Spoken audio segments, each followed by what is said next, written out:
Cool. So, enemy has given me the word. We are live. So, yeah, this is Seiken Densetsu 3. If you aren't familiar with this, what exactly that means, yes, this is part of the Secret of Mana series. This is also sometimes called Secret of Mana 2. And there is actually an unofficially translated, or unofficial translation of this game. So, I mean, if you were ever interested in actually picking up the game, you know, you can. Well, not pick up the game, but actually, like, play it. You actually can. And not feel completely lost by the Japanese text. Anyway, normally in speedruns of this game, we start from power on for the timer. But of course, that's not going to work out in a marathon. So we're going to start time when we actually select our 3 characters. There's 3 characters that we can have in the party, which means 3 have to be not selected. We're going to be selecting Lise as the first character, Kevin as the second character, and Carly as the third character. Why we're going to do this is, I will explain. And with that, I'm going to start in 3, 2, 1, go. So, first and foremost, the main thing you need to know about this game is there are 3 different stories that kind of coincide with each other. But you only really can go down one route, and that route is dependent on who you select as your first character. We selected Lise, so this means we are going to be doing the Archdemon route. Sadly, that is not specified in the category, but usually most runs tend to go down this particular route. It's the more commonly run category. There are some runs that utilize the... Oh, come on. There are some runs that do utilize the Dark Lich route. This game's sort of... like, if you look at the speedrun.com history, it doesn't look like it's a very active game, but this is actually a very... was, at least at one point, a rather popular game by the Japanese. And quite a few of them dabbled in the Dark Lich route. There aren't many Dragon Emperor runs, though, which is kind of funny, because the world record actually utilizes the Dragon Emperor route. I believe it's like 4 hours and 39 minutes and 48 seconds. And the reason people don't really utilize that route very much is because of the fact that it lacks Carly in the party. She plays a pretty important role. I mean, as you would expect, a cleric with the ability to heal, that's pretty damn important. But the reason why it's the fastest is, I believe, has something to do with the fact that the final dungeon, the unique dungeon in that route, is significantly faster. There's less enforced encounters. Like, all the forced encounters are kind of relegated to a couple rooms. At least that is my best understanding of it.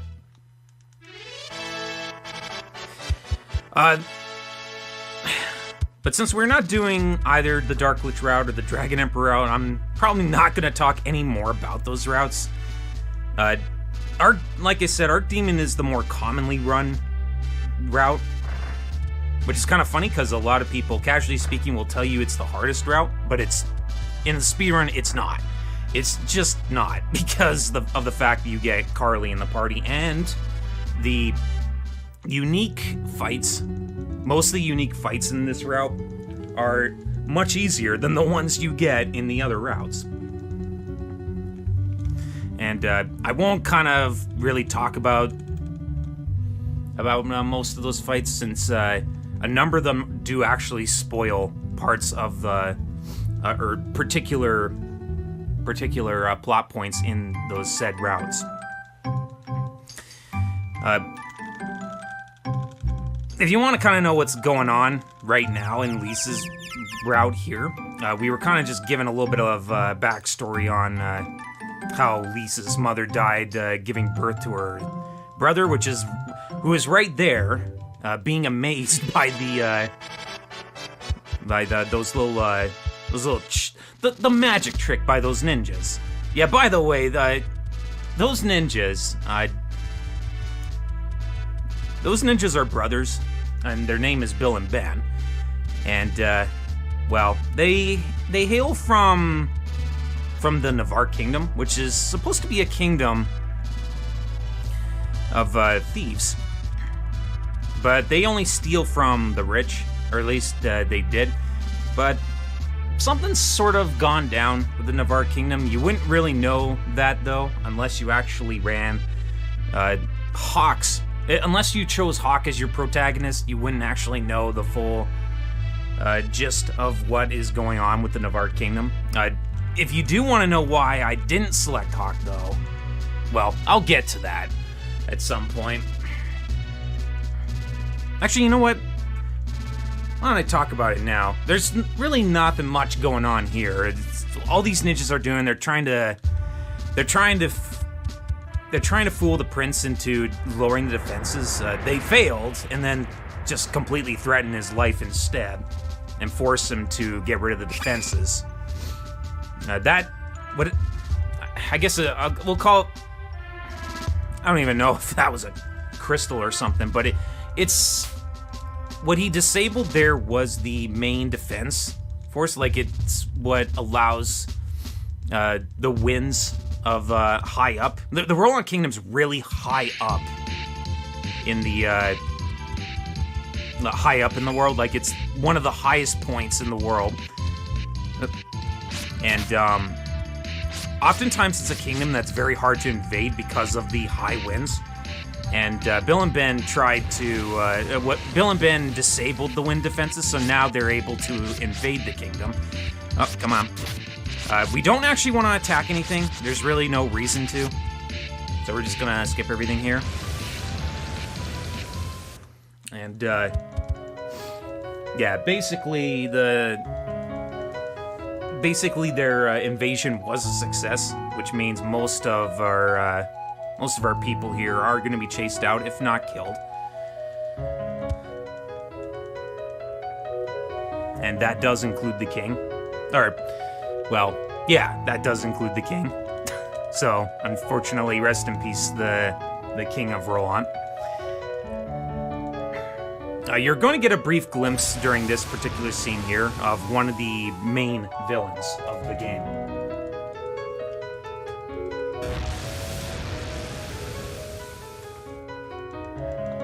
Also, sorry,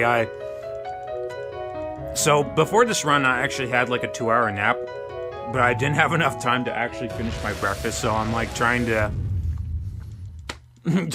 make sure it doesn't go all soggy on me, but it might be just an unavoidable thing. Alright, so, on top of the fact that they disabled it to retake it, they re-enabled it so that the forces that originally held on to the kingdom can't just simply retake it back. So it's kind of forced everyone that still is alive out of the kingdom. Now, things are kind of a bit desperate in this situation, so the first thing Lise decided to turn to was the holy priest, or God, I can't remember the guy's name. I really should, because he's tied to one of the 6 characters.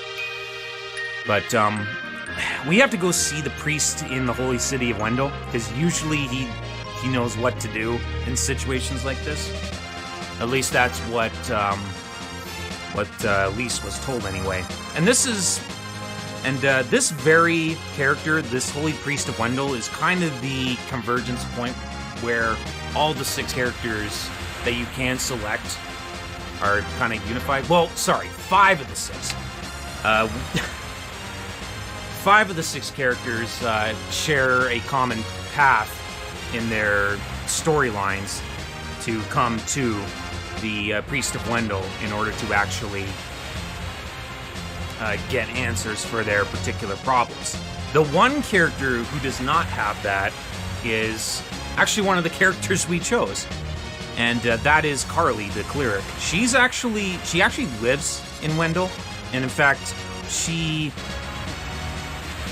one of her should I say caretakers?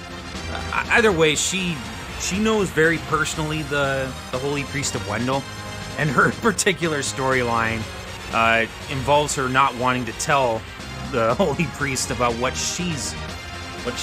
her main objective is, what her main storyline, why she's on this adventure. We'll kind of go into that though when we get to her. We still have to go through all of this, and then actually get our party members and still get to the Priest of Wendell, and that's still a little bit. It's probably like at least a good 10, 12 minutes. So, like I said, there is 3 different storylines, routes you can go down, which means there's more than one enemy faction. You saw the Ninjas of Navarre, though that's one enemy faction, and that guy up there that kind of was talking before, when I entered the port city there, he represents a different faction, and that is the Beastmen of the Beast Kingdom, in the Moonlight Forest. Oh, come on, Lise. Just... Okay, so I had to attack that rabbi so I can actually start running. And here, I'm going to actually hold the attack button in order to get myself to run towards the enemy, but then make sure to let it go so I don't end up attacking the enemy. For at least a good half an hour into this run, we're not really going to attack much. And this is important, especially for at least the good first hour and a half of the game.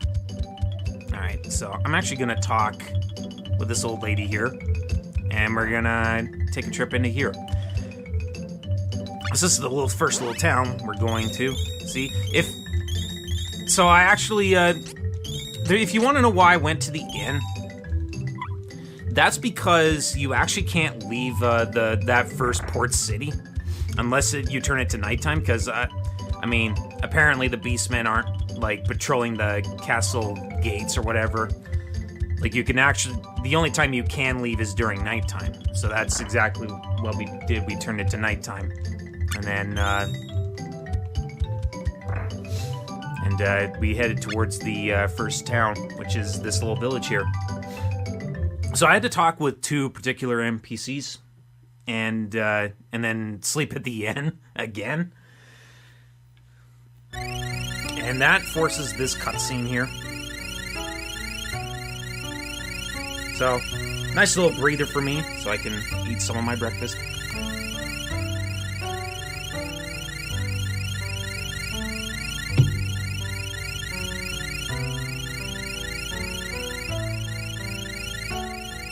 Does the run take second class change, or is that too slow? Too slow. In order to do this speed run, the highest... Okay, so in the speed run, like by the end of the run, the highest level I'm going to be is 32. I might be 31, but chances are it's either going to be level 31 or level 32. Second class change requires me to be, I think, like level... Actually, I can't remember what the level was, but either way, it requires me to grind for like a special sort of item, and that's just not efficient, and you don't really need the second class change.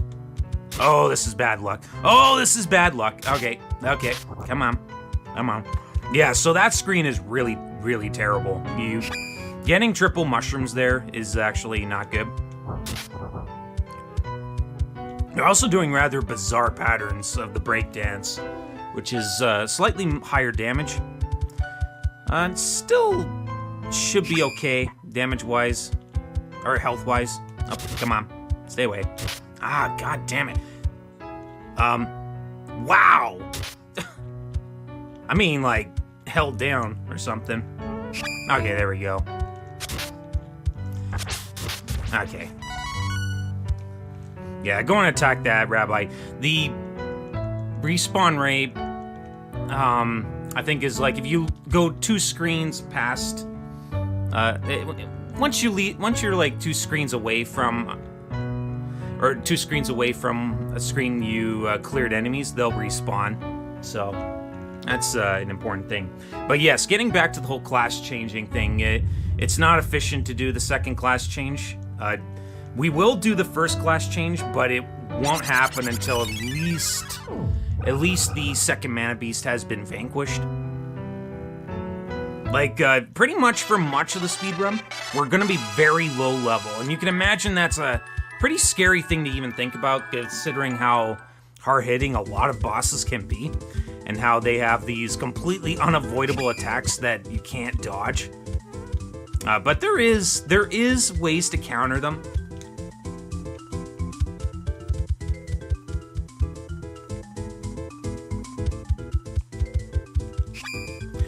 And yeah, that's basically why we won't be utilizing the second class change. All right. Oh my God, not again.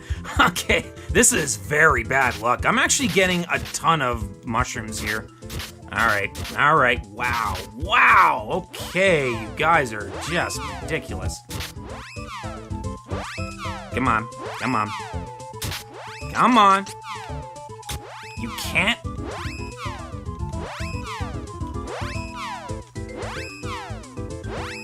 Jeez, that is unreal. I couldn't do anything there. Yeah, that's why sometimes it might be the better option to just attack them so that they get flinched, but usually when you attack, you have to take a little breather break there. Yeah, that screen is probably the biggest run killer in the very, very early game. It's why Genya kind of had a freak out session for a little bit, because he, believe in his PB, he actually gets the triple mushroom twice, and it lost him a lot of time. Alright, let's see what other questions you all had for me. What's the story of Seiken Densetsu 3?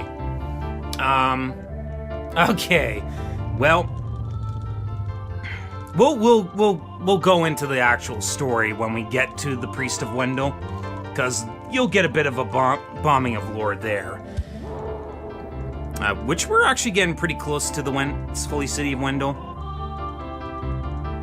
Okay, so this character here, this is our second party member, and he's a very pivotal part of the run. But his story is that his friend Carl there was killed by him, and that's because there was some sort of black magic that was put on Carl to turn him into a ferocious wolf that attacked Kevin. And in a fit of self-defense, he kills Carl. So that does... And stricken with grief, he tried to attack his father. Yes, his father is the Beast King. And that's the guy who absolutely destroyed him, kicked him way off sky high. But the more pivotal character in the storyline is actually that jester that was right by him. The jester's actually the reason that black magic was used. He was the source of the black magic, but he was ordered to do that by the Beast King. So, alright. So I'm actually getting at least decent enough luck. Thankfully, because we have Kevin, we don't have to worry about what happens to Lise anymore. Ideally, I do not want to actually... I don't want to do any healing at all. Every healing item I buy is pretty pivotal, that I don't just throw it away. Only use it when necessary. Alright, so fun fact, regardless of what route you choose to do, you get to see this backstory. This is Carly, this is our third party member, and her whole story is that she's looking for her caretaker, who's named Heath. He is kidnapped by, guess who? That same jester you saw earlier in Kevin's story. You can see where I'm going with why I say that Jester is actually a very pivotal character to their storyline. Yeah, so I probably should mention, Carly and Kevin share the same route, and that's kind of the thing. There are other of the 6 selectable characters. 2 of the 6 selectable characters share a particular route. In Lisa's case, it is she shares the route with her route with the thief from Navarre, who is named Hawk, and the Dragon Emperor route shares the oh god, they shared it's shared by a swordsman named Duran and a mage from Altina named Angela. Alright, so the thing about the cave is that we want less mushroom spawns and more bat spawns, because mushrooms are very accurate and bats are not accurate. Bats are very inaccurate, and there was a nice little trick I actually just did there where I, just from spamming the run button, I actually managed to just rush past all those enemies without unsheathing the weapon, and which in the case of Lise is like her whole twirling the lance thing. That item I just picked up is a resurrection item. It's technically translated as the Angel's Grail, but it can also be called, I guess, the Cup of Wishes. I think that's what the Secret of Mana game calls them. All right, so like I said, Carly's tied to the holy to the priest, so she actually does not want to follow us, just because of the fact that she doesn't want the priest to know that she's going on this whole adventure thing to save Heath, because he would be opposed to that. Alright, so I guess now to answer the question about what the storyline is here, what's kind of going on here is each of the 2 characters, Lisa and Kevin, are kind of telling their whole story and trying to get his help. He's not much help. This fairy here, however, he does have a lot of things to say about that, because the fairy, why she's here, she comes from the Mana Holy Land, and the Mana Holy Land's in a lot of trouble. The tree's actually kind of in distress right now, which means, oh gosh, I can't remember it all completely. Yeah, despite me having played this game pretty recently as a speedrun, I actually can't completely remember the entire story, like all the details of it, but for whatever reason, the Tree of Mana is in a bit of trouble, and we need to get the Sword of Mana.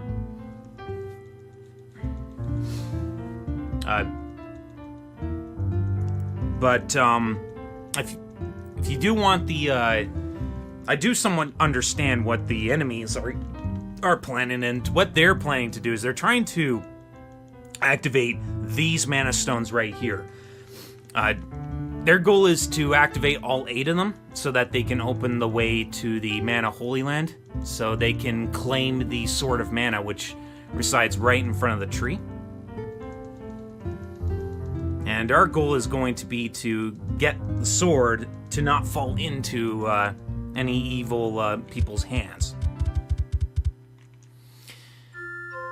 And that's the story as we know it right now. Of course, we don't want to activate the Mana Stones, but the Priest of Wendell actually suggested maybe we could seek the help of the 8 spirits.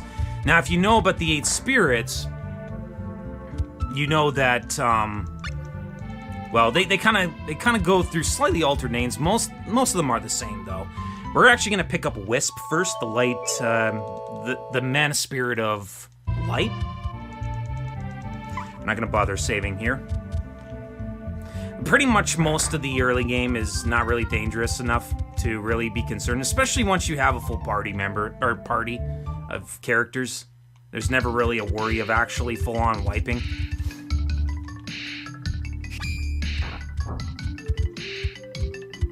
Alright, so I actually turned it to nighttime, and I actually never actually properly, because I had to explain the lore, I couldn't really properly explain the main roles of these 3 characters, why I actually choose them over other characters. But, I guess we'll get to that in a little bit.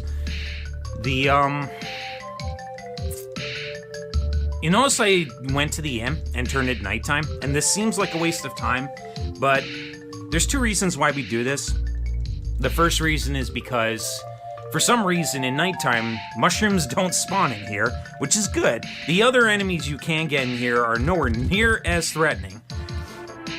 The other reason why we turn it to nighttime is because of our second party member, Kevin. Because he's a beastman, in nighttime he will actually turn into a werewolf. And his attack power just shoots through the roof when this happens. And considering he's a very fast character, that is a lot of damage potential, like damage output. So that's the other reason why we select him as the second party member. He's basically going to be in charge of, I'd say about 97% of the damage overall throughout the game. Might even be higher than that. Like, he's a very pivotal character as far as the damage on a lot of fights are concerned. And in the case of Lise, she's primarily the toolbox role. For the most part, she's not gonna do much of any damage. In fact, I think even when she finally gets a weapon that actually does a form of damage, she's not going to do that much compared to Kevin. But her role is kind of defined as the toolbox role. She has very useful spells in her first class change, which we are going to take advantage of in the latter half of the game. Actually, it's probably going to be further than the latter half of the game. It's going to be... yeah, it'll probably be a little bit more. Okay, so... first things first, we're going to throw this Pui grass on Kevin. And we're going to hope for some good luck. Wow! Already missing. That's always a good sign. So, we kind of want Lise to actually die here, because there's a certain trick that we're going to try to utilize.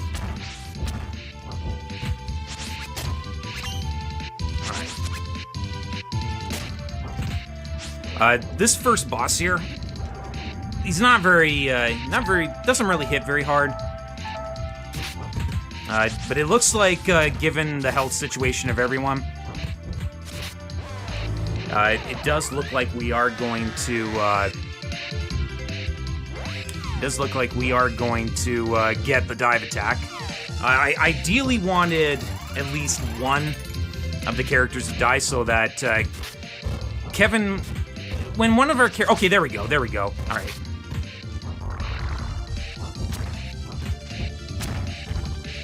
Alright, so because Carly's now dead, we can actually, Kevin can now go into a full-on flurry. Oh. Hang on a second here. Alright. So, Lise actually is dead, but, as it turns out... oh, jeez, come on, Kevin. Okay, so he is gonna get the dive attack off. So I wanted to avoid this, but unfortunately, oh, of course he dies right afterwards. Yeah, so I kind of jumbled my commentary there quite a bit, but what basically happened there was that once one of the characters dies, there's a certain trick that I use by simply holding A and B and then start spamming the R button or whatever button is, yeah, either one of L or R, and that causes and take control of Lise. And what that does is it causes Kevin to go into a full frenzy flurry, and he puts out even more damage than what was actually intended. It's kind of strange, I know. There is other ways to actually make him attack faster, but that's going to be the primary way we're going to get the most damage output out of Kevin. It's okay, one day I'll actually do like a full-on tutorial and maybe like actual combat tutorial, maybe it will make more sense. Because Fairy lifted the barrier here, like that whole, yeah, in order for Okay, so right after I got my second party member, she actually opened up a certain barrier, like she canceled out a barrier for us to get into that cave. And that warded off the beastmen from actually getting to the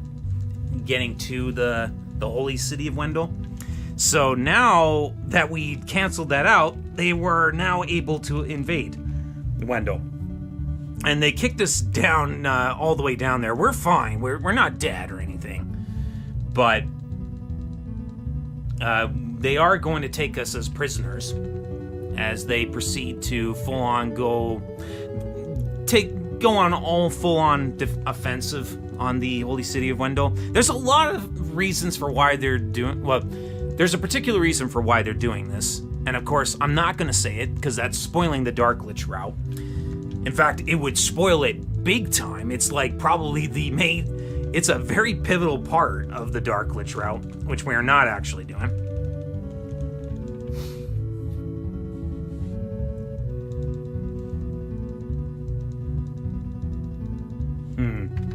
Stream seems to be buffering here.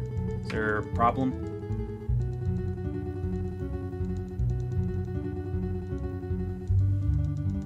Okay, it looks like it's fine. Sorry, I'm trying to make sure that the stream is okay. I'm trying to get better at making sure that if anything is going wrong on stream, then I not that I make sure to know and try to stop the run so that we don't end up catching up, or so that y'all don't miss anything too important. So yeah, we're locked up, and here is one of the characters we could have selected here. That's the swordsman d4gr0n. And he's gonna break out of here and help us break out of here. He's basically just gonna taunt the guy into like some sort of fight. Pretty terrible prison guard, if I do say so myself. Just if you ever work in that line of duty, never ever do that. That's just not smart.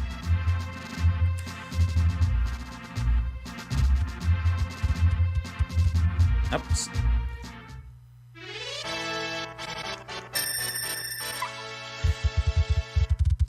I mean, we don't know, Jojo Brown. We really don't know. Alright, so now that we're out of prison, we had a gold statue. That's probably something I also haven't explained. The gold statues are places for us to save, but they also, the gold statues in particular, can refill your HP and MP, and they're quite a vital way of healing as well. Especially if you're low on magic.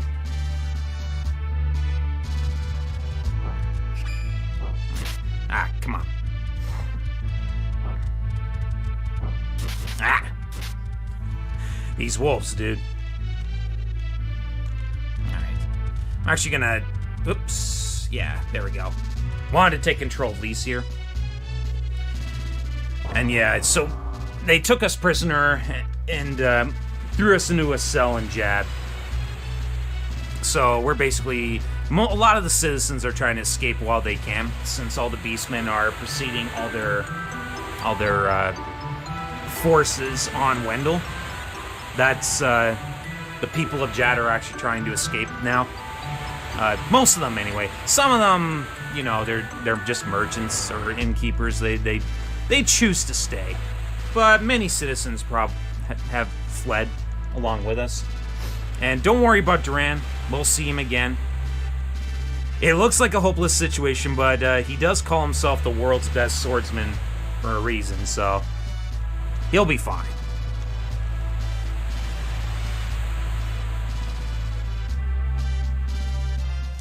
Alright, so this city here is Maya.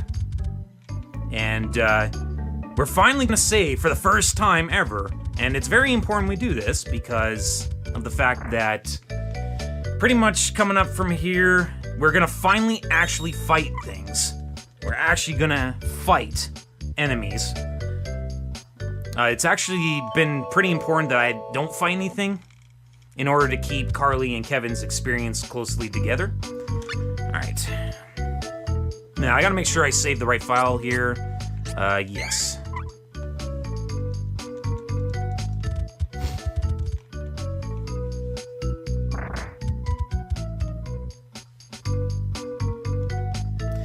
Alright, so this guy's blocking our way. We need to talk to him in order for him to get out of the way. But he's basically kind of given us an update on the situation in Wendell. Carly's kind of concerned about what's going on. Because even though she doesn't want the Priest of Wendell to know about her whole situation, she is still pretty concerned about... Still is pretty concerned about, ooh, wow, nice. She is still pretty concerned. Oh my goodness, really? Wow, right off the bat I get thrown with a dart. Yeah, so this is why this section can be a little bit of a pain. Okay, so that's 6 experience. So I'm actually, oh.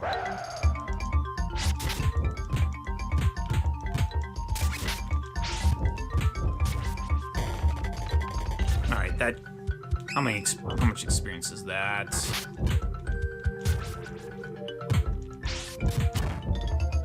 Alright, that's good. I'm just gonna lead off with Kevin here. I'm not gonna attack anything more at this point. Lise died, so she didn't get much of any of that experience, except for maybe the last one. So chances are she's gonna fall a little bit behind on experience. That was kind of a pretty bad series of luck there. Oh, yes, we're gonna save here. This fight can be a little hairy, so...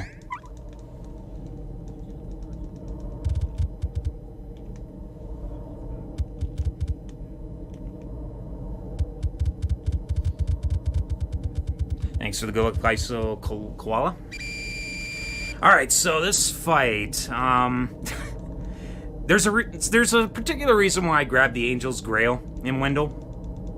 And that's because of the fact, it's because of this fight. These guys have a random chance of starting with a rocket launcher. We'll see what happens. Okay, that's fine. It fired onto Lise, so that's good. So, now, oh goodness, they actually crit. Hey, come on. Okay, I need to get this guy over to the other side here. Come on. This fight also lags a lot. Why did he go that way? Okay, I guess we'll beat on this guy until he decides to eventually go over to where we want him to. This is a pretty dangerous fight too, because we haven't yet actually gotten any healing. Wow. Okay. Actually, gonna heal Carly here. She actually somehow dodged. Jeez. Okay, well, just beat him down. Oh, okay.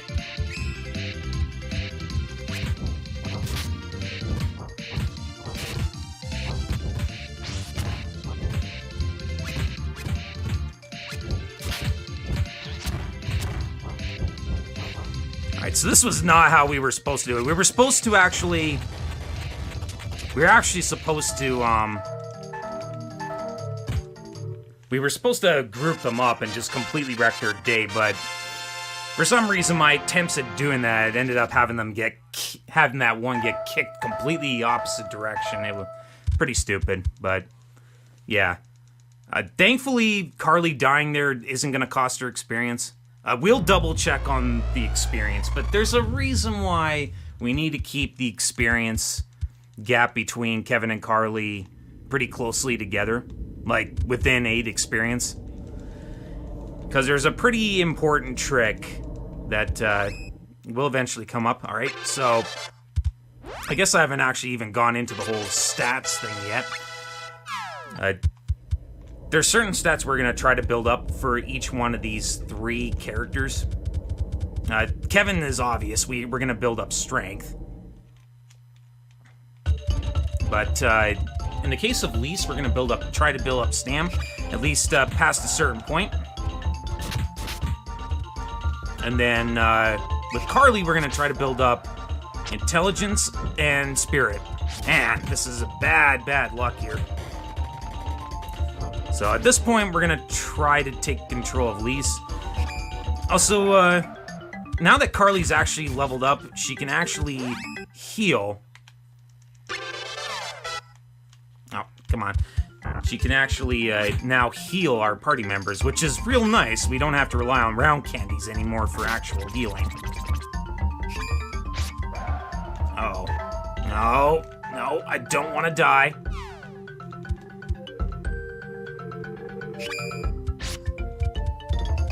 I'd ideally like to get as much experience as possible here.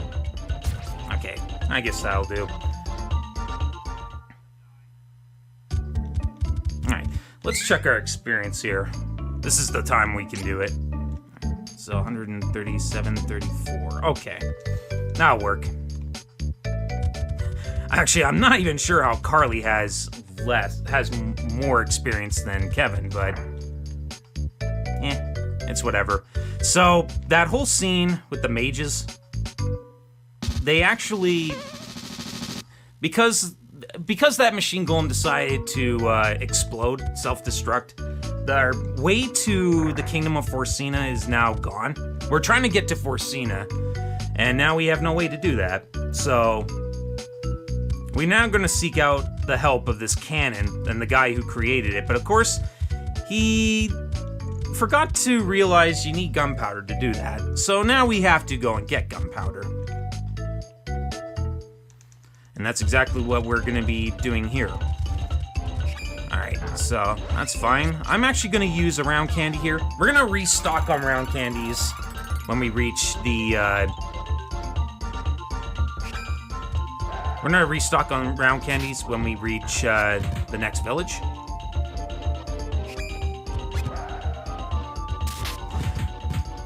So you've seen those particular guys with the whips. They randomly have a chance of starting off the fight by throwing a dart immediately. And that's really bad luck. That's why this section here is pretty infamous. Like, on top of the fact that you're constantly going back and forth down this road,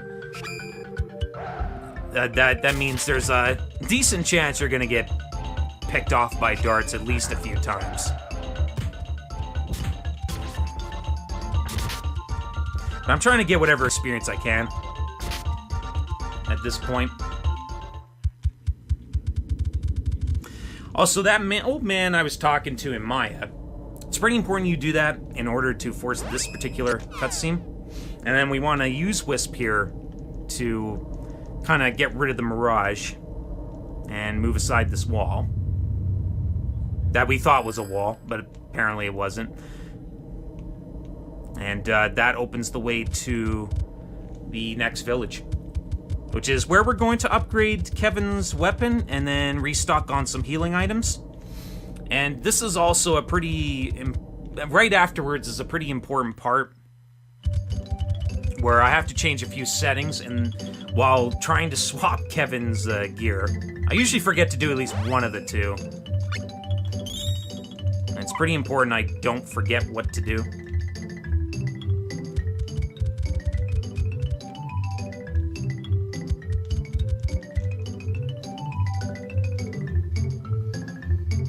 Cool. So let's have a little chat with this guy. Alright, stock up on all this. Still got that. Still got an Angel Grail. This is good. We actually haven't wasted our Angel Grail yet. Also, you want to talk to that particular shopkeeper. That's what forces a certain spawn to occur just outside the village. Alright, so first things first, we want to select that. We actually wanted to swap the weapon second, but that's fine. And now we want to do this. And it's kind of hard to explain what that's supposed to do, but it's supposed to be setting certain... it's supposed to be setting how the AI controls, so that we ensure that... it's settings that tries to ensure that the player won't get completely screwed by how the AI works. Oh, come on. I need you out of the way. Get out of the way. Okay, that guy died for sure. Alright. Still need a little bit of experience.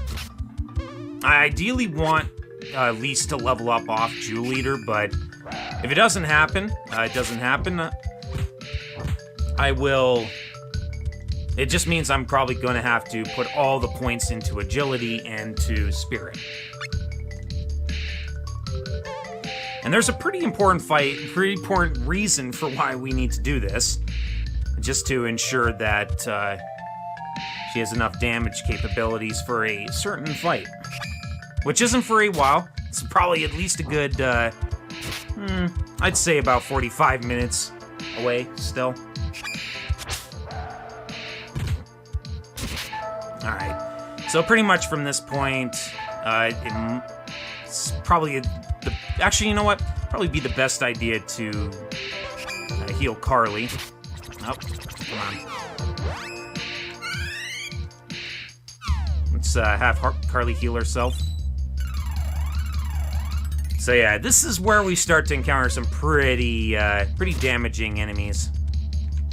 I'm actually going to lead off with Carly, since she is a little faster recovering from dodges.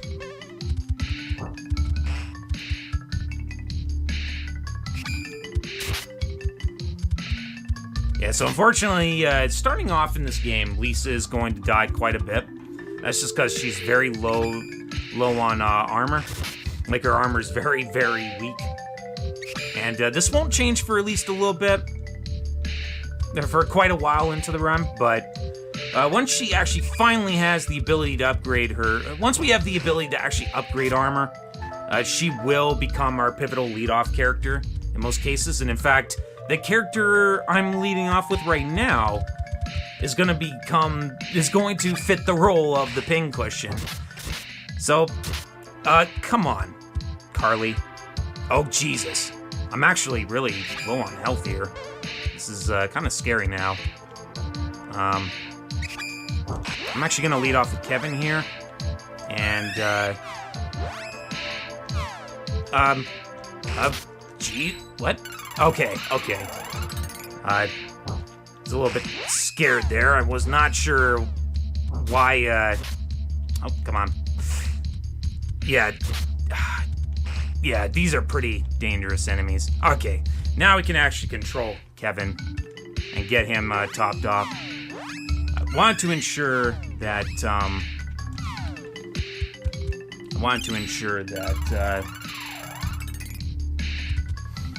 we don't waste too much magic trying to heal everyone.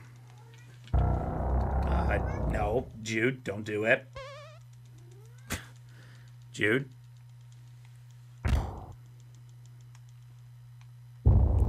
Sorry, there's a cat in my room, actually. Now it wants my attention. So, yeah, here's Jewel Leader. Okay, so now Lisa's dead, which means now we can go to town.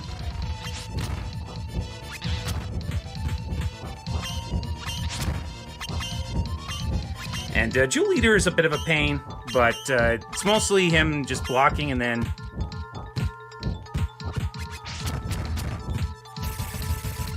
It's mostly him just doing the, just the standard sort of attacks. He'll do this ultimate attack eventually.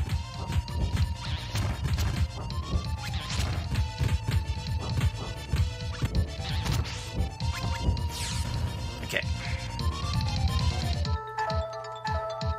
So, I'm gonna have Carly heal. And that's good. Alright. And now we're going to use a round drop on Carly. Yeah, so on each side, he... oh, jeez, wow.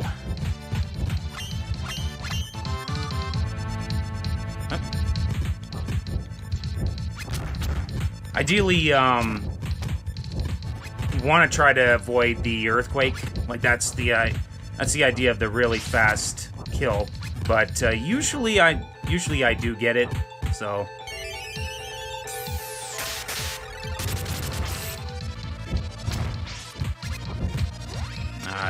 Should probably heal Kevin here.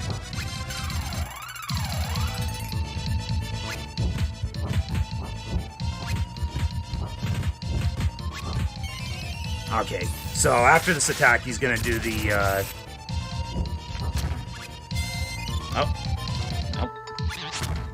Oh boy. Actually, no, this is actually fine. Because we can actually death cancel for Carly. And, how we're gonna do that is we need to, in order for, oh, actually, Carly's not gonna die. Interesting.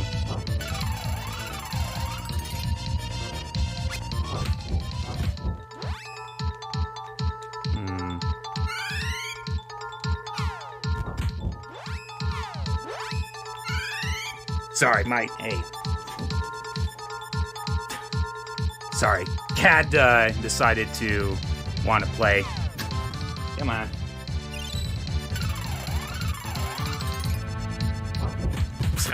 Sorry about that, everyone.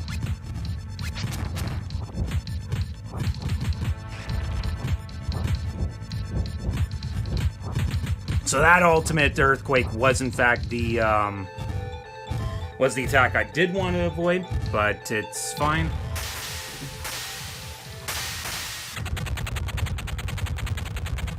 Alright.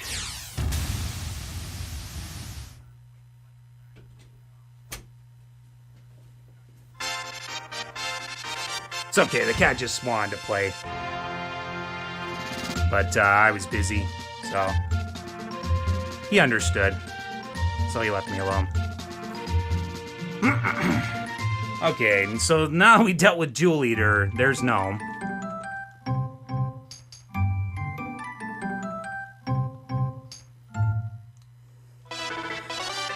And that's kind of what Watt was up to. Oh boy, that's not a good sign. Okay, so Lisa's not... we couldn't put a point in either stamina or agility. This means that Lisa's very likely going to be very low on her agility stat. Not the situation that I wanted, but we'll make do.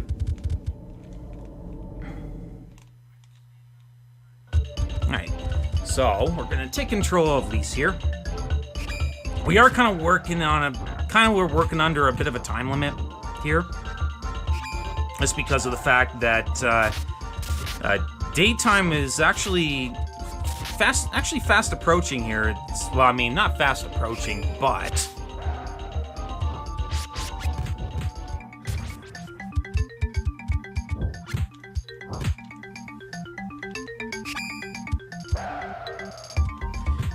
you can kind of see the daytime is actually starting to break out here.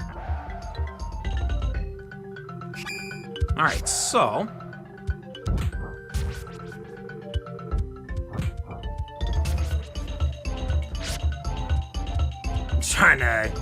I'm leading off with Lise because I want her to get as much experience as possible. We're gonna actually check her experience count because this is where it especially becomes vital. First things first, though, we are gonna talk with this guy. Because we had to remind him we needed to go get gunpowder for him. And, now we're able to get our ride to the Kingdom of Forsina. Unfortunately, this guy's not the greatest shot, so we're gonna end up going...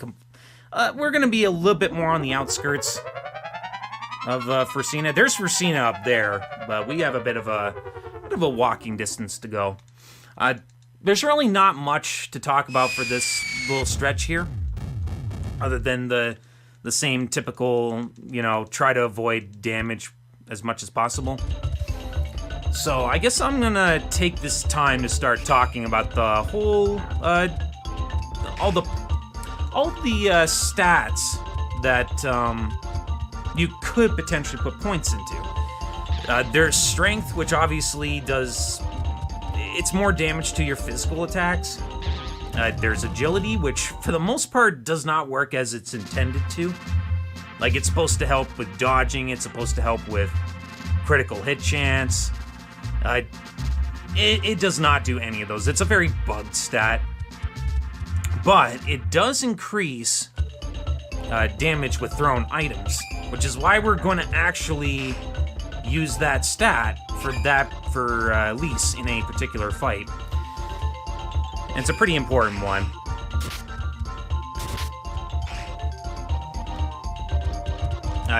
But after that is after agility, there's stamina, and stamina actually not only gives you an extra point to your health pool, but it also decreases the damage you take. So it's actually it's another really helpful stat to put points into, which is why we are gonna prioritize it for Elise. Kind of to add to her survival factor. And then after that, there's intelligence, which increases magic damage done. And oddly enough, oh, come on, leave me alone. Oddly enough, the spirit stat, which is the next one, it also increases magic damage done if it's light magic. It also increases healing effectiveness. So basically, it strengthens your light magic arsenal.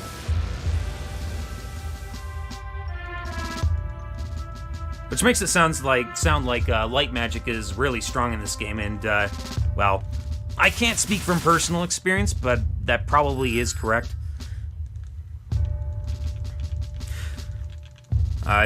We'll talk about luck in a bit here. Right now, I probably should talk about what's going on here.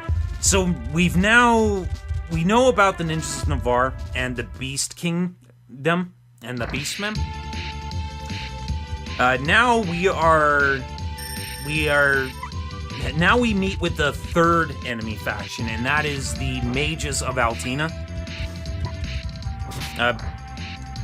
So yeah, there's the three factions. Oh, I couldn't get past the guy. So there's a random chance this mage has of actually casting a spell. And we've gotten bad luck 2 times in a row. We did manage to escape the first one without him casting, but that one was just a little too slow. Don't think there's a way to actually avoid that, though, since the room is just slightly big enough. Oh yeah, and there's d4gr0n. See, I told you guys, d4gr0n is just fine. He's actually tied to this particular kingdom here. Like, he's a knight of Forsena. This is Forsena we're in now.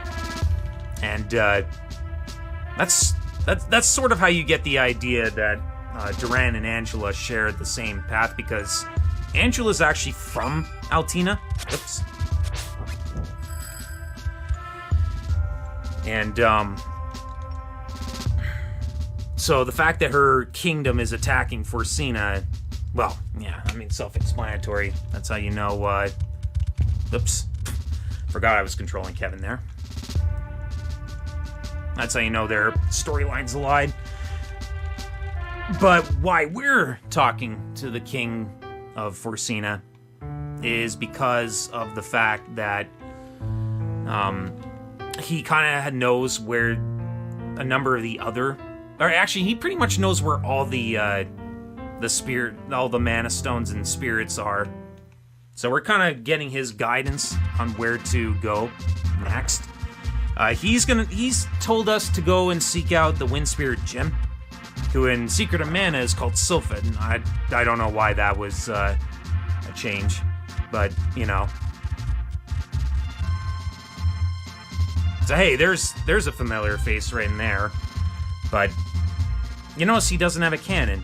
Well, we need to talk to a certain NPC before we have access to that cannon. I turned a little too soon there. We need to go into this house here so we can talk to her. And now there's going to be a cannon in the castle there. It's a pretty short section, but it wasn't pretty important that I talk to that gold statue just to ensure I don't get completely trolled and just get completely instantly wiped. We didn't need to save the game, thankfully. It's not that dangerous of an area, but we are going to need to save once we land back in Maya. This guy's going to shoot us back into Maya, and what we're going to do is we're going to stop at the inn, turn it to nighttime, save the game, and we're going to then check our experience, see how much disparity there is between Lise's experience, and then Kevin and Carly's experience.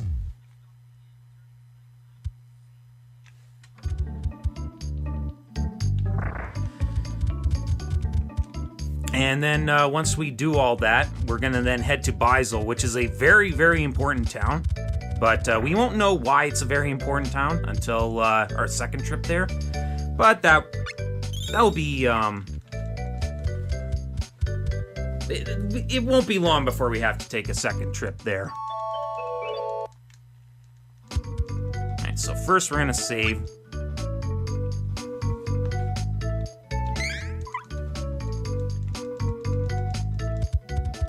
Let's go. So let's check our experience here. So 48, 55, 52. Whew. So Elise has just a little bit, she has just enough experience to actually pull this off. Gonna take control of Elise here. Now, I'm only gonna attack zombie and bat packs because of the fact the whip guys have 4 experience. Okay, Kevin was not able to do any damage there. Should be able to kill a few things here. We want to try to kill just enough. Wow, they didn't kill anything there. All right, this pack well, actually, we probably could afford to kill stuff here. Kevin's kind of struggling to kill things. Okay, there we go. So that was like 10 experience worth right there. So we have to keep a mental note of how much experience we do have right now.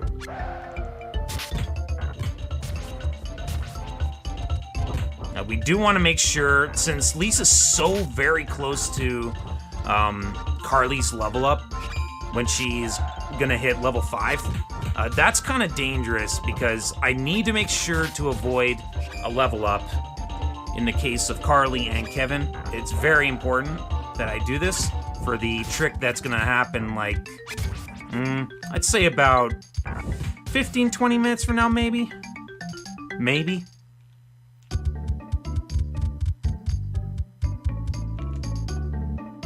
Alright, so now we're in Beisel.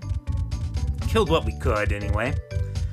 Actually going to just double check my experience here. Okay, 11, 18, 15. Okay. I'm hoping that that's going to be good enough. We are treading very, very close to...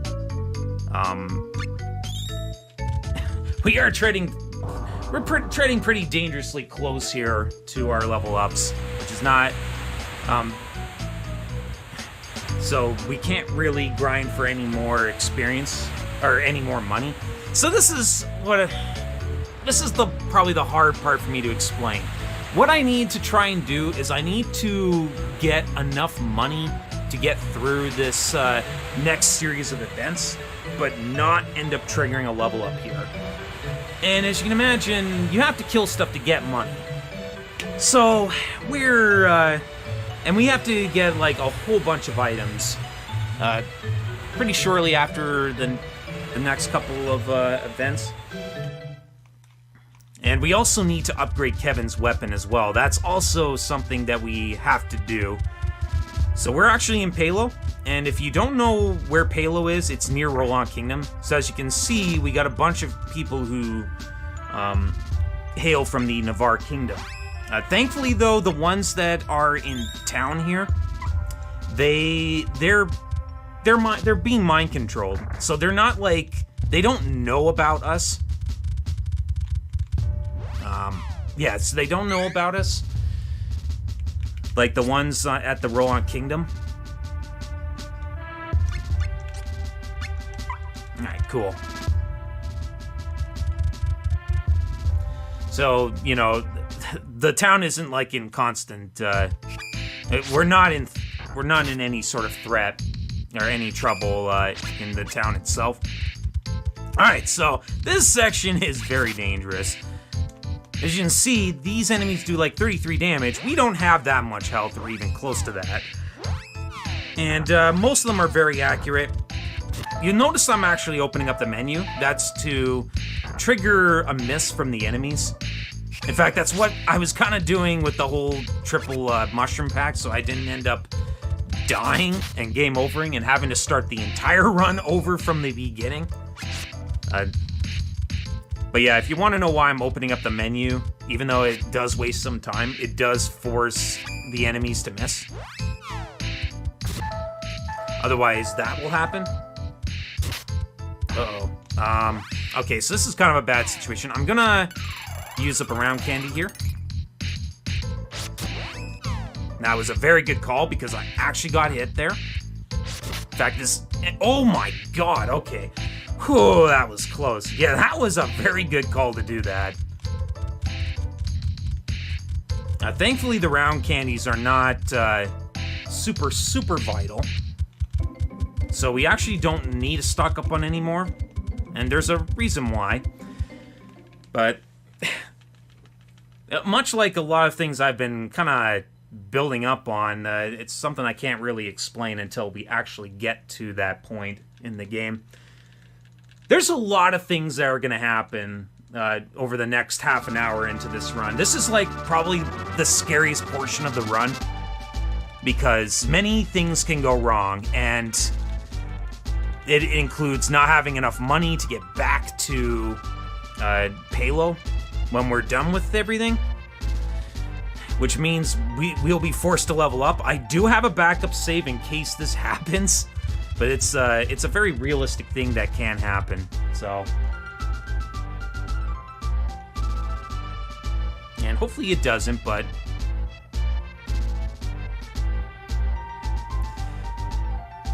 I do have to remember that I can sell some of Kevin's weapons for some extra money, which is definitely going to help out some.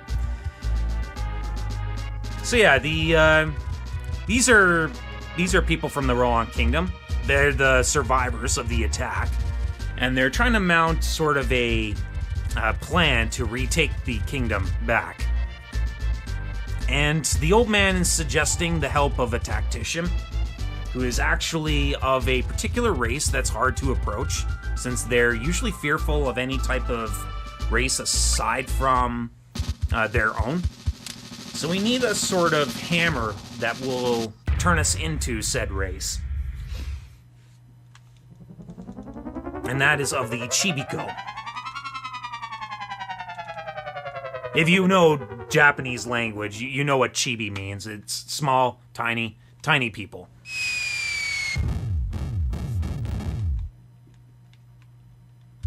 So yeah, guess what? We're back here in Beisel. This is why this is arguably the most important town in the game. At nighttime, there is this black market here, which has some of the most powerful items in the game. So we're gonna get a couple of these, starting off with 9 Poto oils. I'm gonna get 9 light coins as well. Going to have that added extra safety. We're also gonna get 9 pumpkin bombs.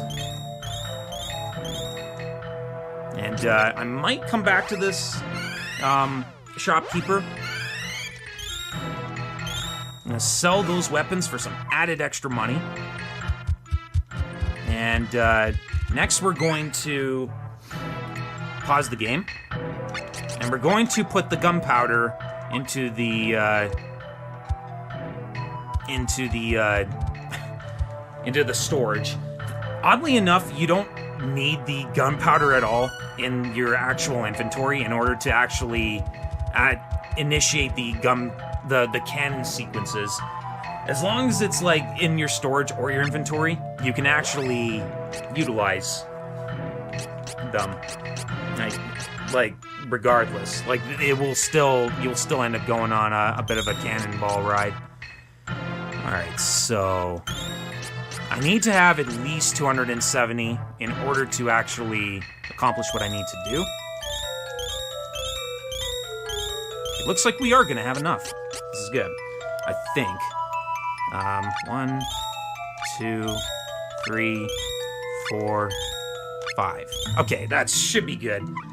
So I have just enough money to accomplish what I need to do. So, after buying all those items, we are going to need those items all the way to the 3-hour mark. we have to preserve all these items all the way to the 3-hour mark. That's, oh, okay, that's not the place we want to go.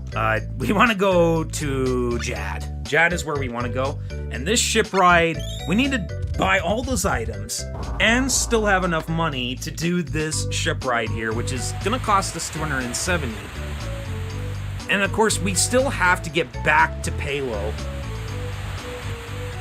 We still have to get back to Palo, which is gonna cost us, which costs us 210 gold, luck, whatever the money.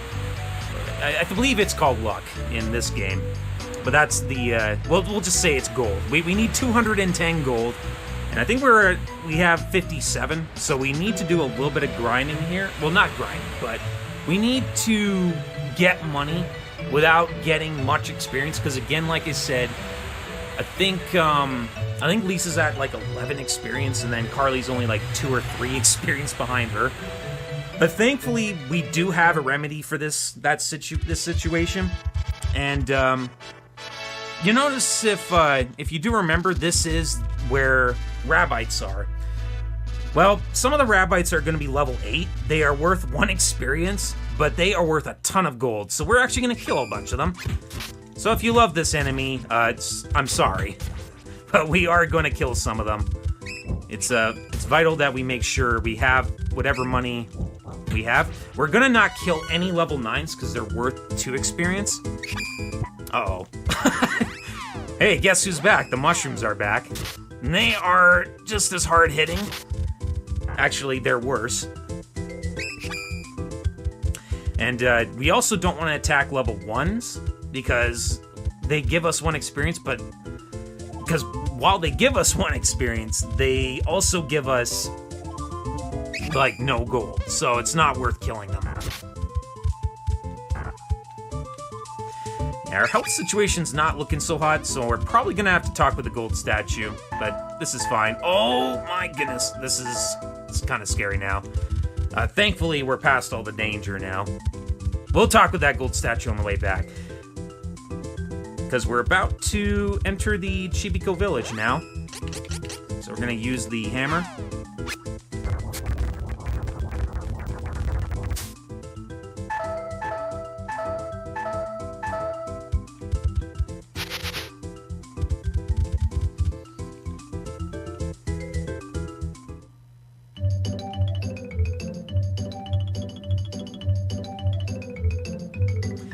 And yeah, here's the Chibiko village. This guy tends to be a bit of a troll, so we're actually just gonna go over to this tree here. If you actually run into him, he'll try to initiate text you've already read. He's annoying like that. We only need to talk with 4 of these guys. But basically, we're kind of running the errand of talk to every NPC, so that we can actually talk to the tactician, or the person that we need to talk to, which is the tactician we've been seeking out.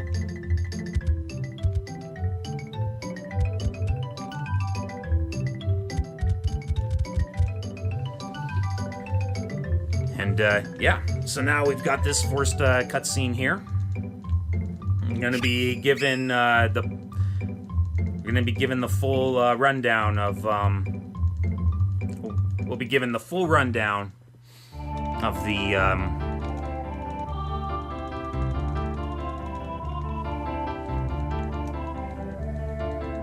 what we need to do to retake this Rohan Kingdom. But it's gonna involve the Jinn, the Wind Spirit Jinn. Because you remember those sleepy flowers we got in contact with when right before we met the survivors of the Rohan Kingdom invasion? Well, we're gonna utilize those sleeping flowers, and we need to blow the sleepy flowers in the vicinity of those that currently hold Rohan Kingdom. And that's because the sleepy flowers don't really affect. Once they've affected their once they've affected someone once, they can't be affected by the sleepy flowers again. Like there's just a certain immunity to it, to the sleepy flowers. But the Navarre soldiers are not immune to it, so we're gonna actually try to put them asleep. We're actually doing a somewhat very humane sort of invasion here.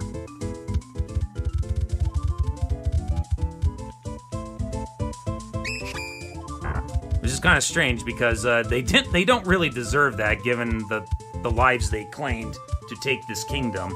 But, you know, whatever. Alright, don't die to the mushroom, thank you. Alright, let's, Oh, Jesus.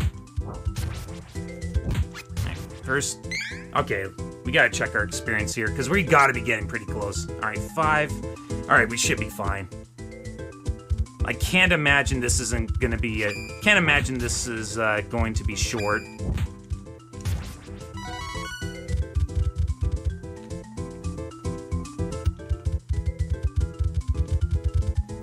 We just need 210. That should be enough to get us to Palo, so that's good. That being said, though, we are still not in the clear because, oh my goodness, I'm still short. All right, we gotta go back. We have to go back. It's okay. We're going to be able to pull this off because Lee still hasn't leveled up, and because she hasn't leveled up, that means we aren't gonna worry about the others leveling up. Come on, get out of here. I'm gonna kill what I can here. Okay, there we go. Just finally got her level up. Gonna put it into agility. Pretty much I'm gonna put every point I can into agility and spirit because I'm a little leery of Lisa's stats right now. Her level ups are usually when I get a level up where I can't put a point into agility or stamina, that's usually a sign that I'm gonna get really screwed on a certain fight. And I'm really hoping that doesn't happen because that's gonna set me back like 20, potentially 15, 20 minutes. Because I will have to utilize a save file. Because there's one thing I forgot to do, and that was get extra items. Actually, you know what I could do? I could spare the use of my light coins and use them if I can't do enough damage.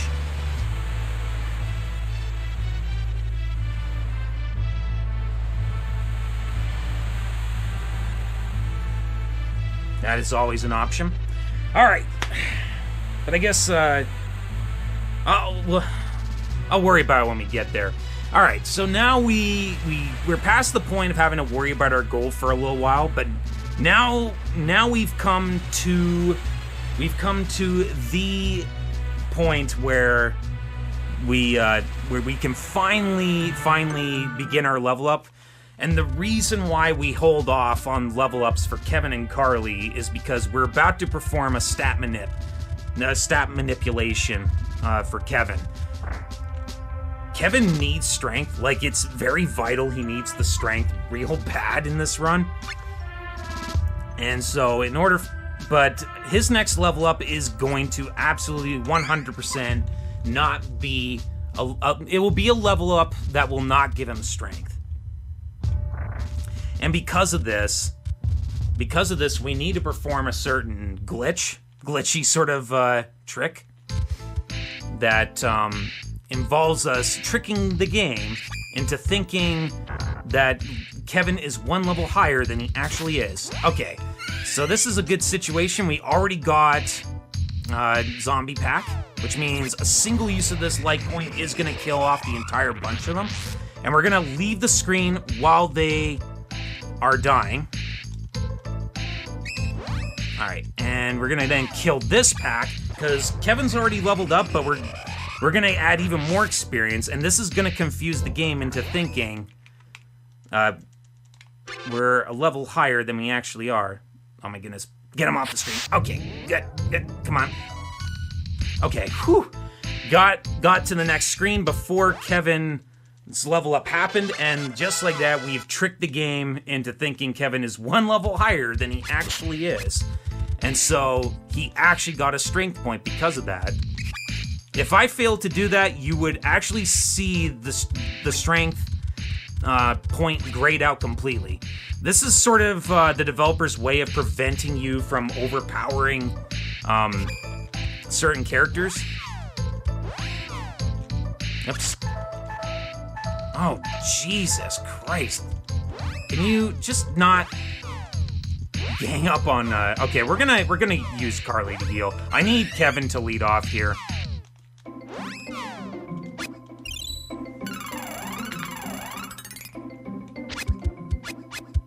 Yeah, unfortunately, the thing with this game is it's very, very laggy, so... When enough sprites are on screen, your actions can be very delayed. Like, your characters will just stand there and just think, what are they supposed to do in this situation? The game's just lagging too much to make you do anything. If you talk to anyone who's actually an experienced enough runner, they'll crack the joke that the game works like 60% of the time, and stuff like that's why. Alright, so we've gotten our stat manip, but there is going to be... the next level up for Kevin is going to be yet another stat manipulation in order to get an extra 2 strength points to his level up. But that won't be for a little bit. Right now, we got to get to the next boss. Wow. That was actually pretty close.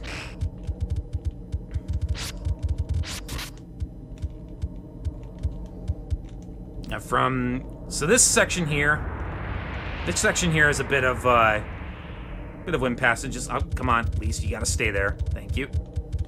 I'm actually doing that specifically so that I can take control of Lise here and cut down a fair bit of running. Yeah. It doesn't save that much time, but it's notable. Alright, I'm actually going to utilize I'm actually gonna take control of Carly here, because Carly's actually going to do a little something. Like, she's actually gonna walk a little closer to where we need to go. Saving them frames. And so right here is a new sort of face. And you're not gonna get to know him very well. And I'm not gonna talk about who he is, because once again, it's a huge spoiler if I do. Well, that's if I go in depth on who he actually is, but he's tied to a different storyline. So it's not important. Okay, so Kevin actually took a hit there. That's good. So the major thing with Kevin is that once he takes a hit, he actually gains an enrage effect, and this actually allows him to start doing his maximum damage right off the bat. So actually getting hit there is good. What isn't good is what Zenker's doing here. We can't hit her up here. She needs to come down to us. Ow. Okay, here we go.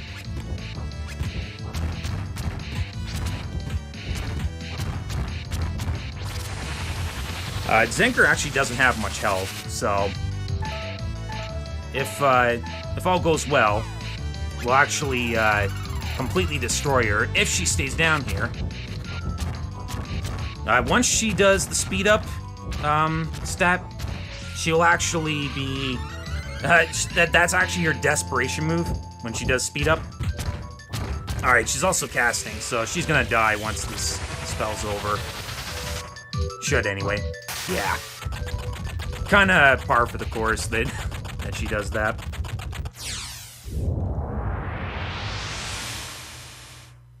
Yeah, she is somewhat of a pain if you don't actually have a spellcaster, but the major problem with spellcasters, why they're not ideal, is because of the fact that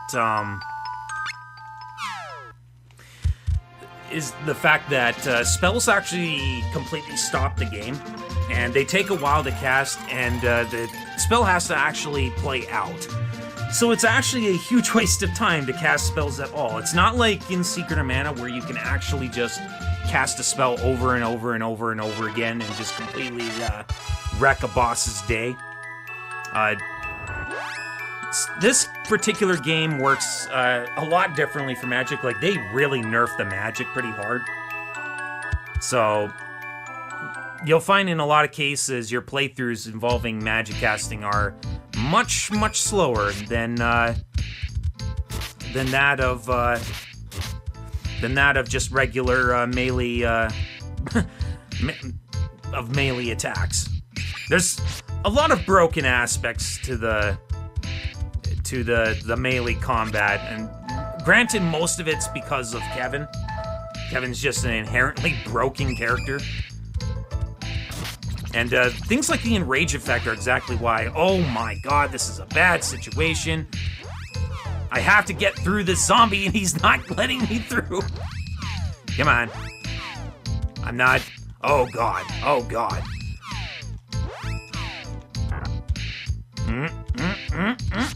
Oh, jeez. Oh, actually, no. We're gonna use that other statue. Okay, so we're coming back to the area where we actually fell asleep. This is these are where the sleeping flowers are. I'm actually going to take control of Carly here. Actually, no. I'm gonna take control of Lise. Lise needs to get that experience. Now we're gonna use Jin. And he's gonna blow the sleepy flowers, and they're gonna affect the ninjas. You're gonna see that in this cutscene.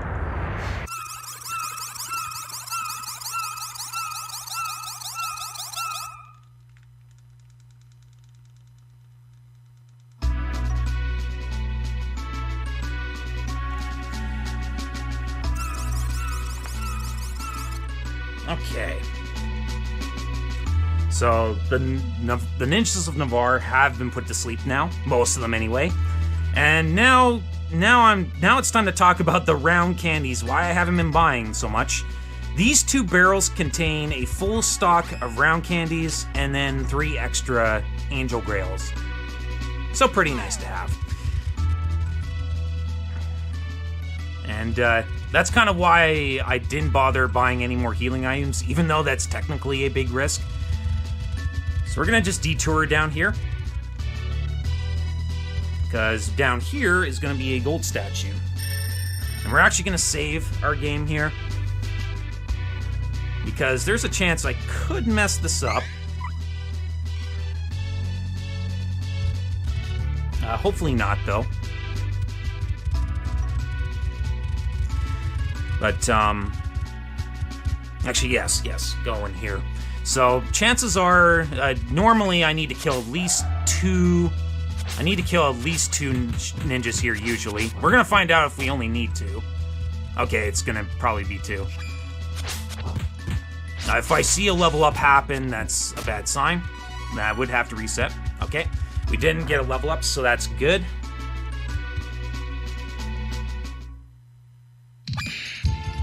So now we encounter the enemies that haven't been hit with the sleepy pellets. Guess they were far enough inside the castle walls to be protected from it. And here's Hawk. Here's the guy who actually shares Lisa's storyline. And as I said, he's part of the Navarre Kingdom, so it's understandable why he does share this particular storyline. We don't pick him typically because of a number of factors that would be quite extensive to explain. But usually it involves, oh gosh, I just realized Carly is very low on health. I need to fix this. Alright, we're gonna have to actually control Lise here. And I'm gonna have her heal Kevin. I need to make sure I don't miss these level ups. If a character does die, there is a chance of experience disparity. Come on, Lise, you can do the thing. Alright. Yeah, and that's also why we sometimes like to heal, because you can still get into a bit of trouble. Like, the knights can be a little bit of a troll. We have to control Carly here, though. Okay. I'm hoping that's fine. Alright, so this room here, very important. We're about to perform our stat manip here, hopefully. I need to kill all 3 of these ninjas and then leave the screen. And we're hoping that will actually trigger a stat manip for Kevin and possibly Carly. Alright, that's a good sign. And we got it, good. So yet another strength, a bonus strength point for Kevin. So that means we did properly stat manip. We would not have gotten that strength if we didn't do that. And so now that we actually did that, you might think that's, I guess now it's time to breathe a little bit, right? Wrong, because now we're coming up to 2 fights that are brutal. Oh man. So I'm gonna save here, and we're gonna play out the first fight as I'm planning to. But chances are pretty likely. Chances are pretty well. I mean, we'll play it out as normal. Like, I'm gonna use all my remaining light coins in order to take out all the spawns in this next fight here. We need to do this. This fight generally lags a lot if they're on screen. Alright, so here they are. I'm gonna just spam all 5 light coins. And hopefully, they don't shapeshift into another spawn. Okay, so one's already changed, which means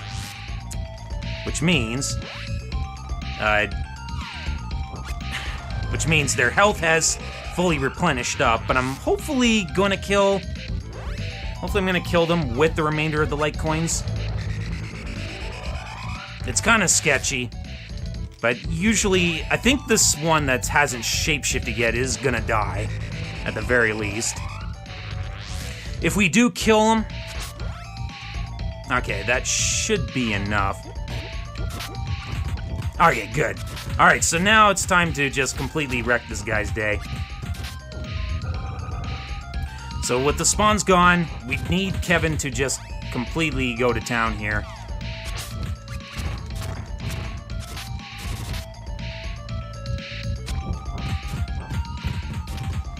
Unfortunately, Kevin hasn't gotten hit yet, which is a problem. We need him to actually get enraged here. He hasn't gotten the enrage effect, so he's actually doing less damage than he should. Uh-oh. Okay, so now more have spawned. This is, usually bad. Because as you can see, it took a while for me to actually open up that menu. Let's see here. Yes. Okay, there we go. So Kevin's now enraged. And right off the bat, I got hit with a status effect. I need to change back.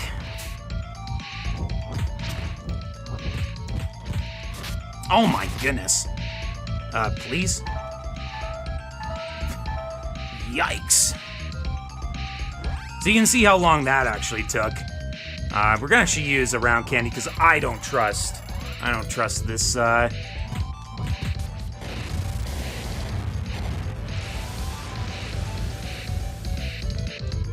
Oh, okay. Alright, so...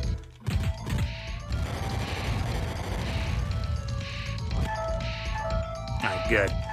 That was a little sketch, but, Kevin survived.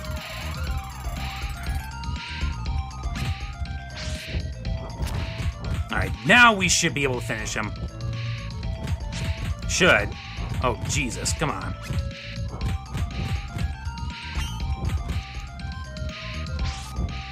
Okay, good.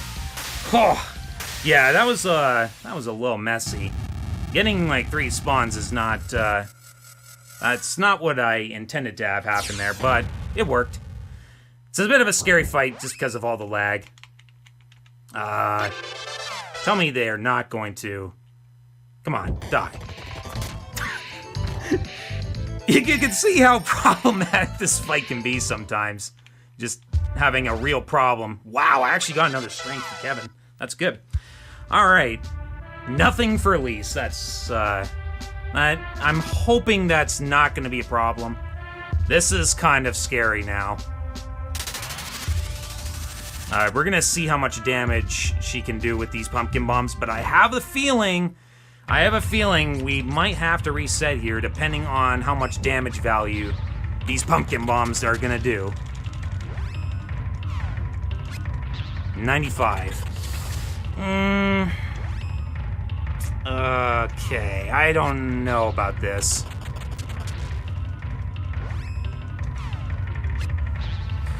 We need to actually chain the pumpkin bombs on this fight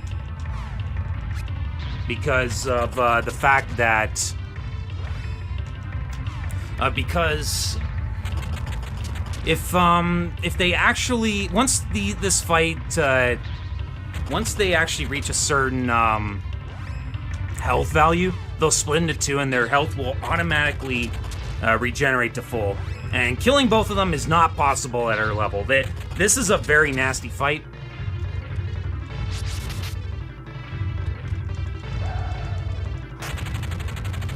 Okay. They're doing their whole stupid thing.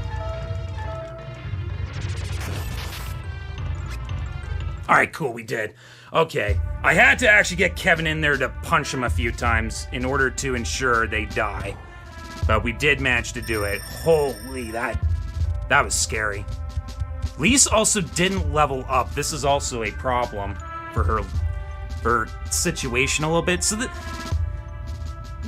while we are past the scary part, but those two fights back to back are probably one of the biggest scary parts in this run. So we are past them. That's the good news. But the bad news is Lise is like 2 levels behind, and I mean, maybe she might have a level up trigger literally after this cutscene. We'll see. But this is a little bit of a scary situation on her level side. We probably can work with it though. Yeah, she didn't get a level up, which is a little scary. Okay, I'm gonna try to fend him off. Come on, Kevin, I need you to. Come on. Wow. Lisa's really far behind on levels. I even killed something and still couldn't get a level up there. Jeez, man. Yeah, I need to get away from that screen. Yeah. Let's do that. Okay, so right now it's still nighttime, so now is a good time for us to just kill whatever. Because we need to wait for daytime regardless. Oh my god, just, please kill him. Alright, cool. The main thing here is for me to just get level ups for Lise, because she really needs them bad.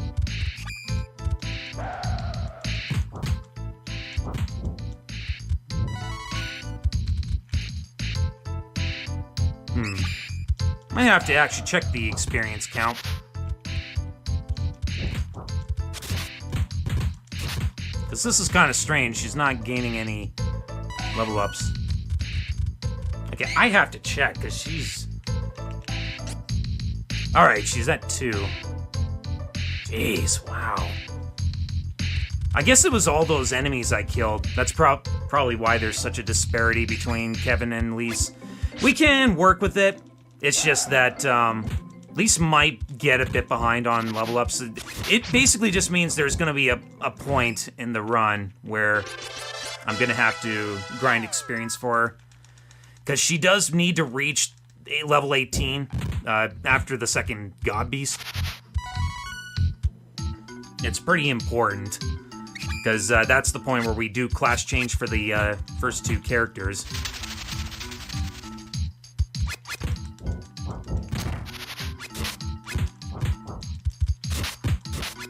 Come on, Kevin, stop looking at him funny. Jeez, he was so slow that the other 2 were able to kill that other one first. Alright, so it is daytime, so this is good. Come on. Do your stupid thing, thank you. Yeah, and the reason why we do want to wait until daytime is actually pretty important. Because there's a certain scene that's going to play out. There's a certain scene that's going to play out, and it requires it being daytime in this particular in the town we're returning to.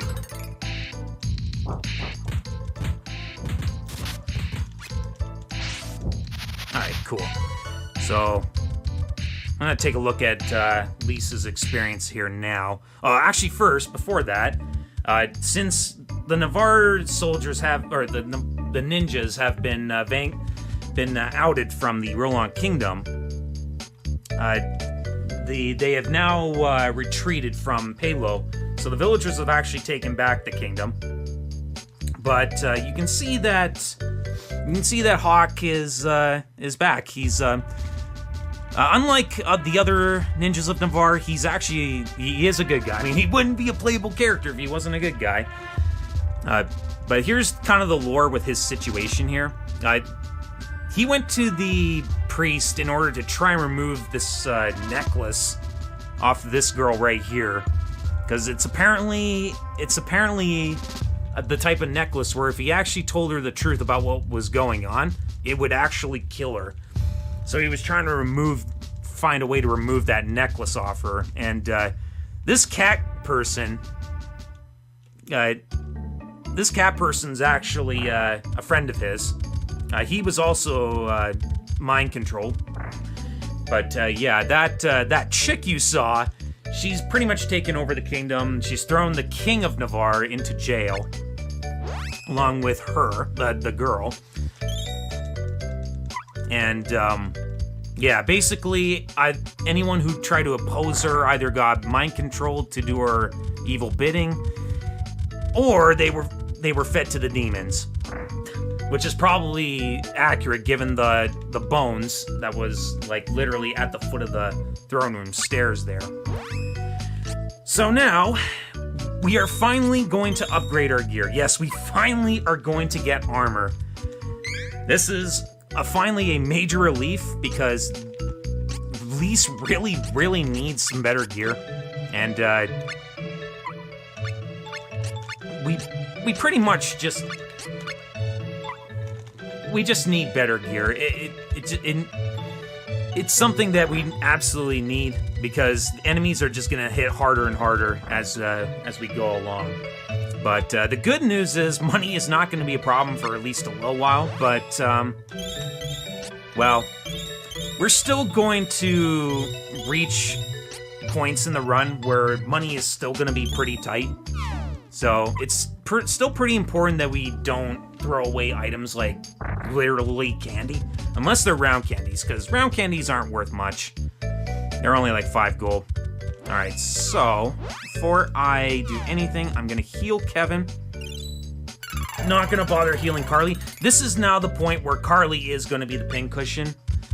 So if you are a big fan of Carly, you're probably gonna hate how the rest of this run is gonna turn out, because she's gonna die, and she's gonna die a lot. And one of the fun things for people in chat, for all of you in chat, is that that other runners like to have you do is count how many times Carly dies throughout this run. Usually there's like usually it's at least in the triple-digit number. That's because there's that many encounters that you end up having to deal with. And every time you exit the screen, characters at least go back up to like 1 health value. So, or go back to 1 HP.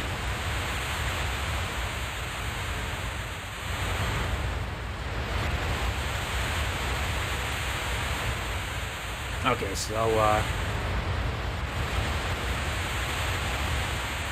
so this scene here is gonna play out, and what we are hoping for is for it to turn to nighttime. And it looks like it's going to happen, which is good. Alright, perfect. It's going to be nighttime. That is perfect. So, we wanted it to turn nighttime here, because once we reach this section here, we actually cannot advance daytime cycle. And that's kind of a problem, because even though we're in an area of darkness, Kevin actually cannot morph to werewolf form unless it's actually nighttime cycle when the cutscene finishes. And like I said, for us to have good for us to actually have good fights, we need Kevin to maintain his werewolf form for pretty much all these fights.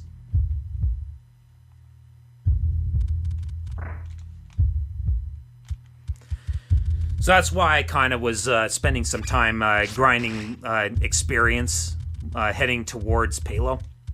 Oh god. Oh, come on. Nope.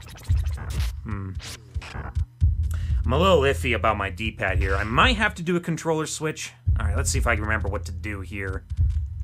Okay, and this, and this. Okay, no, I did that wrong. Let me reset the room just in case.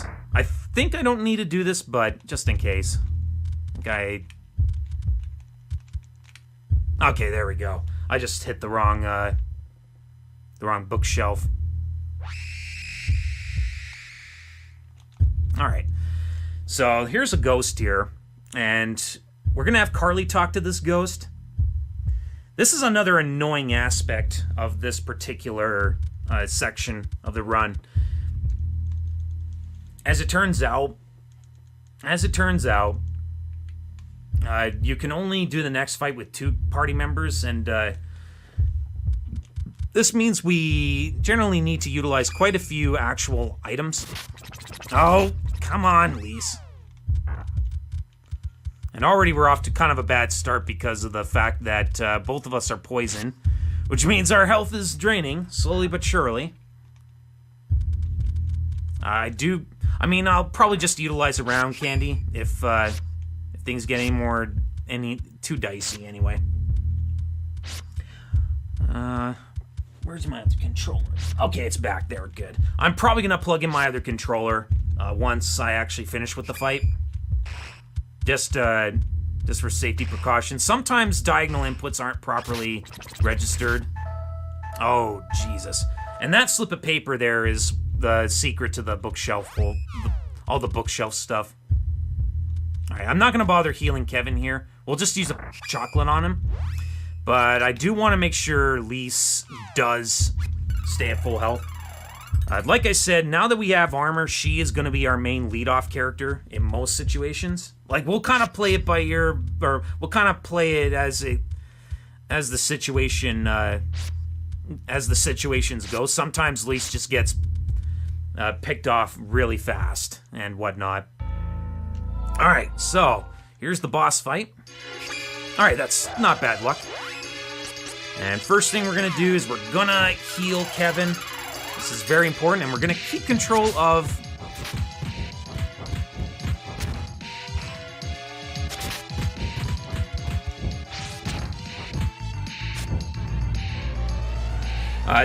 This fight, this is Gorva, and he's a very annoying fight. He's given us pretty good luck, though.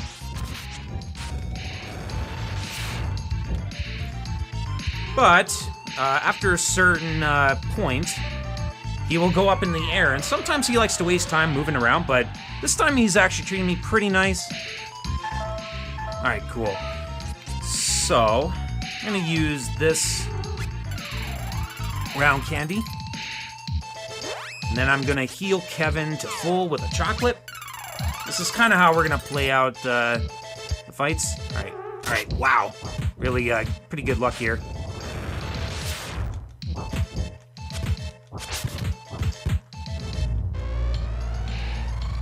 Alright, another evil gate, multi-target. This isn't gonna hurt very much. Oh, Jesus. I don't know who that's gonna target, so I'm just gonna throw round candy on Lise. Wow, and we got the 2-cycle. Yeah, got very, very fortunate luck there. So that was actually really good.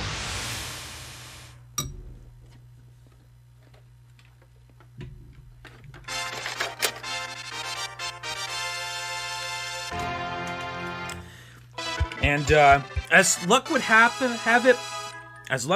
it, we run into Shade. Actually, that one cutscene with the fairy in the ghost ship, she was mentioning how there was a faint presence of a spirit, and that was Shade. And so just by random chance, we ran into our fourth mana spirit here.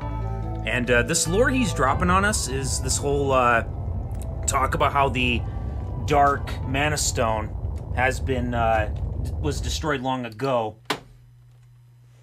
And because of that, the Dark Mana Beast actually reigned havoc for a long time, but then ended up disappearing. It's sort of a plot point that wasn't really expanded on any further. And considering how late into the console's life cycle this game was being made at, there was probably some plot points that weren't expanded on enough, and developers probably wish they probably would have had more time to expand on it, but yeah, it's just one of those things that probably had to be left out because of time constraints and in the development. Sometimes developers have to meet deadlines. That's just the reality of it. Right, so the fun thing about that fight is, well, that whole scene, the Gorva fight automatically stores our experience, so we can actually stat manip. We already have stored our experience, so we can actually we already have everything necessary to stat manip. Unfortunately, they're missing Carly here. Okay, there we go. Actually got the hit on her. All right, so that's Lise. We're gonna put that to stamina. Like I said, this is the point where, oh, nice. We actually got a 10 point to Kevin. Okay, so yeah, this is the point where we want to try to get points into Stam for Elise so that she takes less damage. And now that Kevin has reached 10 strength, he is now maxed out in his strength stat. So now we can actually start putting points into stamina. So basically, as of right now, Kevin is currently maxed out in his strength, which is really good. Alright, so I'm going to use this opportunity to restock on some items. We didn't use much because the fight with Gorva went so exceedingly well. And we're actually doing really well. We haven't actually lost any pivotal party members yet. And this NPC here we need to talk to in order to do a certain something important.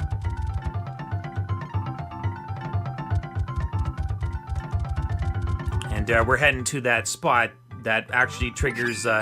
remember that time when we had to talk to that one statue to open the way to the dwarf village like a little over an hour ago? Well, talking to that NPC in that village does the exact same thing in a different point on this island, and it helps us open the way to the next area, which is a fairly dangerous area. And I believe it's right after this screen here.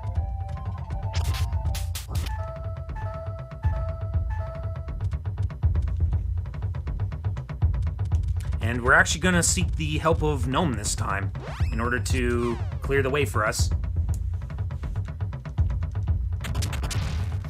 Now, this area is a little scary.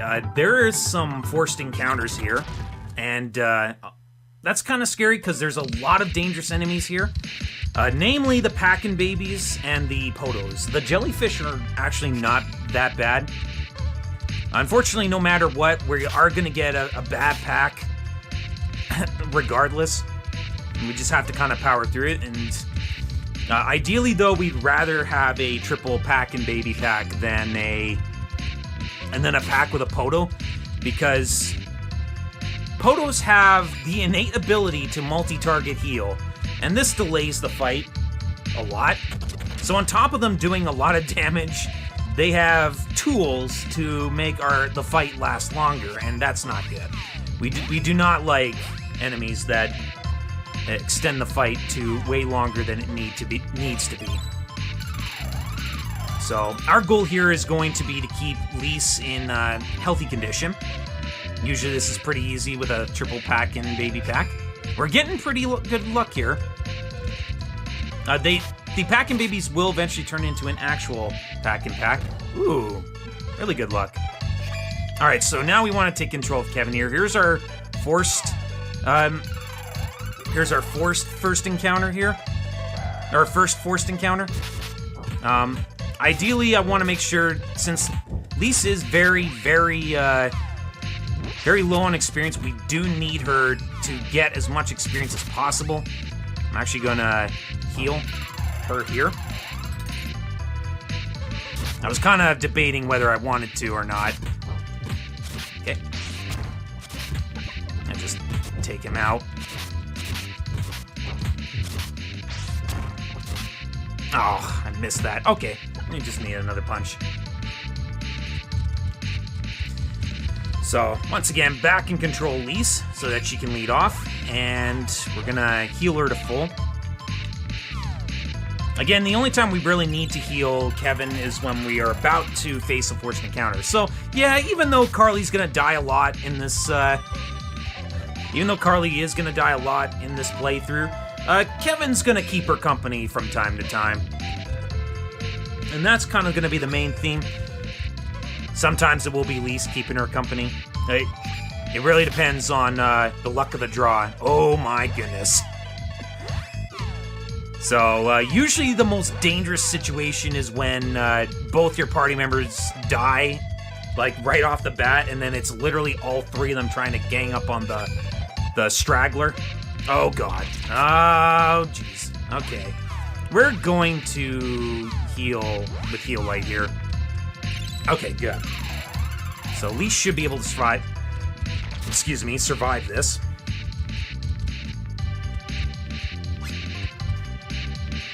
And, yeah, we're now at safety. So, I don't really need a save here. I know that sounds kind of crazy, considering how dangerous the packs are. But, once I'm past this last pack here, everything else is relatively dodgeable. Wow, this pack and baby with the plays. I'm like going for the full... I'm going for the tech, and then he just goes to the other side of me. Okay. This is a good grouping up here. Alright. Awesome. So I'm gonna take control of Lise right here. Okay, yeah. Yeah. Come on. Ah, come on. Come on. Stop holding off Lise from progressing the screen. Yeah, so the Potos are, on top of very heavy damage dealing enemies, they're very accurate and they multi-target heal. It's just, they're a big problem in this section.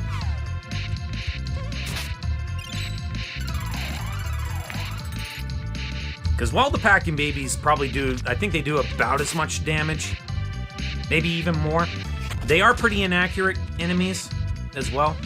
Fairly. They're not that inaccurate, but they're fairly inaccurate compared to the Potos. And then, and the Jellyfish we don't really talk about because they're even more inaccurate. So I'm actually going to skip that statue too, because while this section is fairly dangerous, we're pretty much at the end. Like, and the best part is, there is no boss fight at the end of this.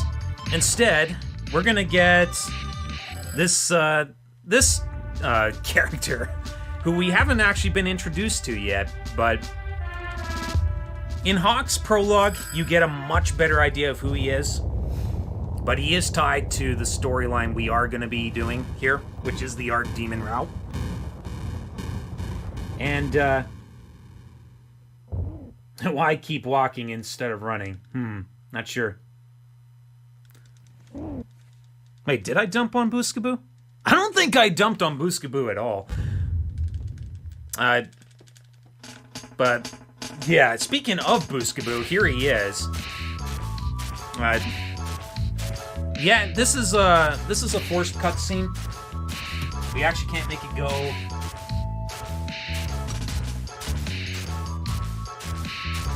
We actually can't make it go any faster. And we also can't use the horn. Yes, everyone, if you want to know, Booskaboo has a horn. And you're probably going to get sick of me using it. I'll probably spare you guys from using it a few times. It depends on my mood. But there's a certain feature of Booskaboo that involves a certain bunt command that makes him do a certain honk, and you can spam it. It sounds really weird.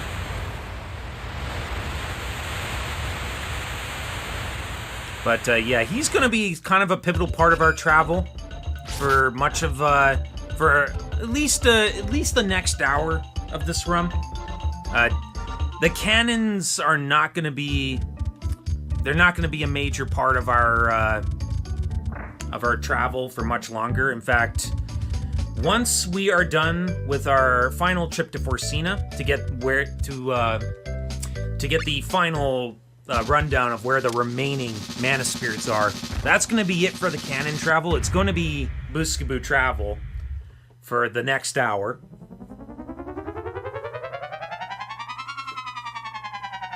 So Booskaboo is going to get his time to shine. It won't be very much, but yeah.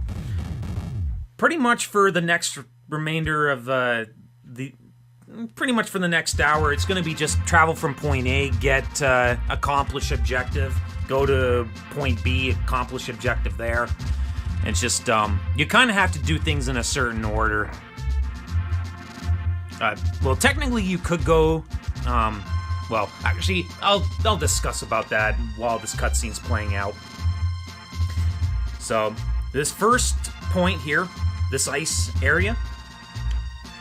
He indicates this place first, so, you know, usually this means you would get the idea to do this place first, and yes, this is correct in the speedrun since it is the closest point, compared to this next area, which is the desert. Technically, the desert is much easier than the ice place, but we want to cut down on that travel.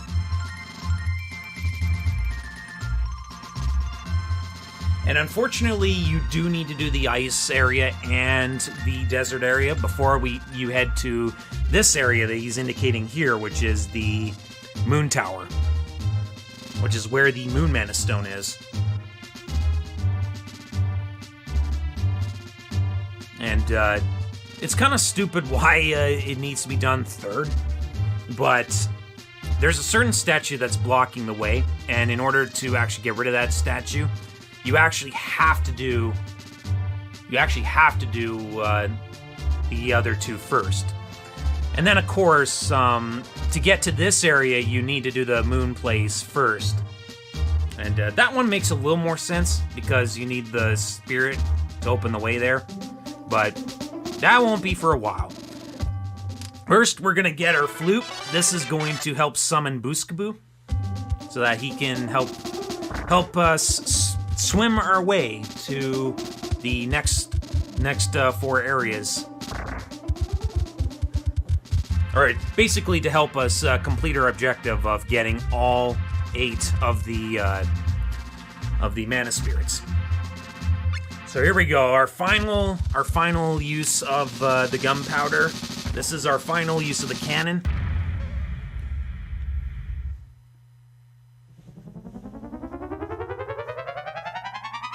And we're actually at a good point in the day cycle. It is just about to turn to nighttime, which usually means we're well on pace on our day cycles, which is good. Yeah, so making sure you are at least keeping pace with your day cycles is very important because, of course, you don't want to end up without nighttime to utilize for Kevin, because you need that werewolf form.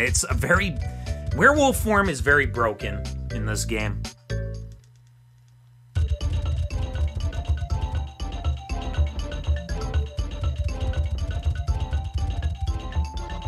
Okay, so it's time to head to the ice place. Conk is greater than canon. Mm-hmm.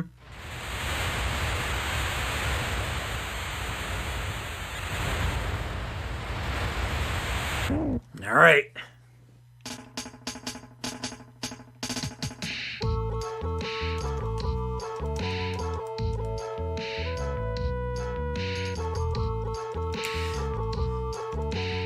Yeah, so the enemies in the ice area are pretty dangerous. So we actually have to be careful in this area. Because much like the last area, there is some forced encounters here. And enemies do hit harder here. In fact, we're going to be upgrading our armor here so that we don't get completely destroyed. In fact, we're going to take this opportunity to heal both Kevin and Lise. Actually, I probably should heal Kevin. First, we're going to get we're going to replenish our stock on healing items. Okay, we're good on that. We're still way good on our Angel Grails. This has actually been a good run as far as keeping our characters alive, which is not what I expect to have happen usually. Alright, so got our gear upgraded, and we should have well more than enough money to upgrade to our next weapon. Which is right over here. And we'll swap out the gear when we get outside. I'm just gonna wait until we... Okay. That'll do. So we'll swap to that, and then swap to this, and then swap to this.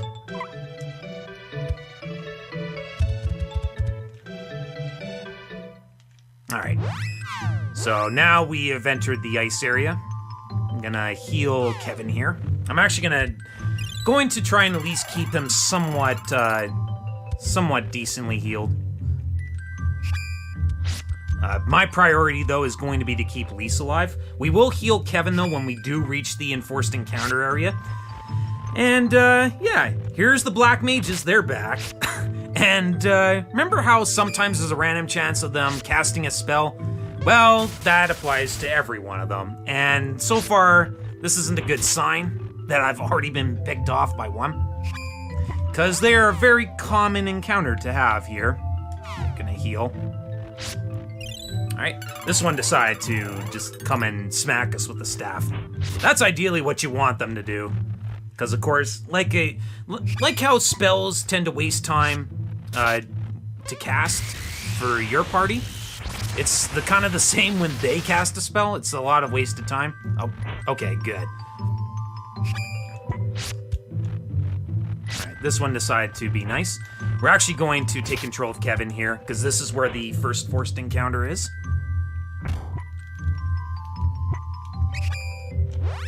And I'm going to heal Lise here, because I do want to make sure she survives. And thankfully, when Kevin's actually morphing, he's actually invincible during this time. It's actually kind of strange how that works. Oh, Jesus. Oh, Jesus. A lot of lag. A lot of lag right there. Just all of a sudden, just... They all died simultaneously there. Okay. I'm gonna just put that point in the spirit. We're gonna take control of Kevin here now. Since we do want to make sure that he's in control when we do reach the forced encounters.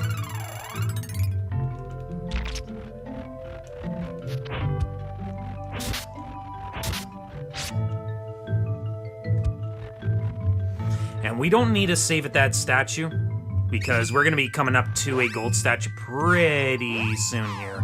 We will have one more first encounter before then, but we should be fine. Okay. So that Black Mage is actually trying to cast at me. So I'm actually going to cast a heal spell on him. just to keep him from getting picked off here. All the enemies are going after him there. All right. Okay, good. So once again, another attempt to cast, but that's a short enough screen. We can get past him. Yeah, so on top of having to worry about, oh my goodness. Yeah. Oh, she's got no health. She's got no magic. Oof. This is a scary situation. I'm gonna use a round candy. It's okay, she'll have some magic when the time comes. The round candies will do for now. Come on, you can do it. These potos, man. Alright, finally got a fairly good encounter there. Alright, so here's our other enforced encounter.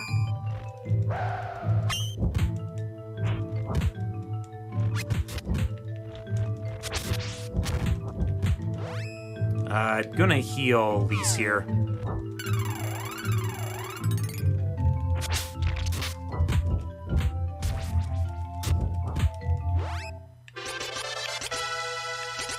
I can't put a point into stamina here.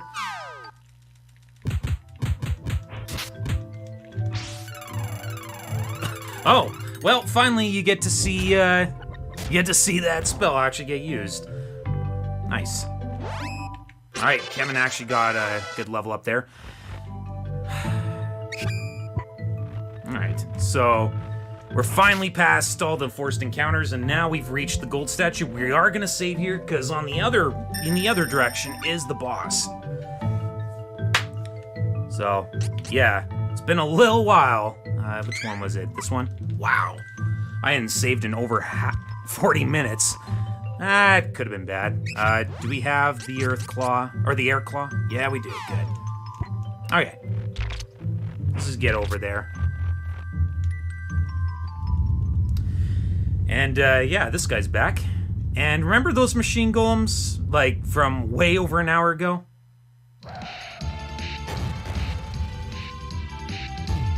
Well, they're back. And there's 3 of them, and they hit way harder. Let's see here. Yeah, we're probably gonna use that. And I'm probably going to, yeah, imbue with air. These guys are weak to air, so we're gonna imbue Kevin with that.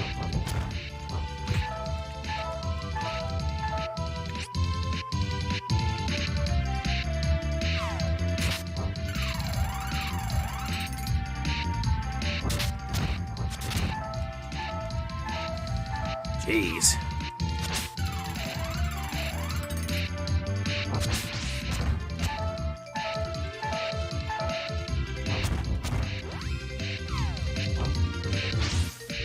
Oh. Yeah, so when these guys actually get low, they will do this attack. Okay, one of them's down. Yeah, they don't have much health.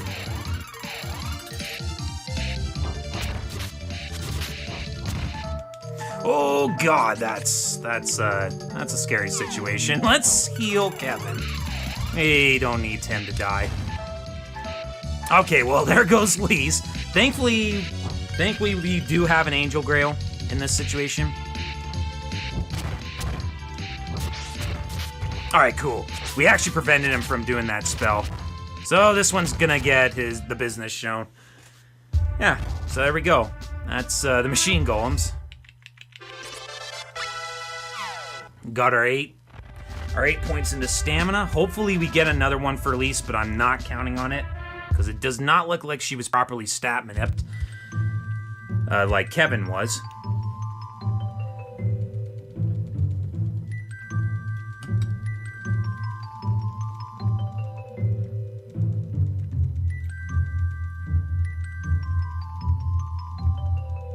Yeah, Jenya's time is really, really good. There's a lot of things I have to learn from him, as well as other runners on his level.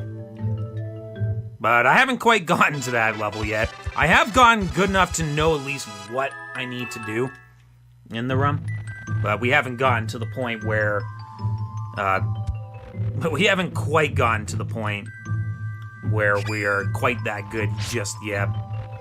And it might be a little while before we get to that point, but you never know what the future might hold. So we're actually gonna save here, just so we don't accidentally die going back, because I don't want to deal with the machine golems again. We dealt with them once, we don't need to deal with them again and watch that cutscene again. We're just gonna mosey on past everything. Alright, so unfortunately, because we have to backtrack, this means we have to do all of this nonsense again. So Carly's dead, so that means we gotta actually deal with healing. Damn, Kevin. Just totally wrecked their day right there. Alright, so I think Carly can do one more point into Spirit before she caps out on that stat. But we can put points into Intelligence, so to up her damage output with light magic. Let's heal you. Oh my god! I can't get down the stairs. This stupid lizard's in my way. Nice. Okay, I'm actually getting really good encounters now. We're not actually getting mages this time. We're actually getting these lizards. Oh god. Okay, please advance the screen. I don't like being stonewalled by these enemies. Especially not when all my party members are dead. Yeah, I think we'll be fine. We'll be fine. Again, worst case scenario, I'll get sent back to the gold statue. That's not the worst thing that could happen. Yeah, let's keep that topped up.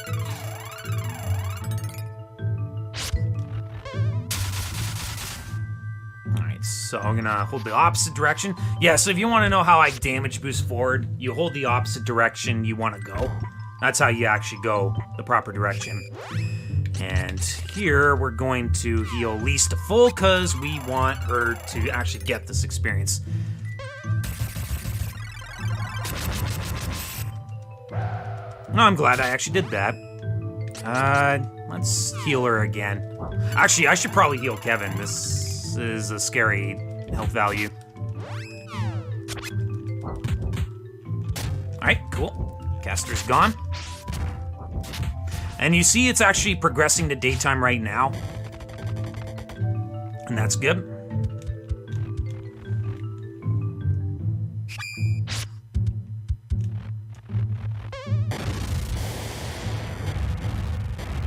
Because now we are past all the forced encounters, which is exactly what we want. Alright, so we're just gonna focus on keeping Lise alive. We don't need to worry about Kevin or Carly now at this point. Because, again, no more forced encounters. We're just gonna leave the area. And once we reach the desert area with Booskaboo, we're actually going to stay at the end and heal up to full. Because we need to get day to night, since when we get there to the next village, it's gonna be daytime anyway. Which is exactly what we want. Okay, so... come on. Alright, we're gonna make it. Good. I didn't want to cast another spell. Casting I think each time you try to cast a spell, I think it takes up at least 10 seconds to do it all. You gotta wait for the spell to play out, you gotta do all the menuing and whatnot. Alright, so let's leave the area. And let's call upon Booskaboo and head to the desert area. You don't see me in the Seiken Densetsu Discord. I probably should do that at some point. I don't know if there's actually a Discord link, but I'll probably have to look that up.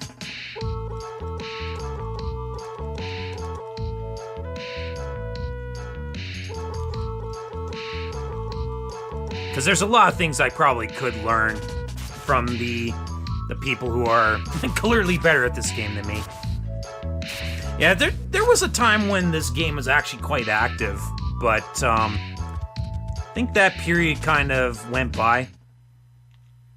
Guess a lot of them play like other RPGs, and it's kind of a time investment to learn really any RPG of that for that matter.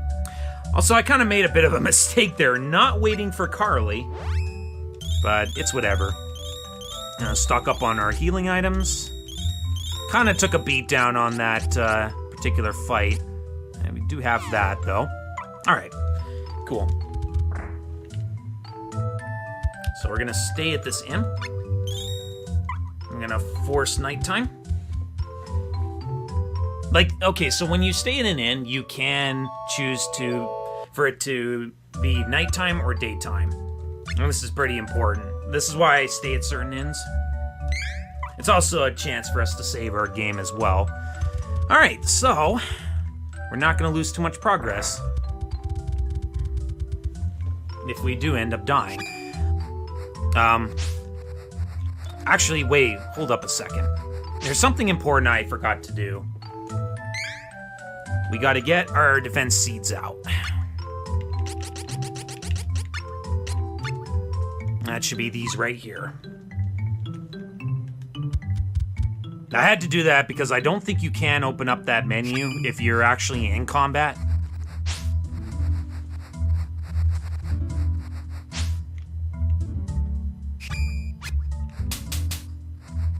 Alright, so I guess I'll talk a little bit about the desert here. Unlike the ice area, the desert's actually very safe.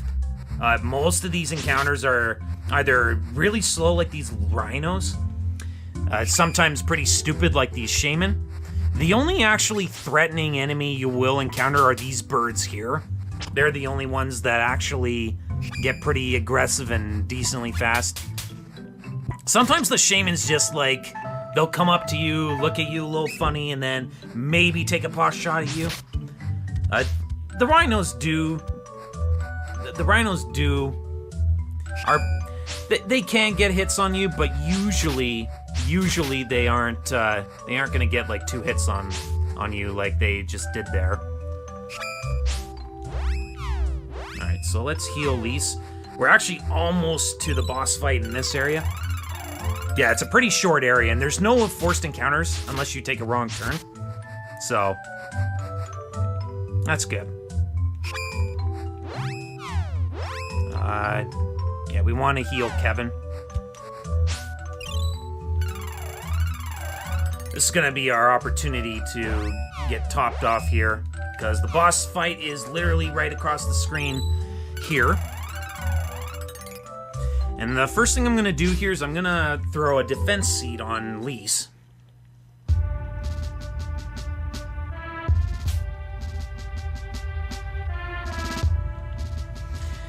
And yeah, Bill and Ben is back. Remember last time we chained them with pumpkin bombs? Well, they have more than enough health to survive that now, so you're gonna see why we dealt with them the way we did the first time. First things first though, we are gonna throw a defense seed on. Hopefully they don't start by throwing a thunder jutsu. Okay, they start with a shuriken, that's good. Alright, so Lisa actually, this isn't ideal that she's only taking, that she's taking 15 here, but it could be worse.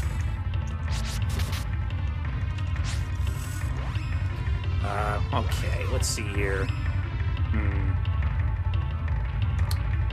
Okay, well, Carly's deciding to attack. Oh, one of the ninjas is going for Kevin, which is a little scary.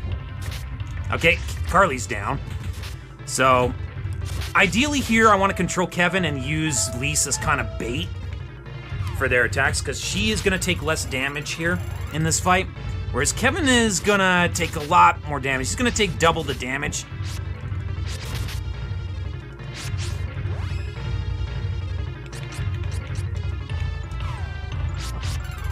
Unfortunately, they're throwing shurikens at Lise, which is kind of scary, because that's going to cause her to get knocked back. Oh, okay, so here's the shadow dive. Okay. Huh, interesting. Kevin actually is gonna survive that. Yeah, so that's a tech. You can't dodge that, and it's instant.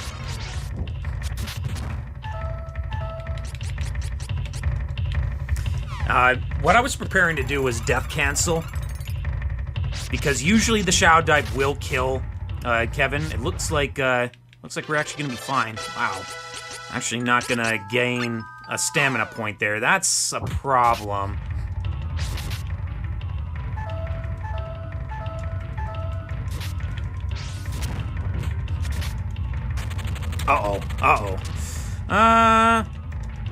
Okay, we actually got control of Lise there, so let's death cancel her. Because I actually have control of her, so that should be accomplishable. Nice, got it. And managed to clutch it out. That was very nice.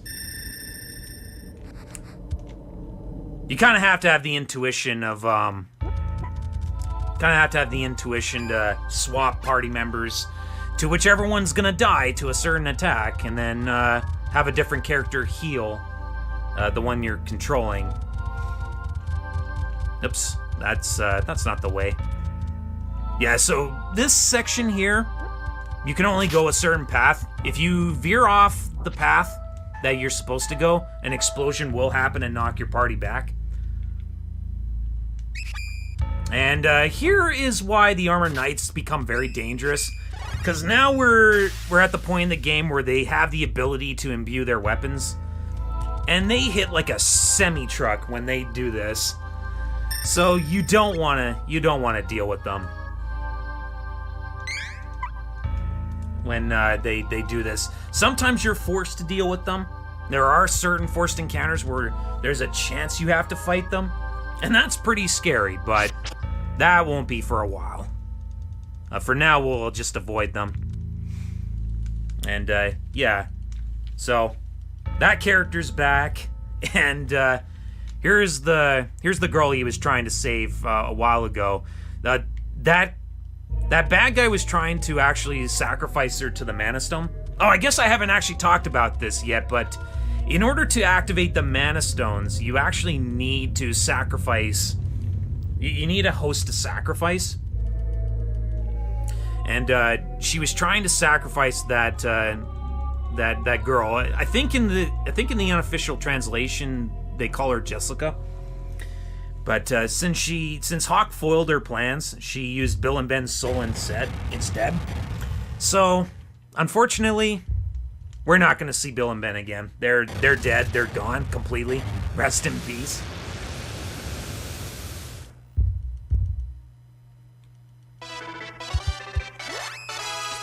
And with that, even though we failed to stop the Mana Stone from being activated, we do get the help of Salamanders. So we now have just 2 more Mana Spirits to get before we finally can go to the entryway to the portal, to the entryway to the Mana Holy Land.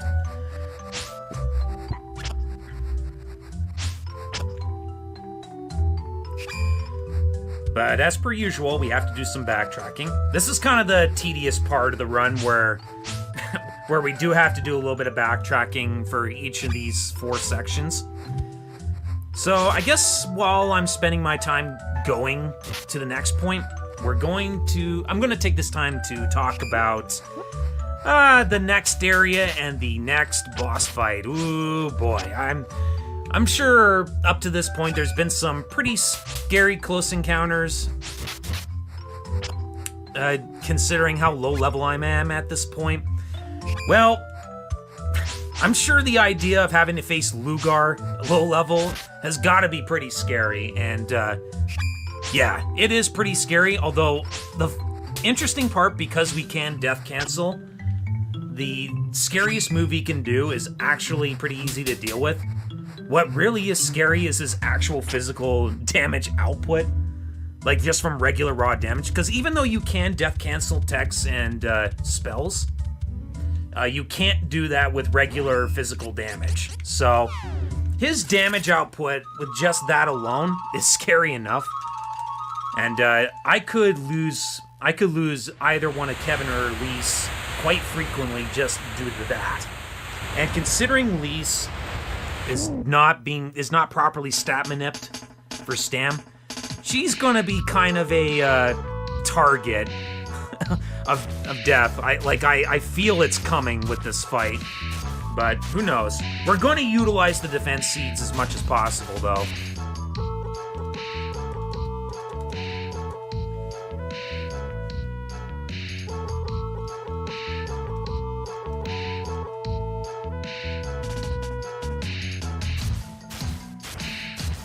Sorry, I've been somewhat slacking on the honking. What? Okay. Was kind of stuck there for a second. Alright, so that statue I was talking about some time ago, there it is. Had to talk to it after actually dealing with the other two areas. I'm gonna heal Lise here. Gonna take this time to top her off. And now we're gonna fully stock up on healing items. We hopefully we will not have to come back here and stock up, and hopefully just maintain all the goods that we need. 3 should do the trick, but I'm gonna grab an extra Angel Grail just in case. There's a chance that Lugar could absolutely destroy me with the stat point situation with Lise. Who knows though? So, if you also want to know, with the Moonlight Forest, we have werewolves. These are a terrifying enemy to deal with, because they're very accurate and they hit so hard. Like, you saw that they were able to do 55 damage to Kevin, which is not something to sneeze at. These guys can also do that much damage, but they're usually a little less accurate. Oh my goodness. All right. We are gonna leave this screen. We are gonna leave this screen right now and heal Kevin, because he just got destroyed there. Okay, who do I have control of here? Okay, I have Carly in control here. I should have healed him on this. What? No, I didn't want to leave this screen.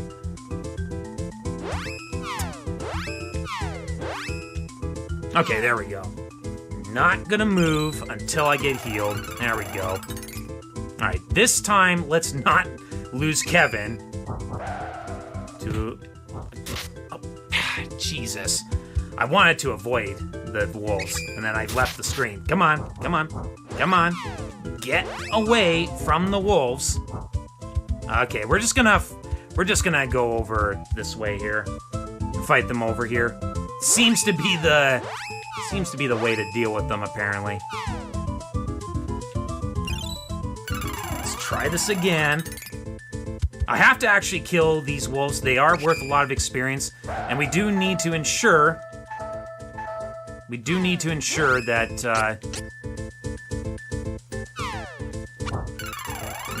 he does get the experience, because the fight that comes up after Lugar actually involves ads, like extra enemies. Okay, there we go. Finally did that properly. There's that level up I needed. Alright, cool. That took way longer than it needed to. Alright. Oh, Jesus. No, don't do it. Okay. Yeah, you can see how scary the enemies are here. They hit really hard. Alright, now we're in safety. So I'm going to take this time to heal up. We are going to save at this statue, because right beyond here is the Lugar fight. The ever-infamous Lugar fight.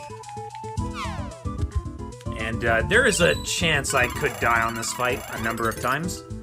So we are gonna take the safety save here. Alright. So that should do. So once again, much like the Bill and Ben fight, I'm going to kind of stay away from Lise so that in case he takes pot shots at least, then Kevin won't end up taking a hit either. The good thing though is that I have been reserving my Poto oils, which is probably going to come in handy in this fight for the multi-target heal.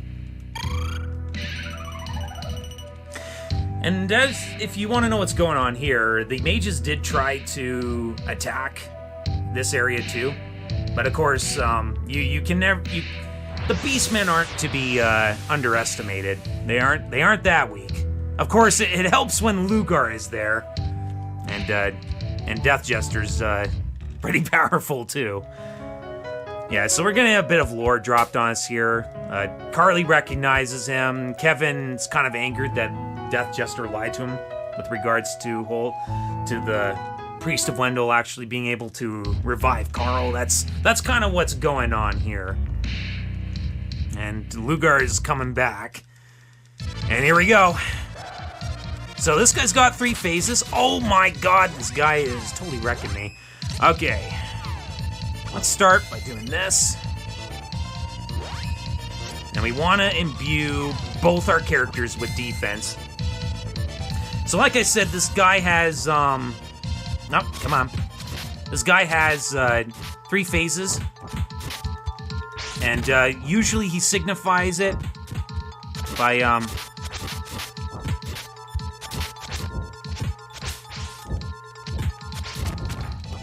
okay.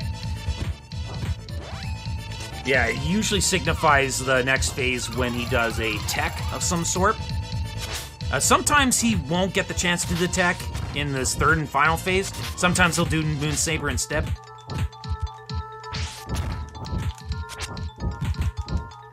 Alright, so that's fine. Since I was controlling Lise, we can actually death cancel her.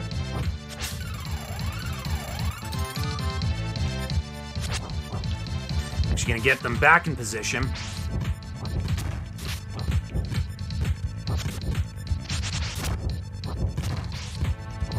Ooh.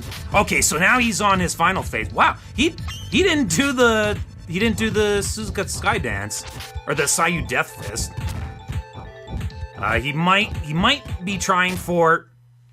Wow, I just destroyed him. Okay, so that final phase has so many things he can do. Like he could do a full screen tech that will almost one-shot my entire party.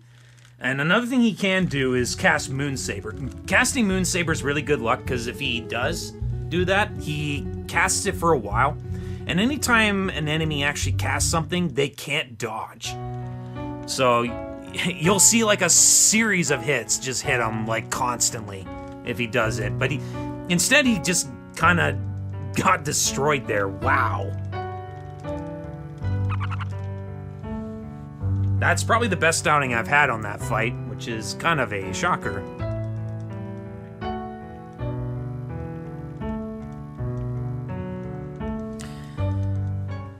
Alright, so... Jeez, I still didn't get... Wow, really? Okay, well, we're gonna have to put that point into strength. Yeesh. That's not great luck, but... It's fine. This is the point now where stamina's not going to be quite as important. Because, most of the boss fights are known for just doing a lot of casting.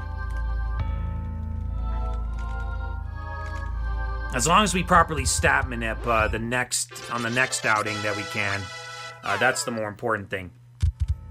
So... First things first, before I do anything, I am saving, because I am not dealing with that fight a second time. We had to talk to that Mana Stone, because we can't actually reach the next area unless we actually do that. And now we're going to check our experience count for Kevin. Okay, he's got 100. So we are going to kill a couple of bound wolves. And hopefully this time we are not going to get completely destroyed like last time. Look at that raw damage output. Okay, we're gonna take control of Kevin here. He's actually doing good. So I'm actually gonna heal.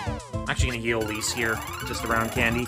I don't want to risk having to use Carly and she just can't cast in time, and end up with someone actually dying. Okay.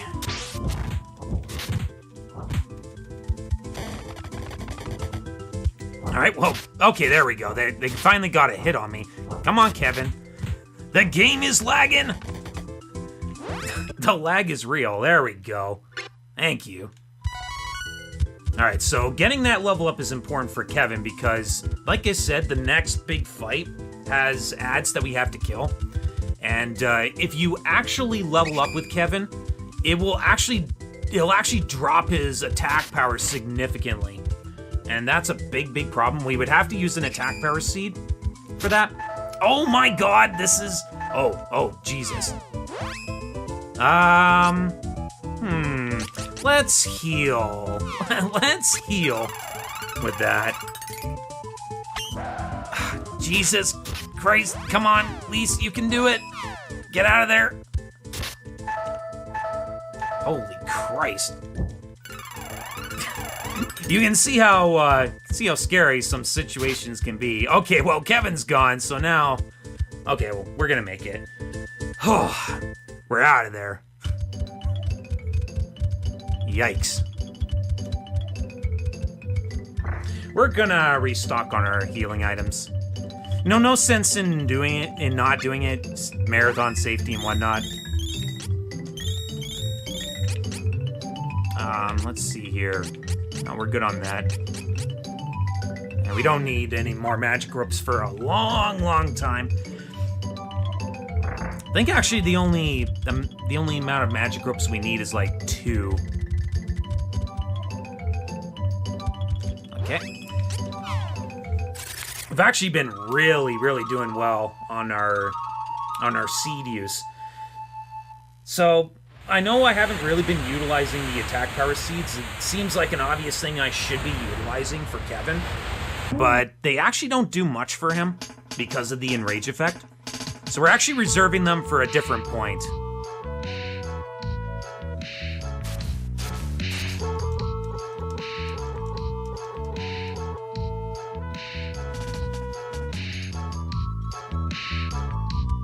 Alright, so on to the last area. The last area where the last Mana Spirit is. And that's why we need to go to the Moonlight Forest before this area. As it turns out, we need Luna to clear the way. Yeah, that's Kevin, right? I don't know why I was kind of staring at that blankly. Alright, so hey, look who's back, these whip guys. And they're about as bad as the other ones, except this time they don't throw a damaging item, but they do another thing instead, which I don't think we're gonna even see, possibly. But it's Sleep Flower. Everyone's favorite, a status ailment that puts you to sleep. Oh, okay, looks like we're not going to avoid that. Can we get through here? Nice, I actually got out of there. If you want to know where you're supposed to go, look to the colored petals. They'll indicate the way. And already we're in safety. Or in an elf village here. Also, that grave spot is actually pretty important. We'll touch up on that in a moment here, but first, the elves actually don't like us very much, so they're actually running away from us. And, they don't like humans, or any other type of race for that matter. So, we can't actually talk to any of them unless we talk to the Elder here. The Elder's sort of the same way, except he was willing to speak with us here because the fairy is here. And usually the fairy being here is trouble in their minds, so... They realize the situation's kind of dire. They have to help out however way they can. And, yeah, this whole thing with Carly here. Carly is actually half elf and half human. If I remember correctly, her father was a human and her mother was an elf. This relationship was vehemently opposed by the elf people.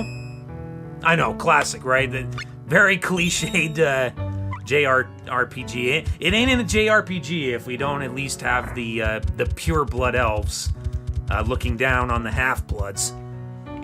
And this grave over here that you just saw there, that is her parents' graveyard. They're both dead now.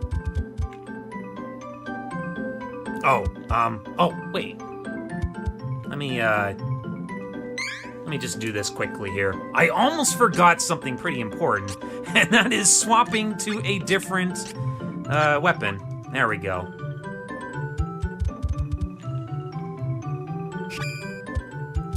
These enemies are actually very high damaging, and we don't really have access to better armor right now. So we're just heading on, we just have to power through everything. And that's another reason why we have to talk to the Elder too. We have to force this, that's what forces this cutscene here. And utilize Luna to pave the way, and now we're gonna save our game. It's a good idea to always save your game, folks. You don't want to end up making a bad mistake on a boss fight and then end up losing your ability to get crucial experience for certain other... Oh, here's the sleep flower, by the way. Thankfully, it was on Carly. That's actually pretty fortunate luck. I was doing a practice run like a few hours earlier before this run I had to do, and I got sleep flowered on Lise like literally 3 times in this stretch. It was pretty rough. Okay, so I'm gonna actually take control of Kevin here, and here's the boss. So yeah, sleep flower. Sleep flower is a very common spell you're gonna see in this fight. It's awful. Gonna try to deal with these ads now. Okay, good. Now we can unload. And already off to a great start, targeting Kevin just like that. Okay, so because Carly's actually topped up, because Carly is topped off on Spirit, we're gonna put it into Intelligence. Come on. Okay, there we go. That's more ideal. So now we can have Kevin bring on the business.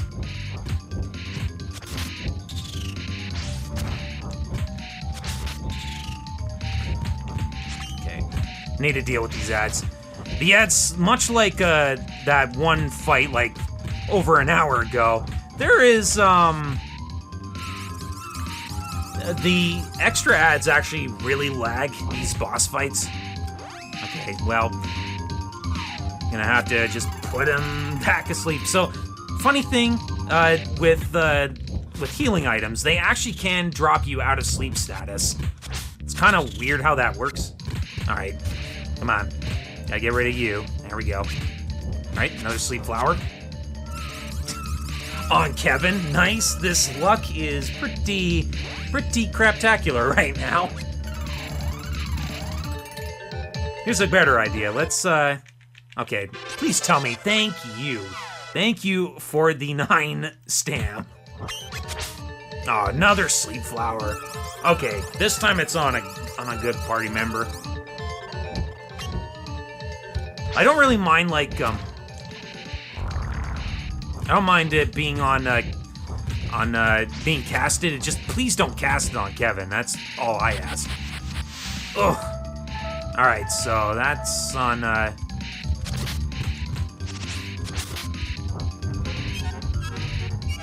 was on Carly. No. All right, this time I'm gonna want to heal Elise. I want to at least try to keep her alive. All right. Come on. All right, cool. That'll kill Carly off. Good. And there's Gildervine's Desperation Attack. This is good.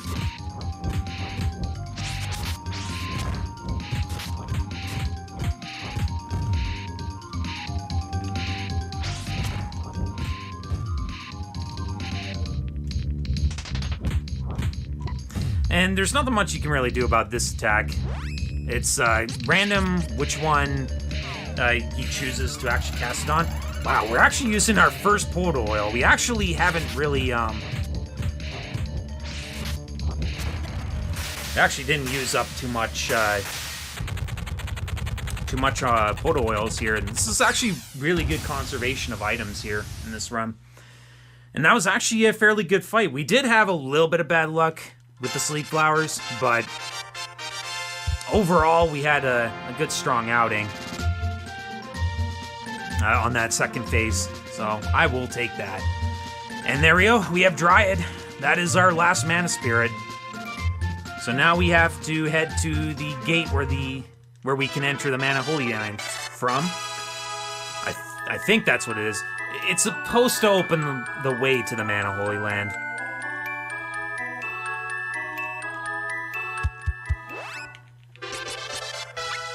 But first we gotta get out of here. Which means chances are we're gonna get a whole bunch of sleep flower thrown on us. Holy crap.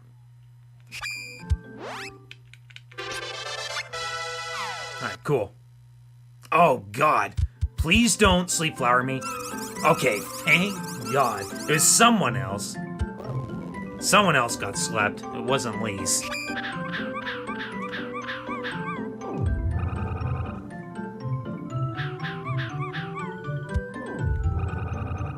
If you want to know, actually, if you want to know what that status thing, what that magic cast was, that's the power-up.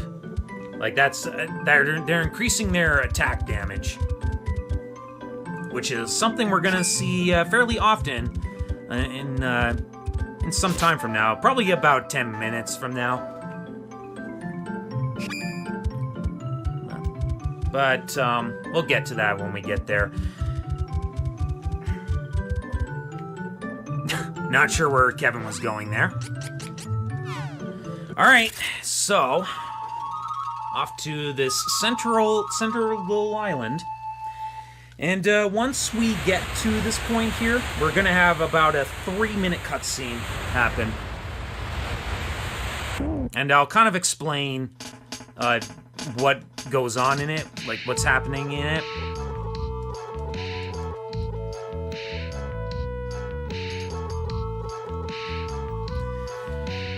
But, I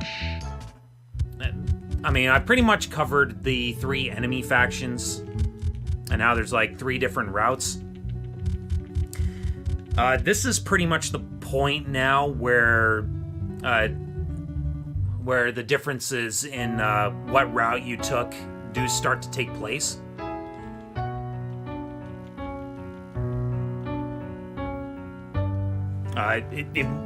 Well, actually, it's not this point, but it's the point where we get to the Sword of Mana, where it becomes where changes start to unfold based on the route that you take. All right, so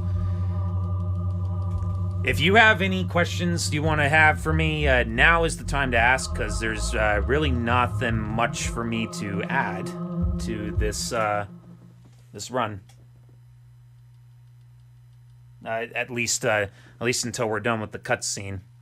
You know, aside from explaining story tidbits and whatnot.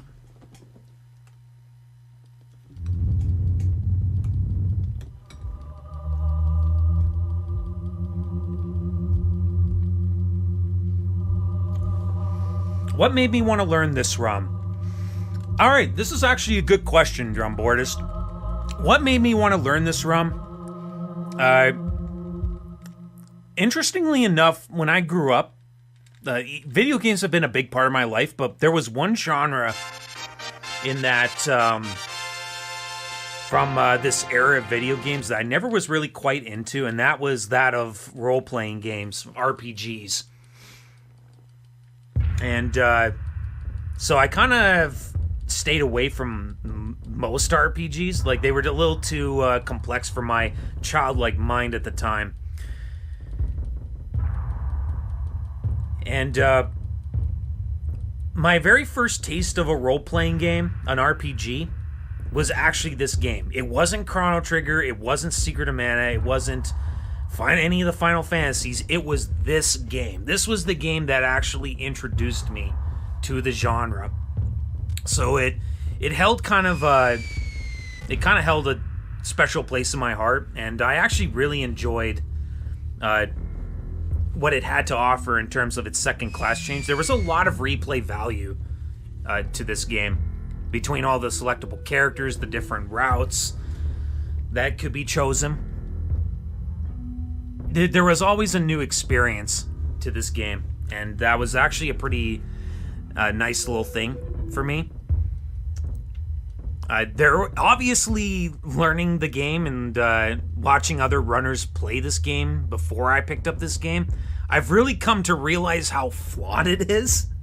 But, you know, I love it for its flaws, for its faults. Whether that be because of humongous lag problems or whatnot, dropped inputs and stuff like that.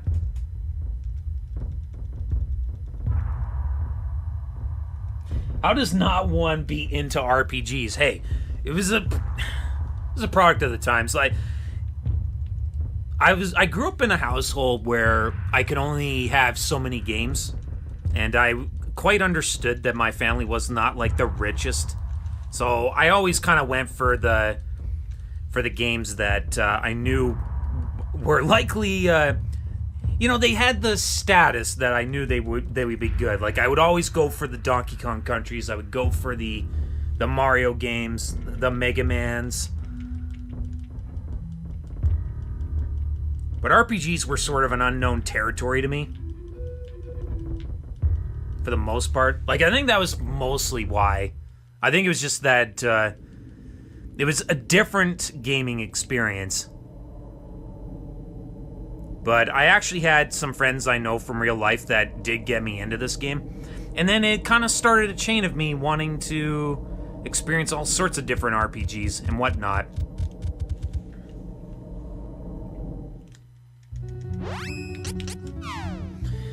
Like, I believe right after I finished this game, I think I started playing Chrono Trigger, and that was a great experience. And then I think I played some Final Fantasy VI after that.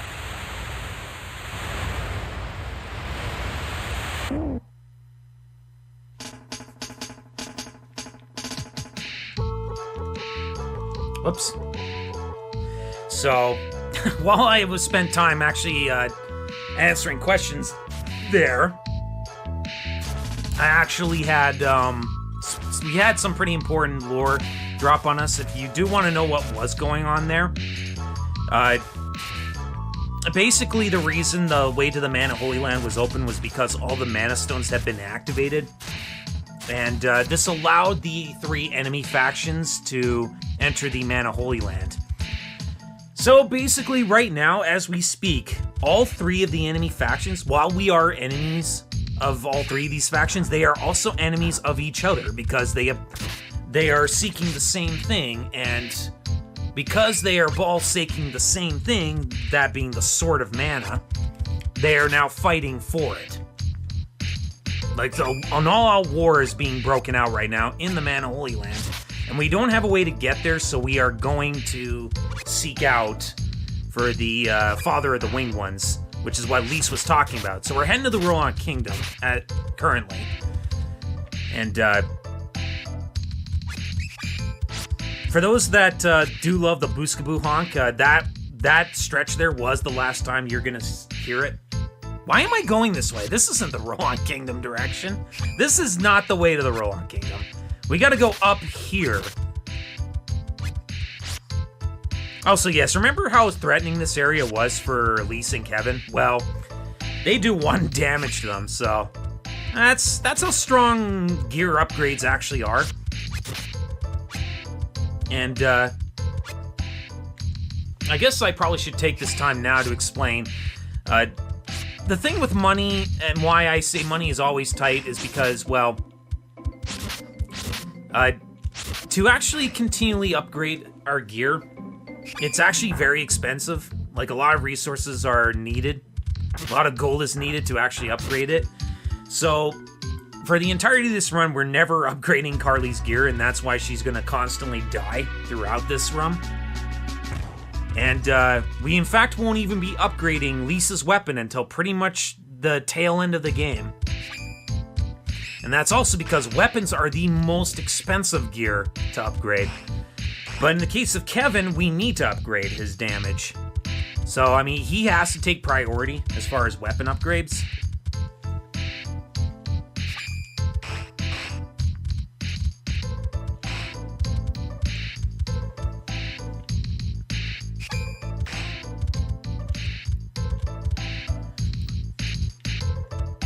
But we will try to upgrade our armor where we can.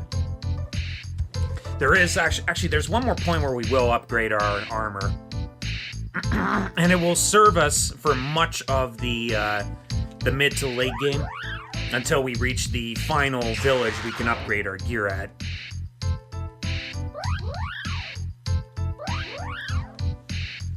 All right. So here's our new way of traveling. Here is Flammy.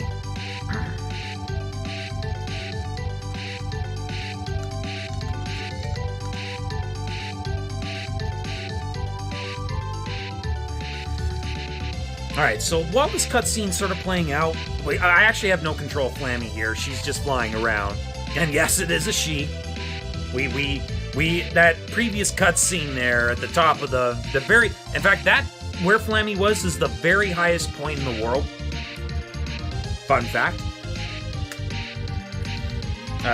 While this scene is playing out, though, I guess I'll take this time to say that now the role of the attack power seeds is going to come into play here. This is where we're going to really experience grind, because there's certain enemy types in this Mana Holy Land that is worth so much experience. Like, one of them is worth 200 plus experience. So this is going to be our chance to get caught up on levels. But unfortunately, there is a problem with this area. Oh, Jesus. What am I doing? That's not what I was supposed to do.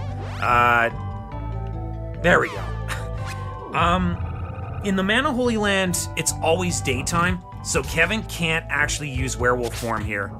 And this is very important that we utilize the attack power seeds accordingly. I'm going to just use that. And I'm going to do everything I can to keep Kevin alive, because if we do end up dying... If Kevin does end up dying, I would have to... Oh, Jesus Christ. Okay. That can be a little scary. I think I might have death canceled Carly there. Nope. Down she goes. She still got experience there, though. So, that's fine. Okay. Just gotta make sure I properly put this on Kevin. I have to make sure these attack power seeds are utilized. The King Rabbites are... these black Rabbites here, they are the ones that give us 200 experience.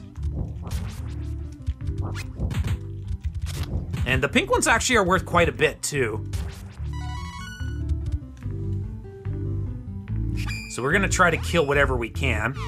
I'm going to actually heal Lise here. I want her to get the experience, too. It's pretty vital that she gets the experience, too. It's not just Kevin we need it for.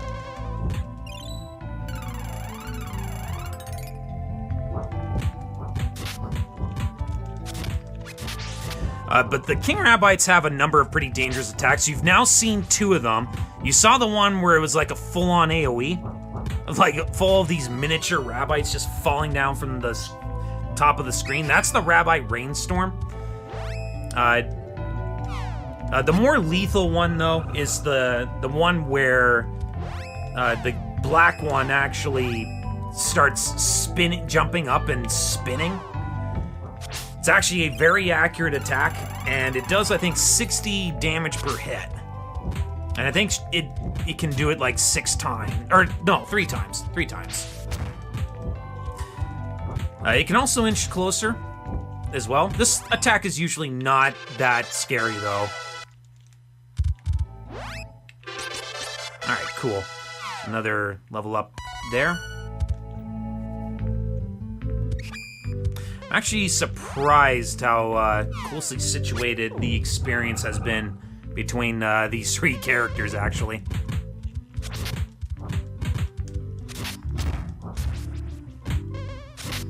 Come on. Okay, there we go. Alright, that should be good. And that gives 10 stam for Lise. I think that is her maximum. So at the very least, we will have the maximum stam value for the other stretches.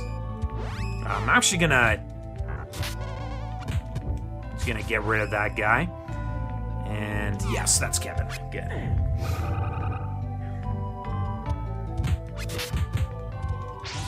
It's time to get rid of you.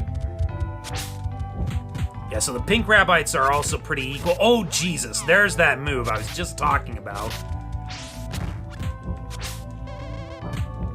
That one's not as bad. In fact, it only hits like once. Just since it's a little bit closer and whatnot. Alright, gonna just heal. Not gonna bother saving, though. This is not a tough stretch here. We're almost to the Sword of Mana now, actually. Yes.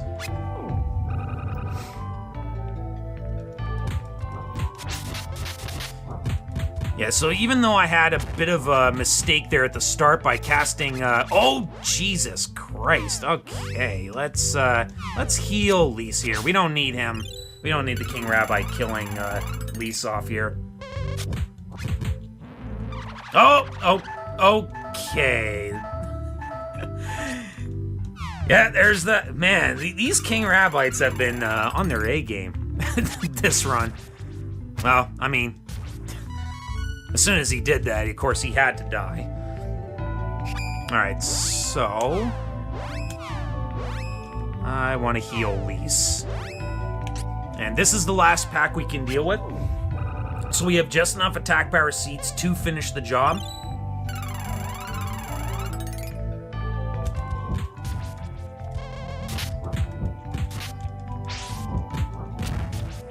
Alright.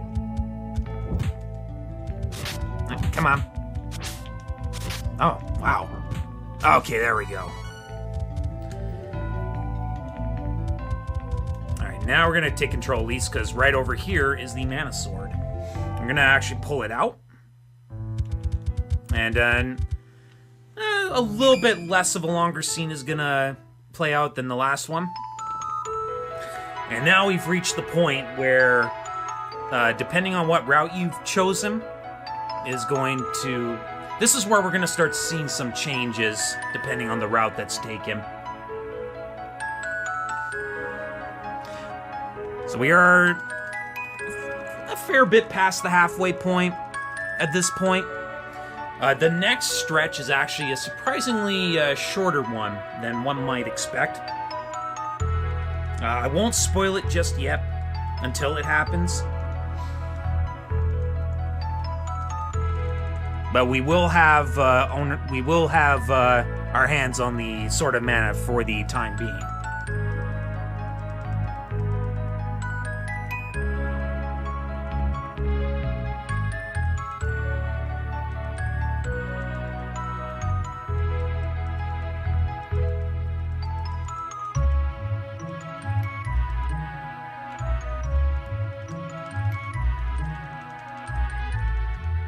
Okay. I understand, RP.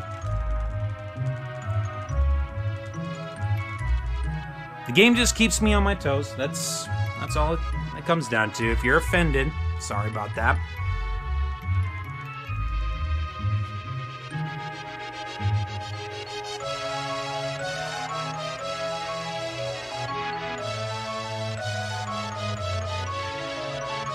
There's a lot of people who don't consider that word a swear word, but, I mean, some do, and that's fine. I'm sorry if I offended you, but...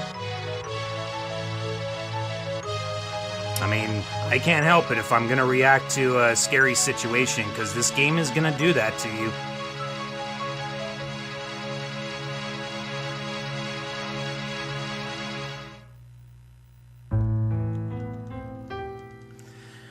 Okay, So this spirit here, she's the current spirit of the mana tree. And in here is the Flammy Drum. This is our way of summoning the Flammy, the flyer. And yeah, so the Flammy is going to be our main way of traveling from one place to the next. Also, here are a couple villains we have been somewhat familiar with: the Crimson Mage and the Darkshine Knight. Like I said, they are tied to the Dragon Emperor route, which is not the route we are going with. Alright, let's save here. Probably be wise. I don't think I'm gonna need to, but... Alright, I don't think I need to save, but I'm not going to take that chance. You see, I haven't saved in like 20 minutes, so...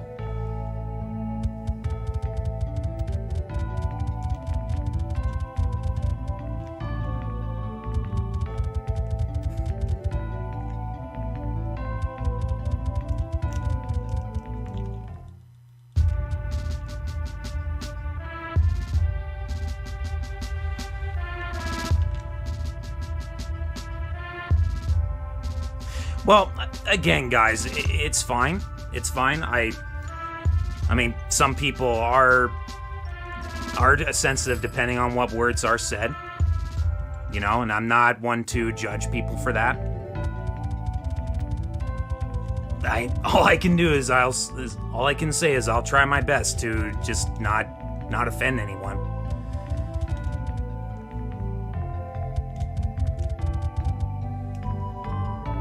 It's past, let's move on. Okay.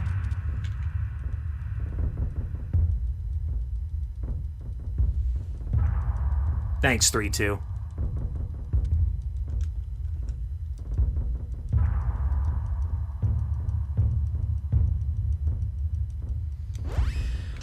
Alright, so, yes, as it turns out, those familiar faces we've been seeing, they are going to be our primary villains, because, like I said, they are the ones tied to the Archdemon route. So now we're going to head towards their base of operations, which is the Navarre Kingdom. Enjoy the music, by the way. It's the only time you're going to hear it. I believe this is Hawk's theme.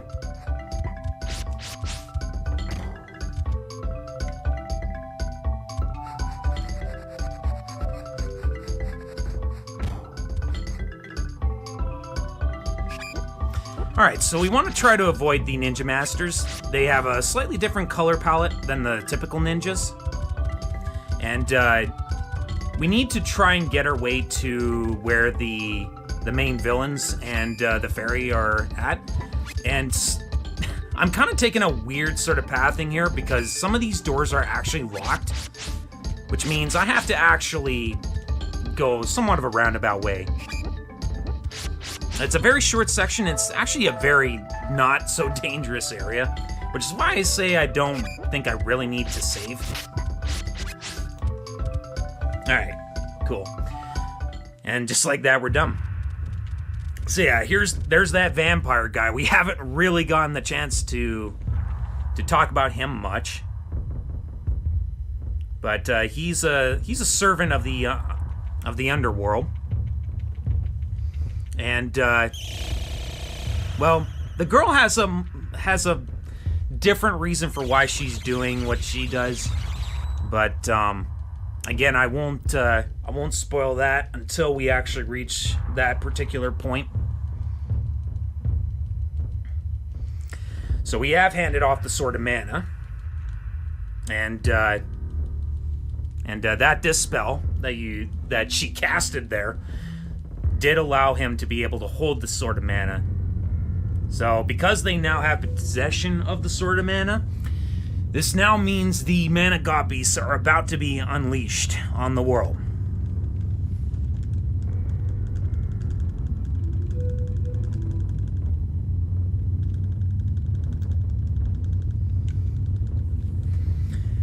So as you can imagine, the next goal for at least a decent portion of this run is going to be to destroy all the mana beasts. There are 7 that we do need to kill, with the 8th one being apparently question marks, because we don't really know where the 8th one actually is. So our primary objective right now is just to deal with the current 7 that are kind of residing in, that have just been unleashed. Now this is sort of an interesting part in the actual run, where you can actually do these mana beasts in any order you want. However, the actual speed run does things in the order that they do, for a pretty specific reason. First and foremost, we're going to actually go here. Now, before I actually continue, I'm just going to pull up some notes here, just to make sure that I got everything that I need, because I actually didn't practice this part, admittedly. I didn't feel like I needed to, but I do need to make sure I grab what I need. Alright, so I just stock up on chocolates. And a full stack on. That sounds about right. Alright, first things first, let's swap out the flute. We don't need that.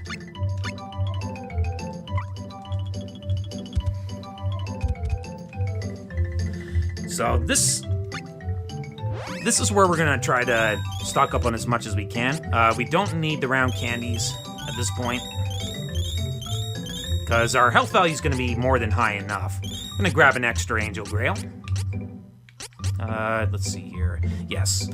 1, 2, 3, 4, 5, 6, 7, 8, 9, 10, 11, 12, 13, 14, 15, 16, 17, 18. Okay. So that's 3 full stacks of chocolate. That should do the job. Yes. Perfect. So that should be everything we need.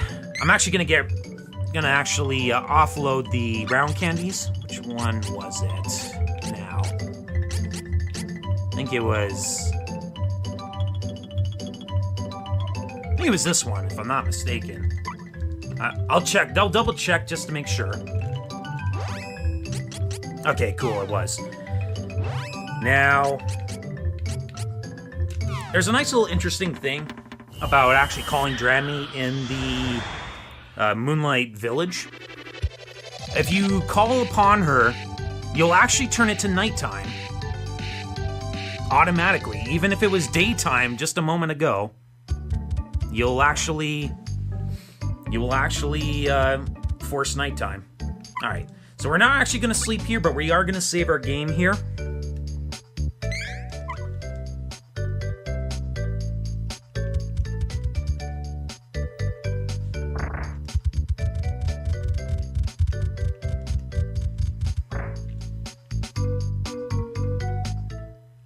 Alright, let's wait for our party members. Good.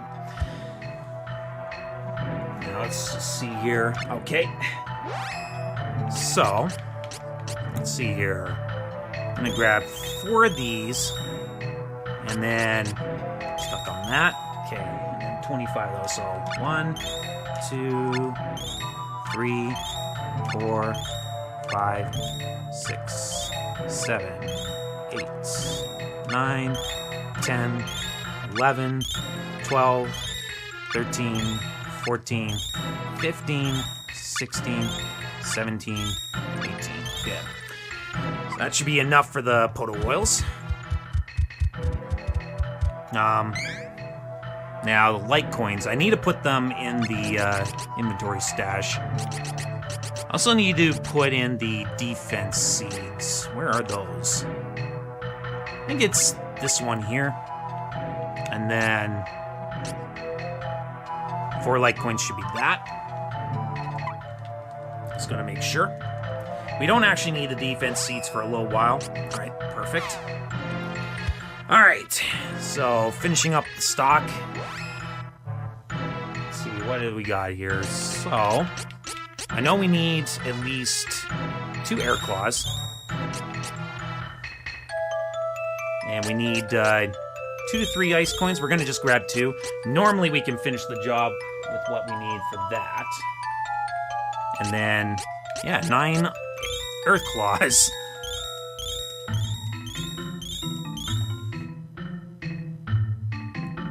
Mine seeds, attack harder seeds. Okay, so 9 of these. Just for emergency. 1, 2, 3, 4, 5, 6, 7, 8, 9. That's all we should need. Now, fire claw, single one should do, and 2 of these. All right, perfect. Now, just so we don't have to deal with all of that a second time, let's save one final time before we head on out, because we are done with our shopping for the time being.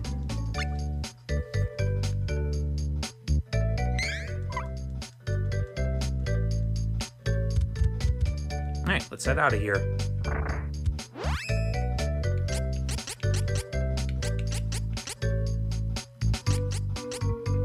Just had to make double sure. Okay, that looks good. All right. So, we're gonna head off to face our first mana beast, which is going to be the leaf mana beast. Gonna land right over here, and we're gonna face her first, this one first, because of the fact that there's a very abusable aspect to this fight, and this fight generally tends to be very tends to have a lot of health. Oh, by the way, these guys are back. Because, of course, we haven't been sick of mushrooms, and they're equally as accurate. They are these ones are pretty funny, though, because they like to break dance until you actually aggro onto them. And usually that means they like to waste some time. Oh, this is a bad grouping there. Actually, we actually got past them. Nice. The mushrooms are the biggest threat here, but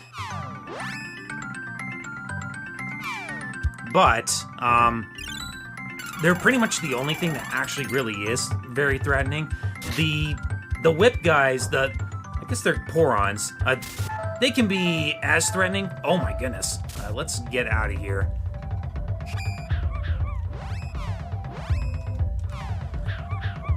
They can be very threatening too.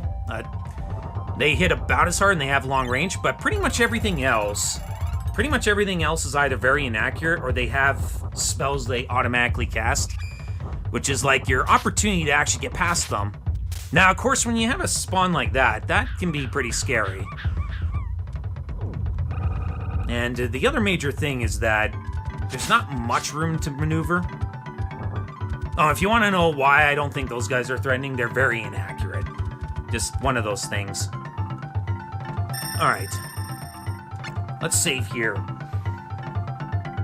Since we're almost at it exactly where we need to be.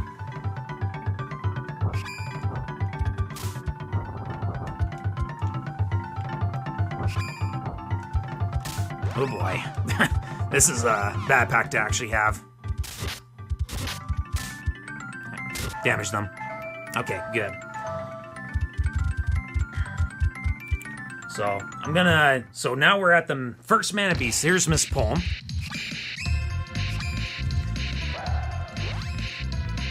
And the first thing we're gonna do is we're gonna heal Elise. All right, that's a good start.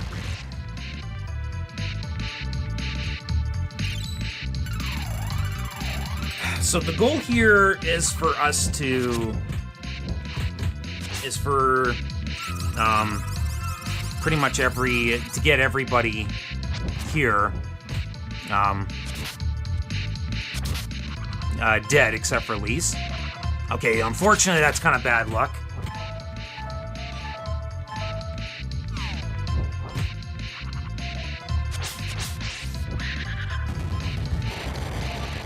So sadly, this is the problem with actually getting,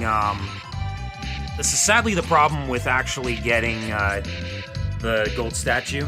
It puts you kind of in an unfavorable start. Ideally, you want to have both Kevin and Carly dead pretty much at the start of the fight. Otherwise, you have to wait like a whole bunch of time here. Alright, so just gonna wait and bind some time here. There's a reason we're doing this. Okay, so now we got exactly what we want here, which is this head chasing us. Gonna resurrect Kevin, and we're gonna continue to kite this head around. As long as this head tries to pursue me, the main boss actually will not attack. Like with actual spells or attacks. So by doing this, come on, Kevin. What are you doing, Kevin? Get in there. And I opened up the menu to bug out Kevin here, so now he's actually doing all this raw damage. Really putting on the hurt. He is having a few misses, but yeah, all I'm really doing is just kiting this head around, and until this head actually does an attack, the main body can't do any more casts. So Kevin is just gonna light this boss up while Lise is just busy kiting this thing around. And as long as you keep moving, you will always keep kiting. You'll never get hit by this thing. You see, I even had time to actually I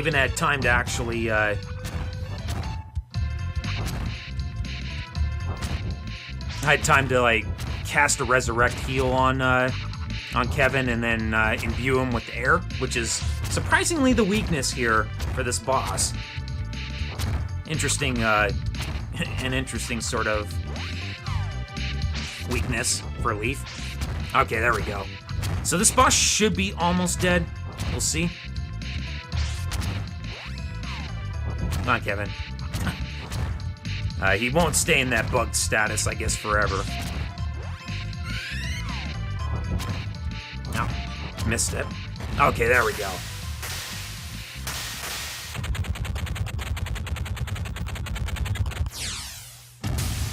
You sad pumpkin boss. Alright. So, that's Miss Poem.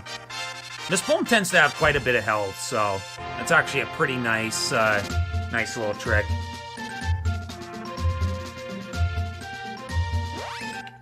And at this point, we may as well just put our points into whatever, because it doesn't really matter.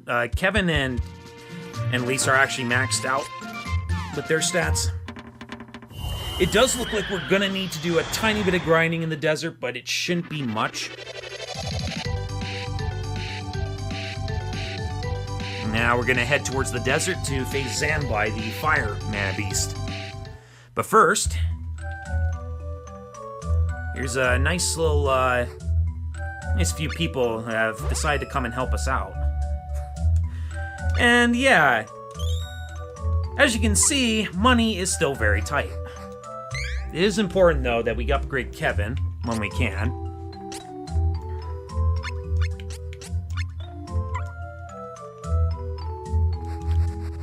Thankfully, we don't need really any more healing items. So we're just gonna move on.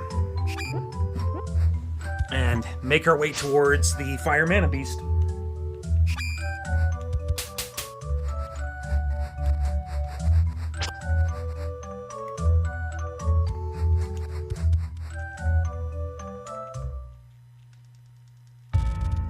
Doing that little trick here to get past this pack here.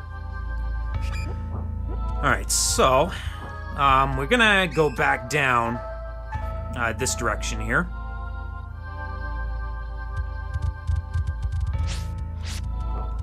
And make our way down here. And yeah, once again, like I stated before, the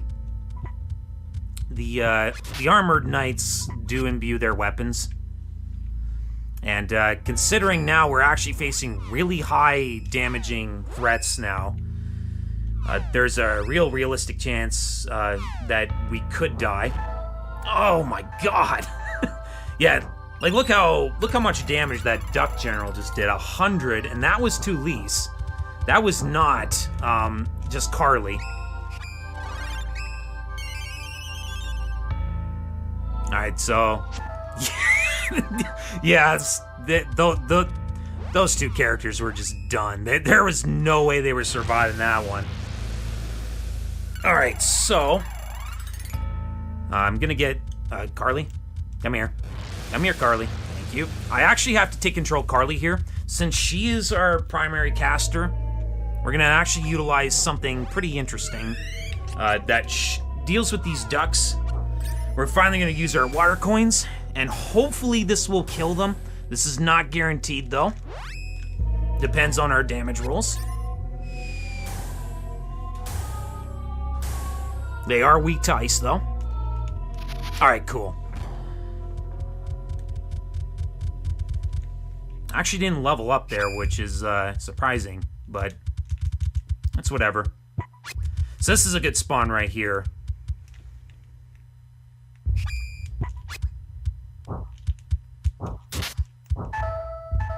Am I going the wrong way here? I feel like I made a turn a little too soon here. Yeah, it looks like I did. Okay. Just gotta make sure Elise stays safe, because everyone else is at 1 health. But yeah, you can see here I'm like level 16. These enemies are level 30. And this is gonna be a constant theme throughout pretty much the entirety rest of the run. We're gonna be dealing with enemies that are so high above our level that death and getting just completely pummeled at every corner is a realistic thing to have happen. Woo! All right. Please stop. I don't want to experience any more pain. Okay, there we go. All right, cool. So first things first, we're gonna heal Kevin here.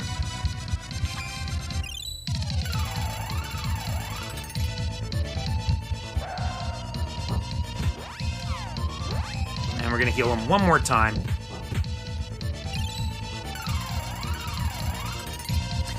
So this fight's actually pretty simple.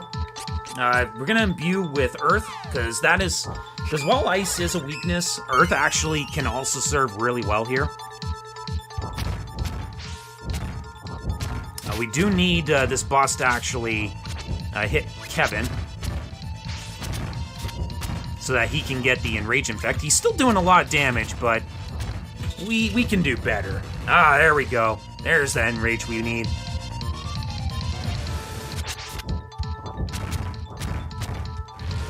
Alright, so... yeah, actually we're fine. I'm controlling Kevin right now, so if he targets Kevin, I can death cancel this. Alright, he targeted Carly, that's perfect. So, I'm going to, in this case, heal Kevin.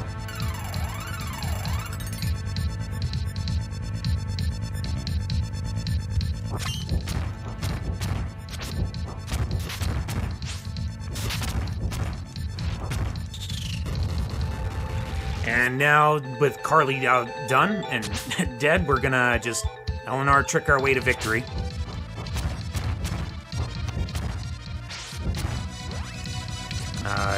Gonna actually heal Kevin. I'm not in control of Kevin right now, which means I won't be able to death cancel him if he takes mortal damage. And I think this is Heat Wave, yeah. Usually this attack is going to be Heat Wave 100% of the time. And now we're gonna use a pot of oil here, just to keep ourselves nicely topped off.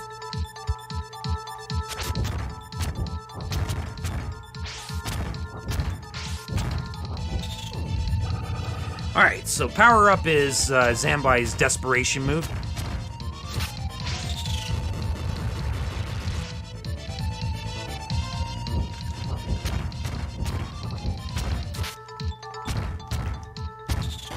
Nice. Good outing with Zambai. So that should get us to level 17. But we will need to get to level 18. From this point onward, we are going to class change before we proceed any further with our Mana Beast killings.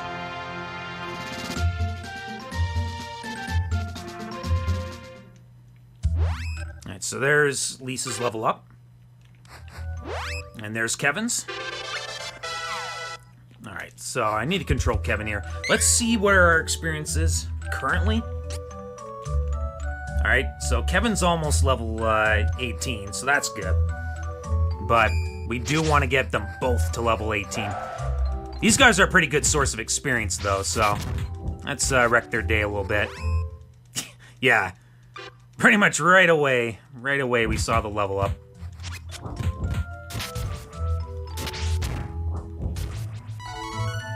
Also, gold rhinos are worth a lot of experience.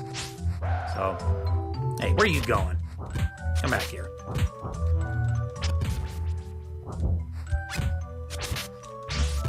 Over here. Uh-oh. And that's another reason why those birds are pretty lethal.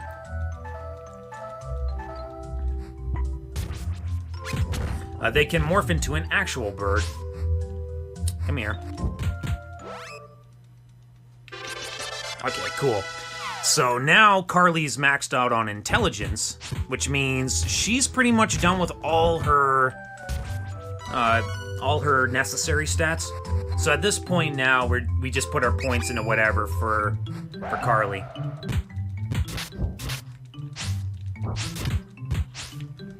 So all we need is level 18 for Elise.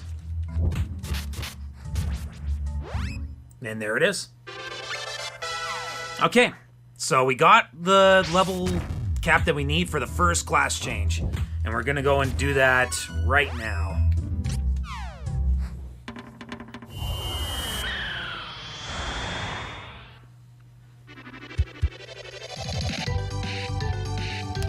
Off to the Man of Holy Land we go. Let's see here. Come here. Come on. Hello? No!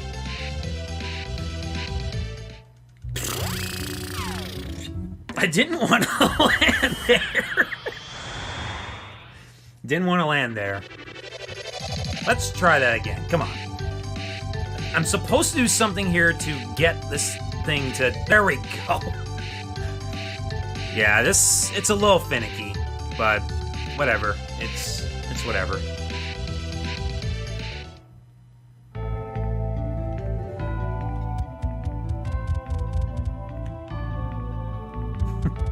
Yeah, that grinding was just to ensure I had the level that I needed for the class change.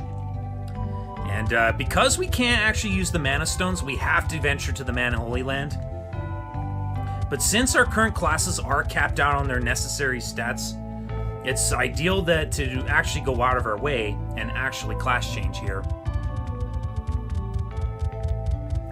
So I guess I probably should now talk about which, I should probably save here just in case I press the wrong option. Yeah, we don't want to select the wrong option here. So we're gonna class change right here. And for both Lise and Kevin, we're gonna go down the dark path. In the case of Kevin, we're going to go down the dark path because it gives him one extra point of strength, and every point of strength is very much needed for largely a for what is essentially largely a our primary damage dealer.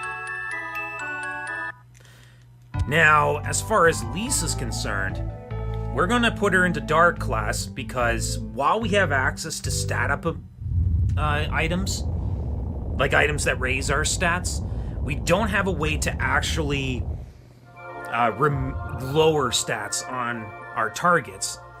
So we are going to utilize her dark class, which carries the status down ailments. And that is the reason why we select the classes here as such. So I'm gonna take this time to now apologize for anyone that really wants to see the second class change. It's too much of a departure in the run for me to do that. I could actually potentially go way over estimate if that actually happens too, but at least with the estimate as it currently stands. Alright. So now we're back to where we can actually use the Flammy Drum. And we're gonna head towards... We're gonna head out of the Mani Holy Land and we're gonna head towards Gemstone Valley. This is where our next area... This is the next area we're going to tackle. We're gonna go to Landumber.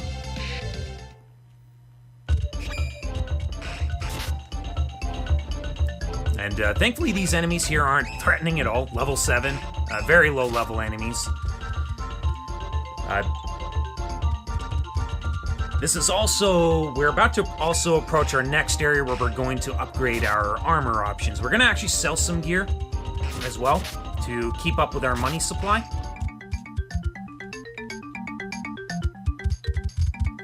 This is just going to go down this hole here. Alright, cool. So there... Oh, okay. No, we got one more screen here. Not a big deal, though. Cat should be just over here. This time we're going to talk to this one right here. Because she sells the armor. And it looks like we're a little on the low side. Alright, cool. So let's equip our gear. But first of all, remember like the Dwarf Village? We are going to want to select our certain options here. I think that's correct.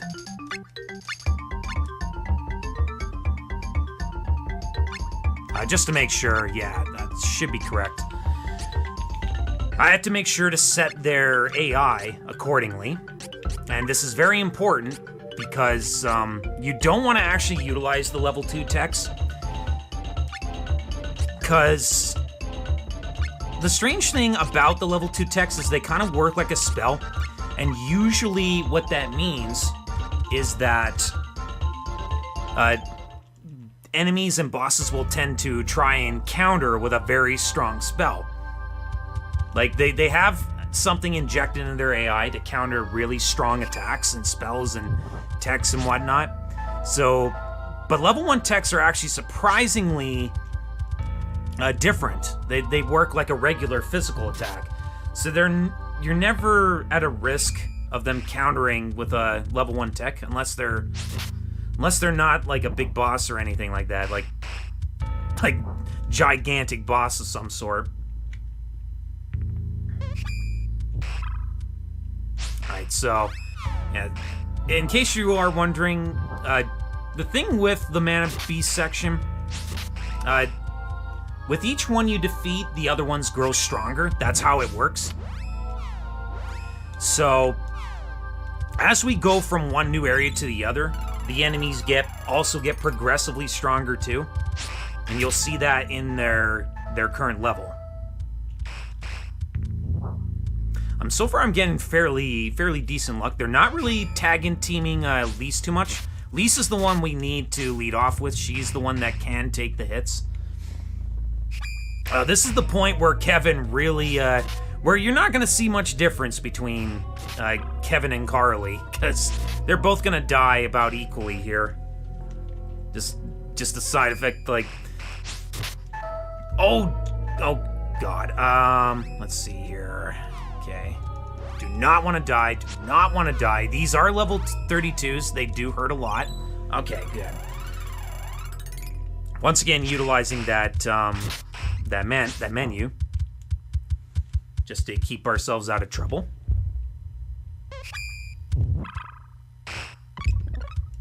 Huh, interesting. That attack usually doesn't hit me, so that's pretty rare. Not that it really does much, but... like, I think it just drops your maximum HP. I'm not 100% sure what that slime attack does, but it's not a... Oh, Oh my goodness, come on, come on, get out of there.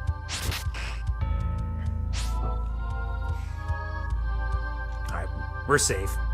Yeah, perfect. So we're actually in safety now, because most of these are level 28s now. We're about to hit probably one of the scariest portions of the run now, which is at the save statue. It's pretty important that I save at this statue because there's a chance a number of things can go wrong here. From this stretch of this mana beast to the next one. So we're going to save here in case the worst thing happens. This is also a key point in the run where we need to once again stat manip. Since we now have class change, we haven't leveled up yet. Come on, you can do it, Lise.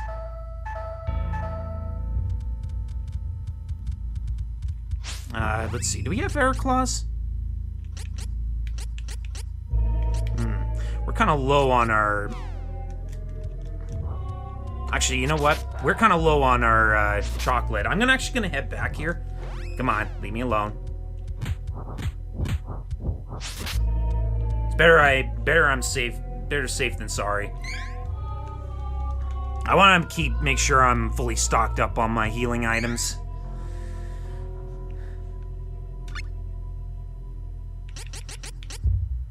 Where is that stack of 18? There they are. There it is. There we go. And then, yeah, everything else should be fine. All right, we'll heal one last time here and save. Sorry about that. I had to make sure that I take this as safely as I can here, because this is the one section of the Mana Beast stretch that I actually worry about the most. Because if I don't properly stat manip, I have to reset. There's no way around it. And there's also the problem of the day cycles as well.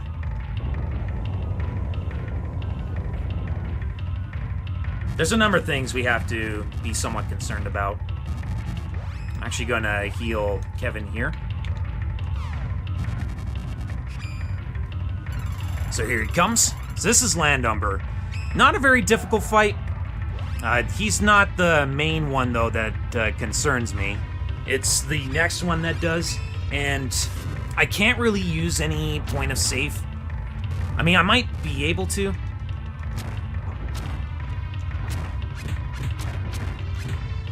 Let's see here. Yeah.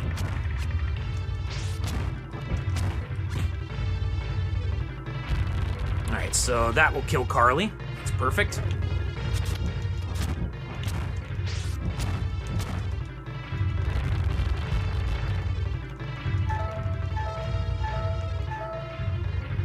Alright, well, that's kind of unfortunate. I got kind of bad luck there.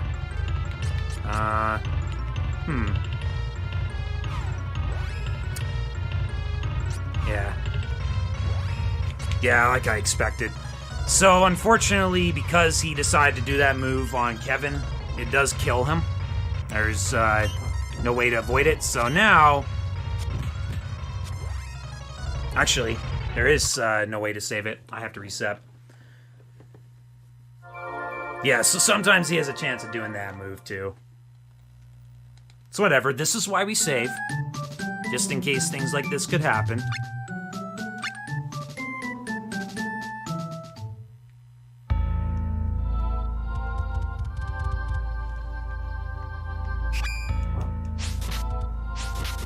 It's actually pretty unlucky that he decides to do 2 of those grabs in a row.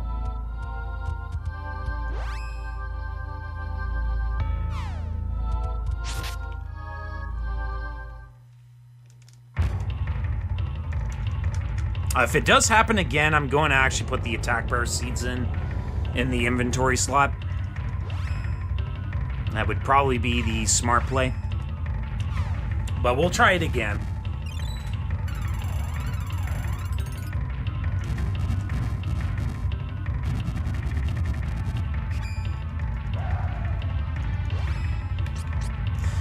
And unfortunately, we do have to reset when stuff like that does happen, because once Kevin does die once, you pretty much use up his his resource that he desperately needs.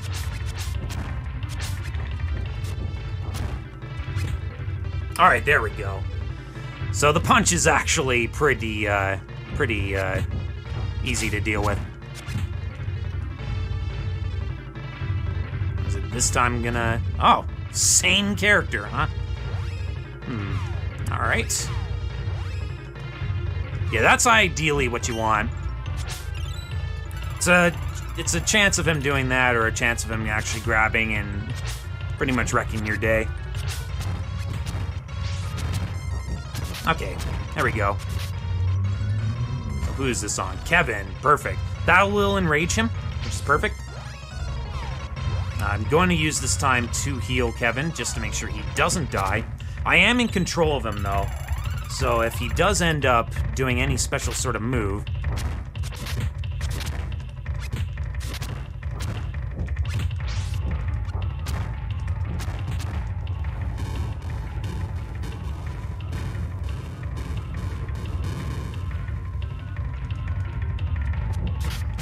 Alright, cool.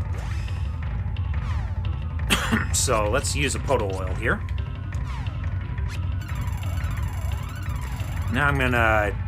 Well, this fight's kind of weird. I can't really utilize the LNR trick or the AT cancel really too much, because the AI tends to have a weird sort of way of just moving around in this fight. It's kind of hard to... Can be a little hard to actually get hits on this guy. Also, sometimes he does like to do this attack, his desperation move, like, a few times in a row. Actually... Nice.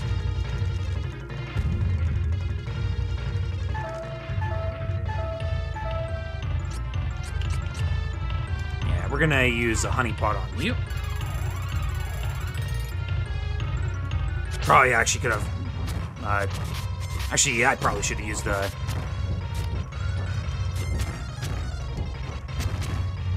Probably should have used a... Oops, that's not what I wanted to do. Okay, well, we got rid of him. Alright, so now comes the actually important part. I need to make sure I use the Flammy Drum here, like, literally as soon as possible. If I don't open the menu before the level up happens, we could have a major problem, and... yeah. Alright, we got it open. So we're gonna use the Flammy Drum to interrupt our level up, and this will store our experience in preparation for the next big status.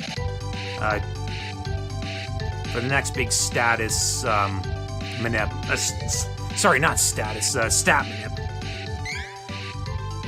Now, I'm just gonna check something here. Alright, it's dry day. That should be fine. But just to make sure, let's just open up... Let's actually open this up. Alright, cool.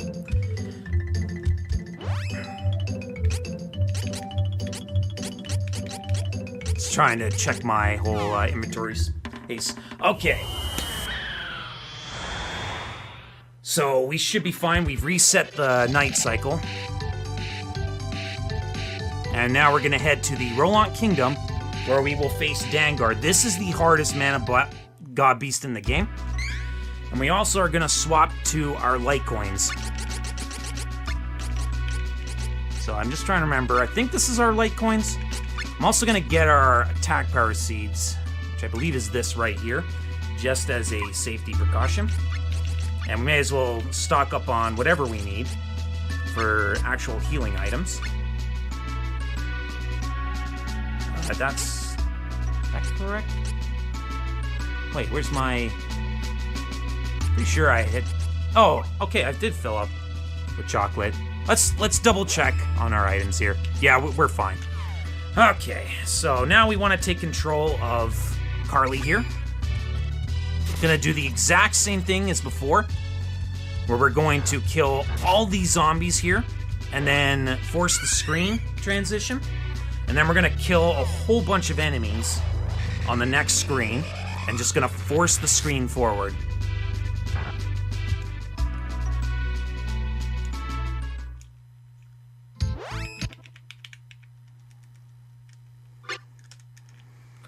Alright, so...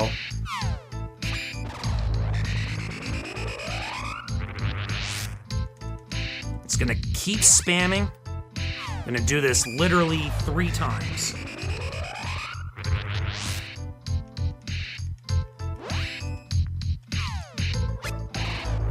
Not sure I like what this knight is doing here.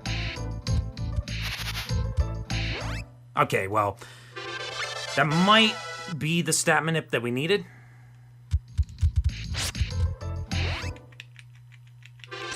We'll find out on the next level up. This is sort of a good safe spot to actually farm for some experience. This place is actually not that dangerous, despite the fact we will be facing higher level enemies.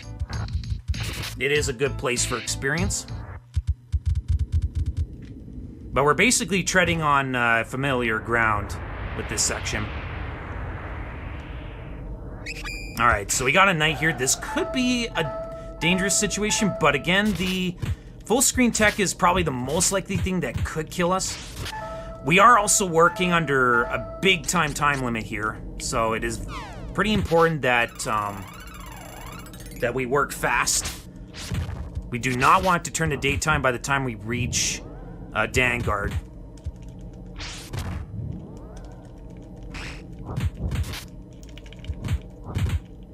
Come on. Right. There we go. And we're looking for one more level for both Kevin and Reese. Ideally, we want Reese to have this level up because this gives her the defense spell, the defense down spell, which is really, really important for,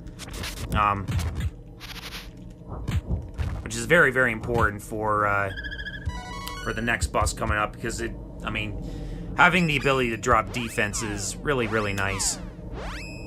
Oops. No, I want to heal. That's what I want to do.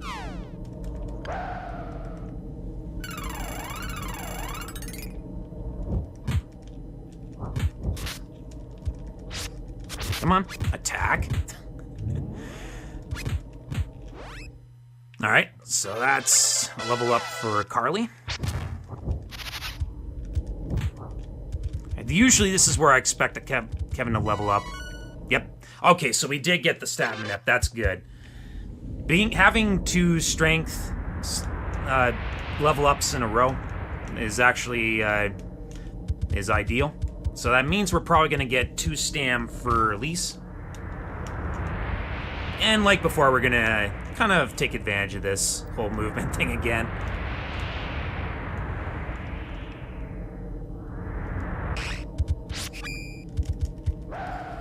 Still are waiting for our level up for Elise. Hopefully she gets it before we are done here. Oh. Oh. Okay.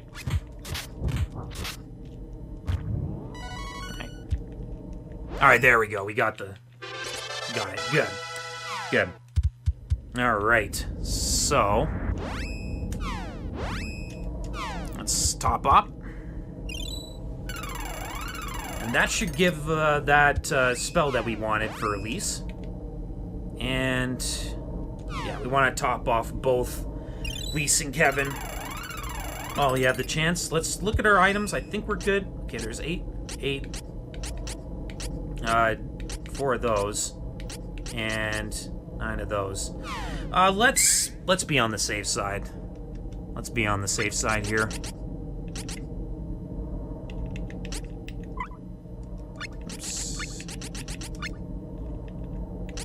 Total oils, 9 of the chocolate.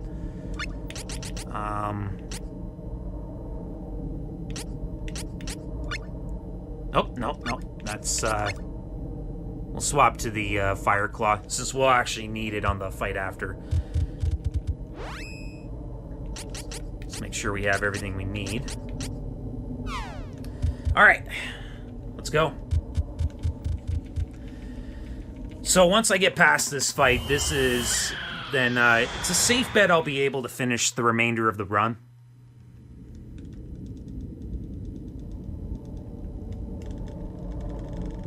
Because while there is a lot of scary areas still to come, most of them usually involve pretty overpowered abilities getting used on me that can basically wipe my whole party. But death cancel is a thing, so I'm not as concerned. But this fight does concern me a little bit. So, Dangard. Oh, Dangard. This fight is very long, it's very drawn out, and he can hit really hard, and usually, given the day cycles, usually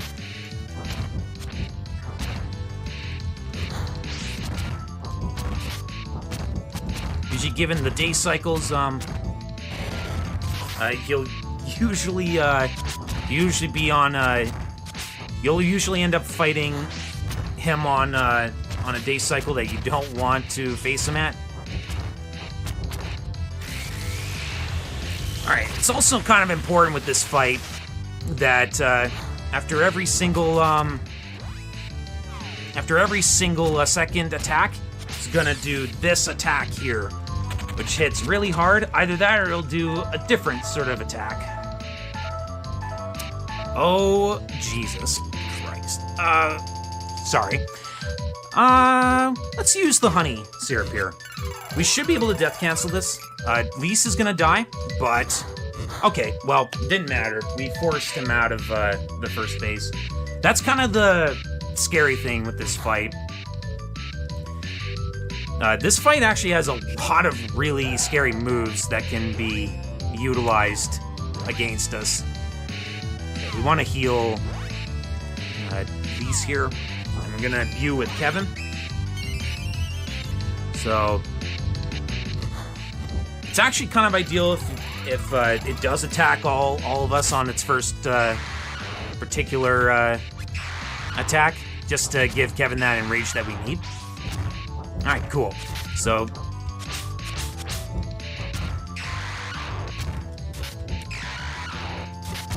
Kevin's So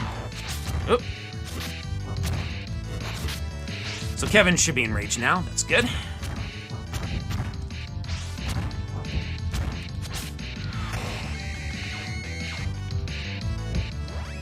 Alright, that's fine. We'll heal through that. Since we have control of Kevin, we don't have to worry about him so much. Because usually the things that will kill is things like this.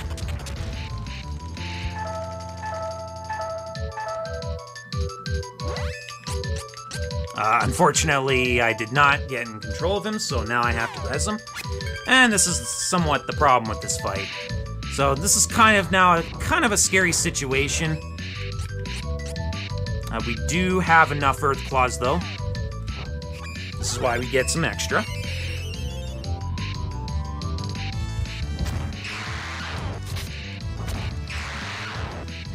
I'm gonna actually heal Lise. I don't want to end up losing her. Actually, I should be able to put this phase down. Kinda had to think about that one. Come on, Kevin. There we go. Yeah, good call. Good call. Gotta save my resources when I can. So that's the halfway point of the fight. I know, pretty long fight. That's how the fight goes. You move on to the next phase, and there's 4 phases. The last one is probably the scariest. The third phase is, honestly, anytime it's this perspective, it's actually fairly easy to get hits on Dangard, so...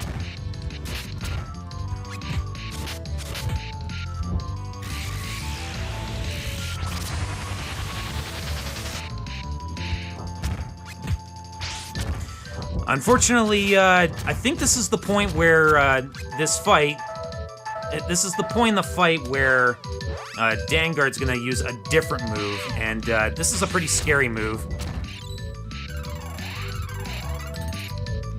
And it does a ton of damage. I think it will put Kevin even at critical health.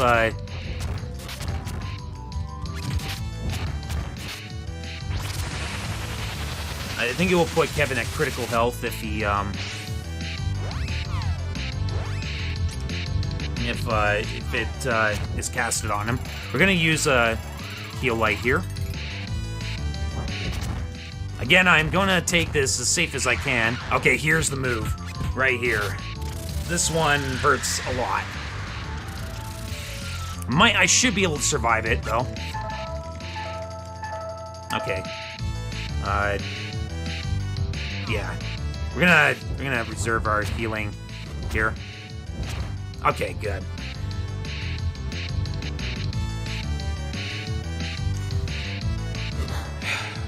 So, last core of the fight.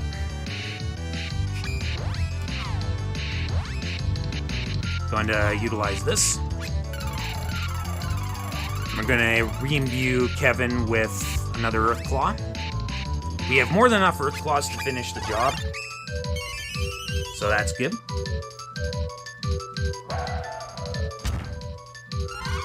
And we're hopefully not going to die.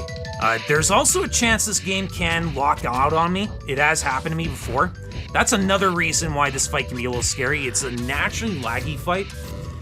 And sometimes the lag can be so intense that you lose all control of your characters. It's not fun. But what we can do here, just for safety. Actually, you know what? I was thinking to use a Mind Seed in order to drop down the amount of I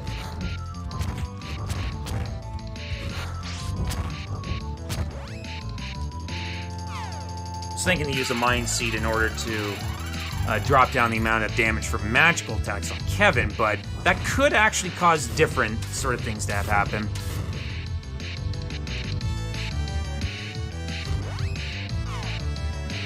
Alright, so let's heal Kevin here. If Lise does die, here, I'll think about using a res item. We'll see how long this fight takes after the fact. Okay, so there everyone else is dead. Just like I expected this spell to do. Alright, come here. This fight shouldn't lag as much. There we go. Okay, good. So that's a big, big relief. We're past now the part of the Mana Beast rush that's probably the scariest. And now we can head towards Figman, who is the Ice Mana Beast. Before that, though, we're gonna take a nice, quick little detour to the Moonlight Village. Remember when I said that using Flammy Drum in the Moonlight Village forces nighttime? Like it resets the nighttime cycle? That's why we're gonna go back here and call for Flammy once again. And since it's not a far departure... Ooh, almost went somewhere else. Okay, let's see here. How much money do we have? I'm actually gonna talk with this guy. May consider getting a different weapon. Okay, that's good. Alright, we'll use that.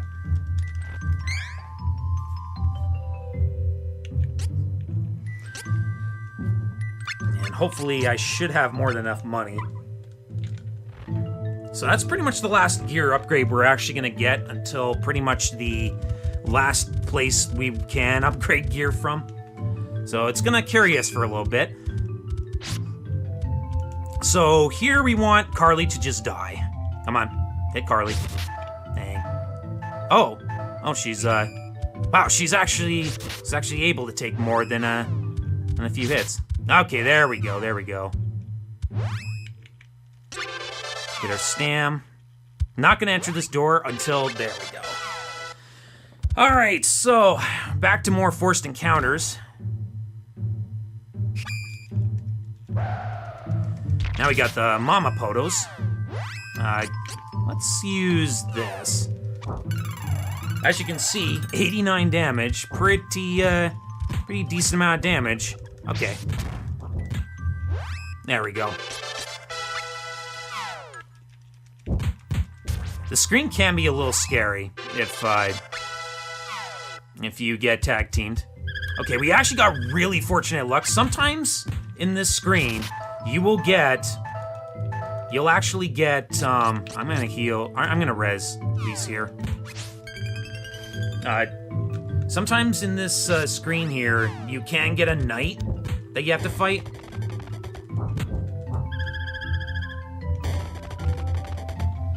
And that means you have to deal with a power enchanted knight.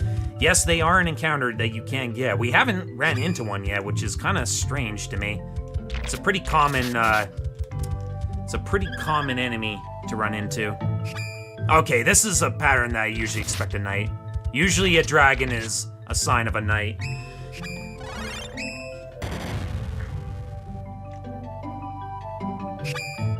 Alright, another frost dragon. Frost dragons are also pretty lethal as well. So we don't want to actually deal with them as well. Yes. Gotta keep my lead-off character nicely topped off. Alright, here's another knight. Lisa's in a scary sort of position here. Oh, okay. They weren't quick enough to get that hit on me. Okay, we're gonna go in here to delay that cast. And we're gonna heal.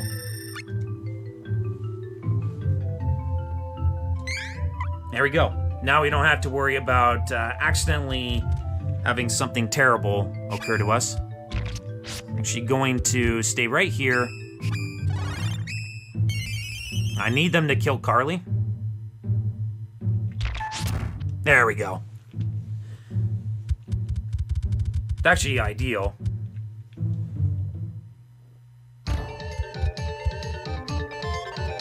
I actually just realized I haven't been utilizing the defense down. Alright. So first things first, let's get the defense down going. This is a pretty critical fight. We want to try to beat out a certain cycle.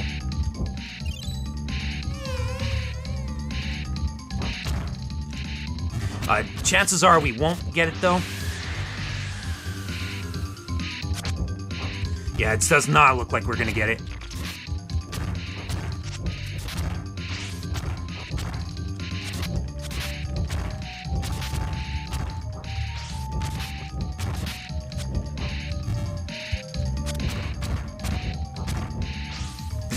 Uh-oh. Okay, yeah. Didn't prevent him from leaving. So this is why there's a quick kill associated with this guy. So for the next minute and a half, he's gonna do this. We're actually going to select Kevin here in case he decides to target Kevin in particular.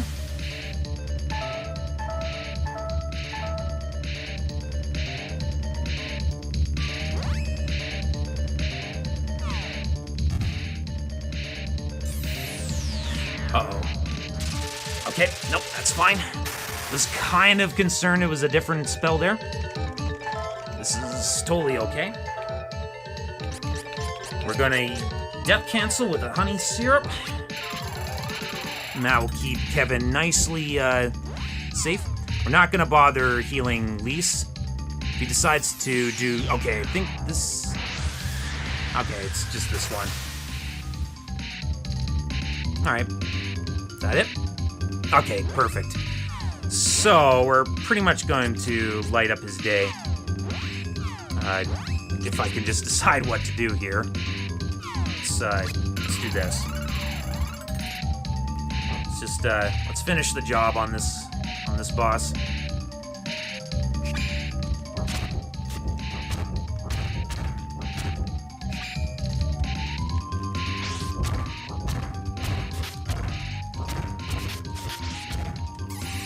Alright, so that's Feigman's Desperation Attack. This is actually a fairly easy fight, but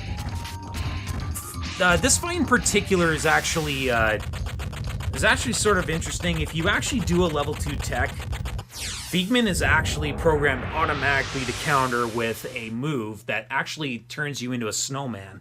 And it's a very, very strong attack. Alright, so once again, I gotta get the menu opened here. Alright, good, we got it. Once again, storing our experience with the Flammy Drum. Flammy Drum's actually one of the most broken... one of the most broken items in the game. So, back to the village we've been taking a few round trips to. But this time we're actually going to be passing right by the village because we're going to be heading to Dolan next. I'm actually going to stock up a little bit on healing items.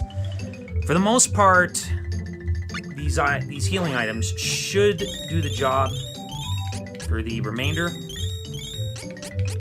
We're actually going to max up on our angel rails to 9. And I'm actually going to grab 2 of those while we have the time to do that. And let's see. That's everything for now. Yeah, that should be fine. All right. So once again, we're gonna lead off with Lise here. So this is familiar territory. We don't really need to talk too much about this area. Once again, our gear is really good, so now these guys aren't really a threat, except for Carly. We're sorry, Carly.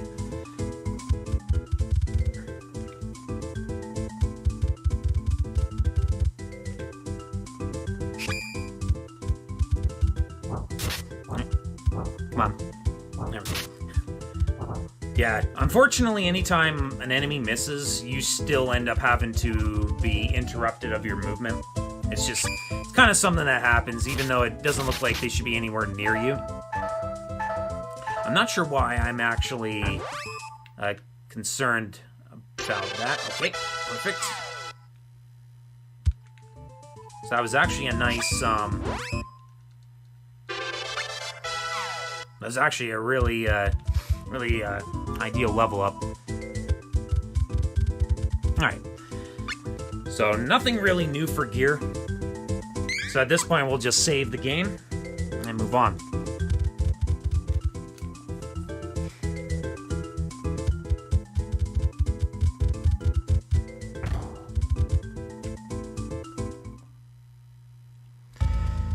Now, hang on a second here. I have notes for this.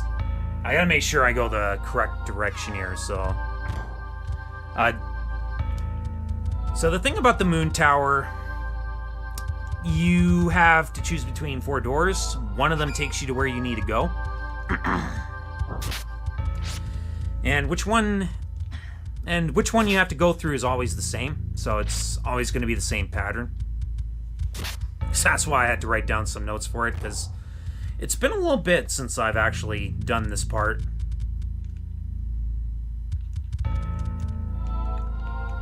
Once you actually do the first 2, though, it's pretty straightforward.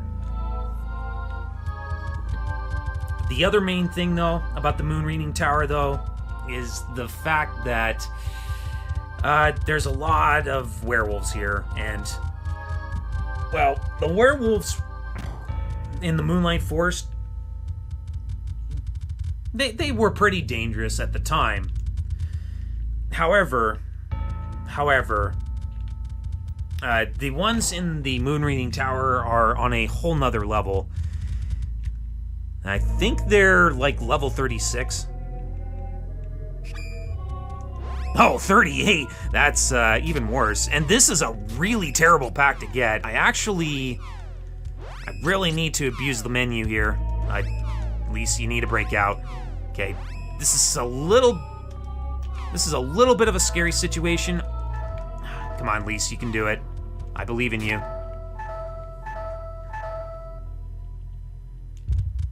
As you can see, even Kevin himself just can't really take any hits here. Lisa's the only one that can, so...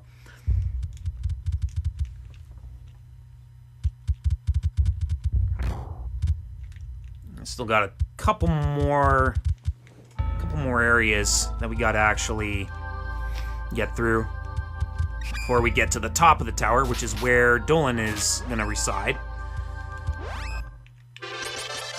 Okay. I'm actually going to heal these here, especially since there is a bloody wolf here.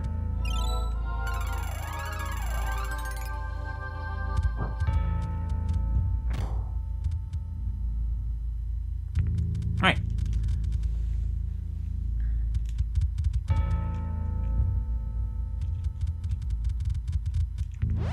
Oh yeah, right. It's top right.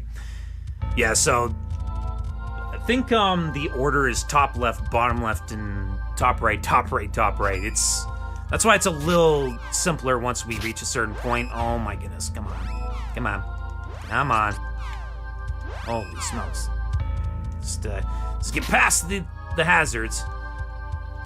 Yeah, so werewolves can really, really wreck your day. Like, they will team up on you, and it's a pretty scary situation when that happens. Okay, we're actually past all the danger now. So all we have left to do is face d4gr0n. d4gr0n's actually a pretty straightforward fight for the most part. There is a couple of attacks that do drop your maximum HP value. So these are the attacks that we do have to be most concerned about. But for the most part,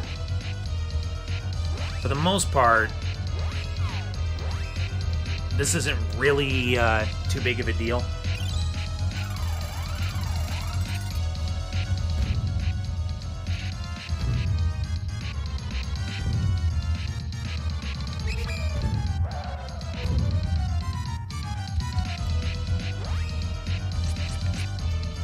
Alright, so first things first, I'm going to imbue Kevin with the magic.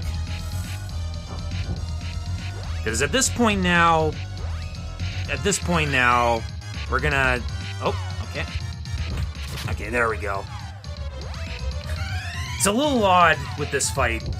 Sometimes this boss fight likes to be invulnerable for a longer period of time than we expect.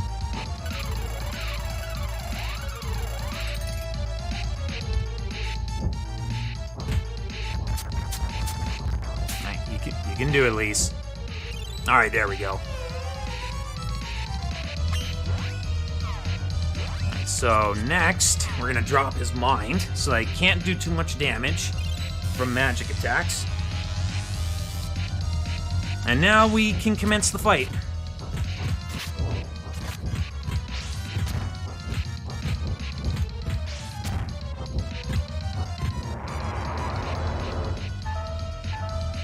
Okay, so unfortunately his gauge filled up pretty fast there. So now we have to attack as normal, because I don't want to actually use the level 2 and end up having him respawn with a move. Oh geez, oh geez. Whew, that was kind of close.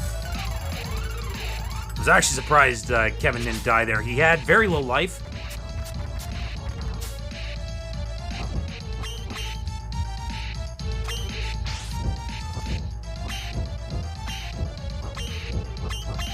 Yeah, you see what I mean? Like, it looks like he's not blocking at all, but he just completely, This fight's kind of silly like that. So, Moonsaber's is a desperation attack. Here's probably everyone's favorite attack, though. This is the Spiral Moon. This is a move that drops your maximum HP value. Yeah, as you can see there. But since he has used the Moon Saber, he is almost done. You'll know him when he is. Okay, there he goes.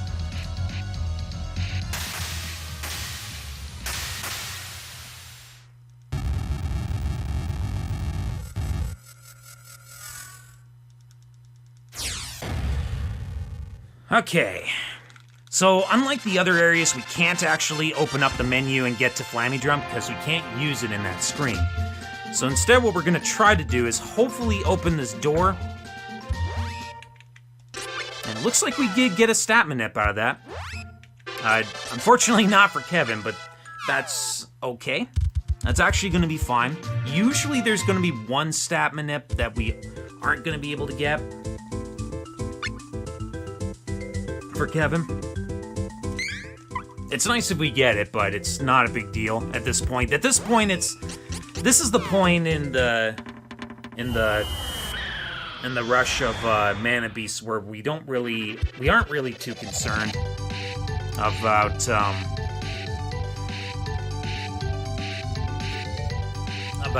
what our stats are at, because these remaining Mana Beasts aren't actually too bad.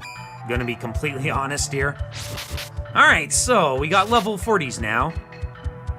Also say hello to the Dark Lord. Has the ability to heal. He also has a pretty wicked actual tech, but it's only single target, unlike most of the other ones.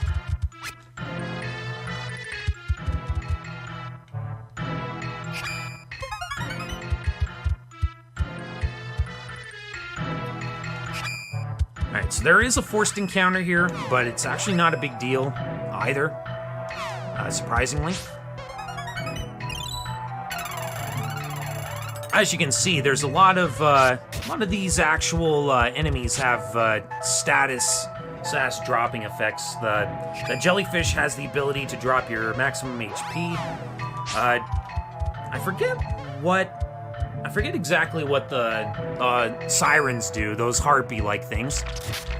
Oh yeah, more potos, because we haven't had enough of those. This is pretty dangerous now. Come on. Okay, we're gonna have to use this.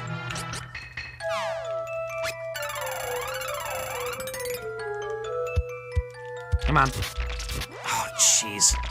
Okay, this is where it becomes a bit of a problem when they start ganging up on one of you.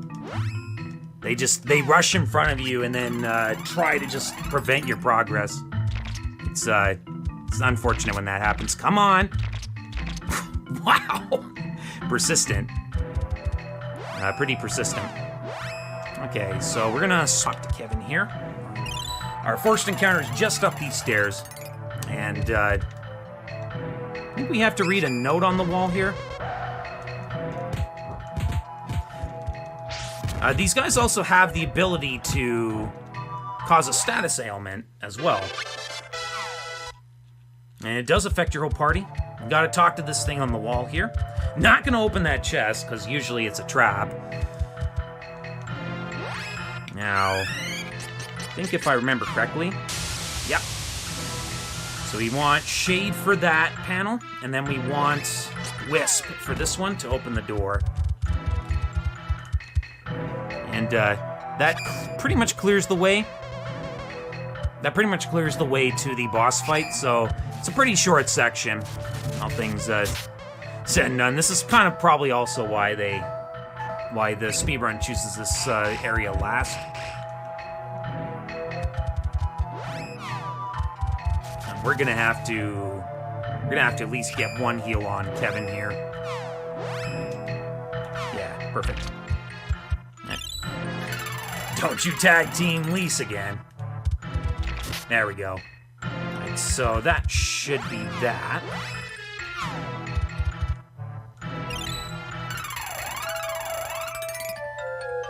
I'm gonna control Kevin here. Gonna take our opportunity.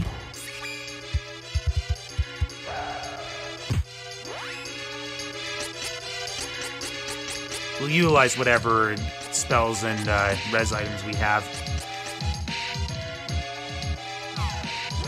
Alright, so we want to do this. So this is the white mana god beast, or the holy one. And like Dolan before, we are going to drop the mind and the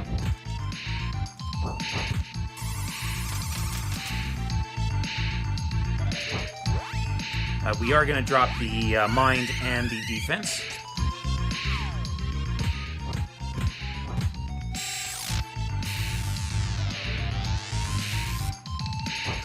This fight actually has certain status ailments as well.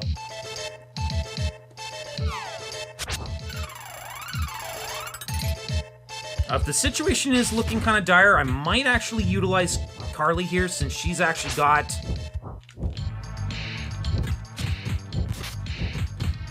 Since Carly actually does have the ability to heal. We do have more than enough res items in case this happens. We'll play it kind of by ear here. So I did forget to stock up on my healing items, but I don't think we're gonna need it.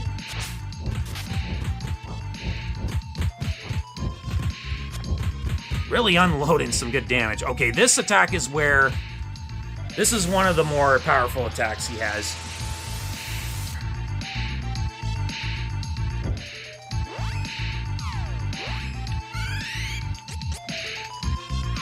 It's not the worst, though. I think his next big attack is the one that's the worst, because there is an actual status ailment that turns you into a Moogle. And in order to counter this, normally you need an item to actually cause the status effect to wear out, or to get rid of the Moogle status. But there's actually...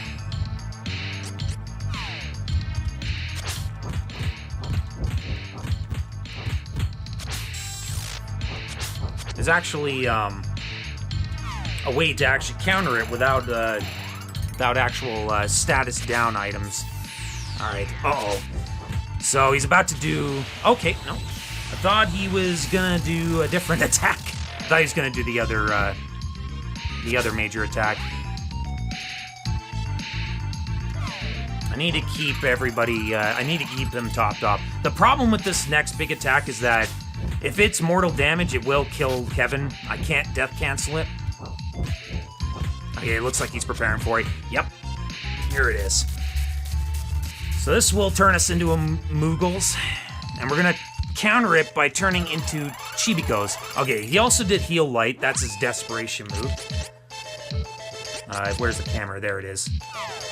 So we're gonna utilize the hammer here. And that will turn us into Chibikos. However, Chibiko hammers allow us to revert out of Chibiko status. So we basically just kept ourselves from being in a permanent state of Moogle. Right. Once again, okay, so I think that time was his So at times he will do Heal Light when it's not a desperation attack. I forgot about this. I guess that time was the one. Should be able to finish the job, though. Before his next major attack.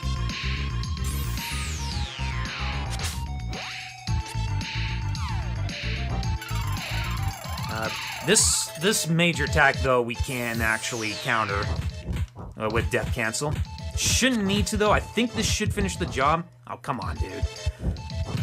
Come on, dude. Okay, he's gonna do the attack. So I will have to Death Cancel this one. Pretty sure Kevin's gonna die from this if I don't. Okay, nope. Nope, we were fine.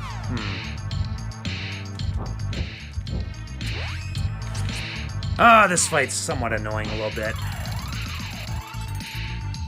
Come on.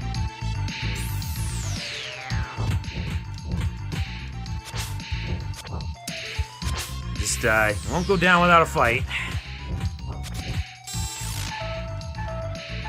Come on. It does look like I've had my attack power dropped here. So I'm gonna imbue. Let's see here. Yeah, one more should do.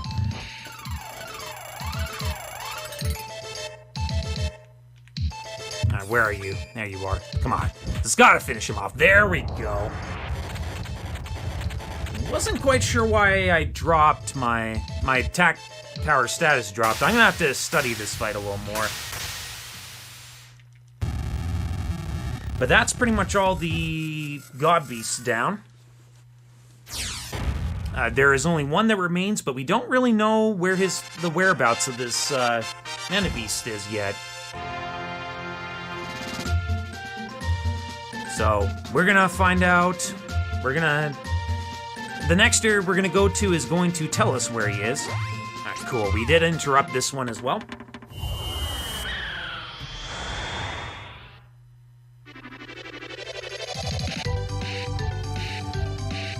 So now we're gonna take this opportunity to fully stock up on everything we need for the final stretch of the game. This should finish the job all the way to the very last boss, but we will have to see about that. So I do have my notes here. Okay, so I got my 2 ropes. Actually, hang on a second.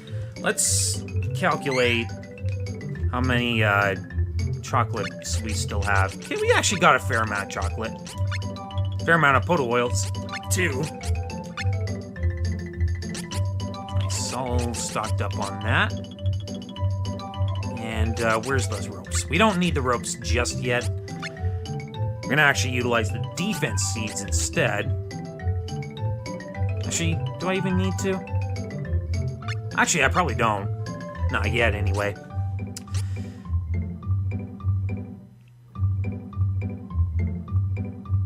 So let's see here. Restock on Poto oils, 3 stacks. Okay.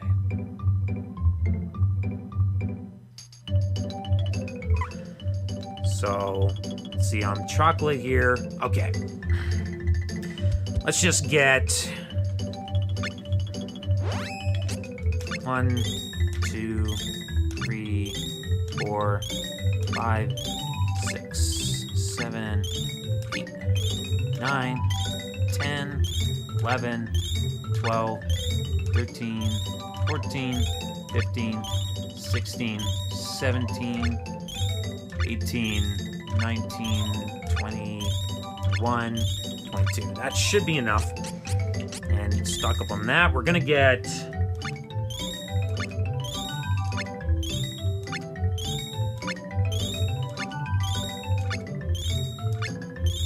Alright, that should do.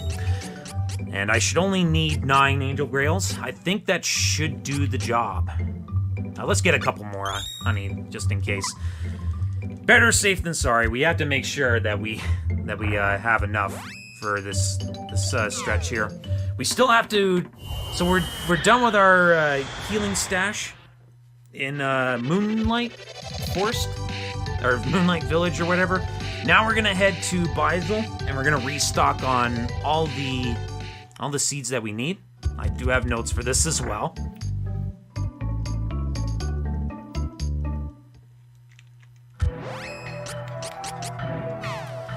Thankfully though, I haven't used too many seeds here, so I shouldn't need to stock up on too many attack power seeds. But let's get about 4, 5 extra ones of the attack power. And, yeah, let's grab 2 extra ones of those. Oh, cool. And we'll get an extra 20 of the Poto oils.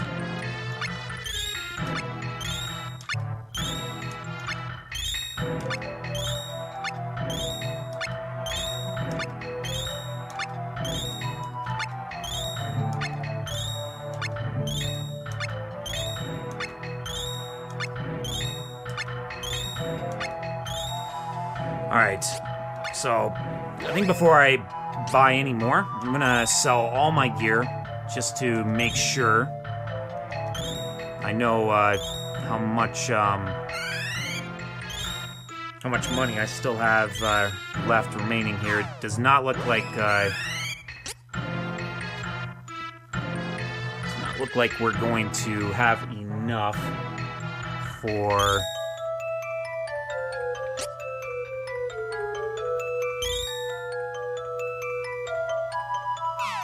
looks like we're gonna be well short here. Hopefully that's not gonna be a problem. We'll see, though. Yeah. Okay.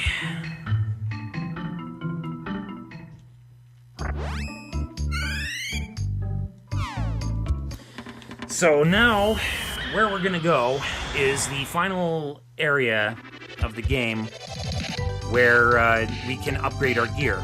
This is also the same area where we're going to get the rundown on where the final Mana Beast is residing.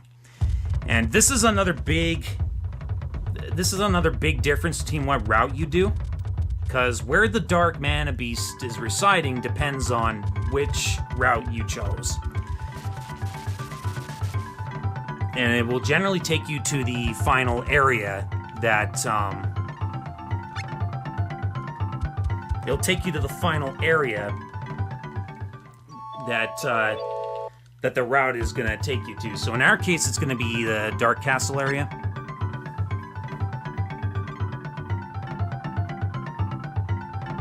Let's see here. Yes. I just realized something just now.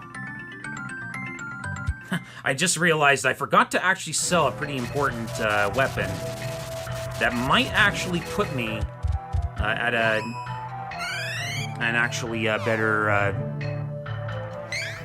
better value for on my money. Where am I here? There we go. So I'm gonna actually swap to this, and there's a reason for that.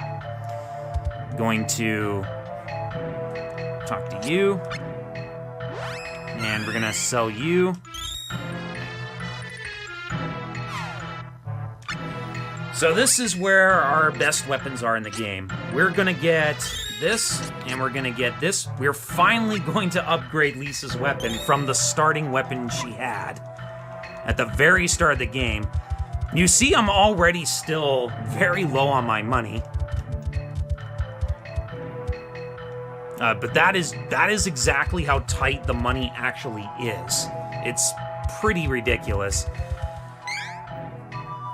Now, I have to... Oh, actually, before I do that, what I'm going to have to do here is I'm going to have to go to the armor vendor and get what I can, swap out the gear. I sort of messed this part up. I was supposed to put on less better gear.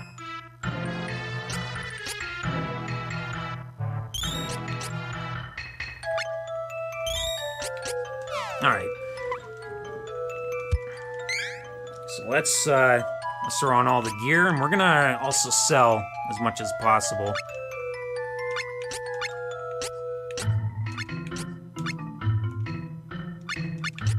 So there's our weapon there.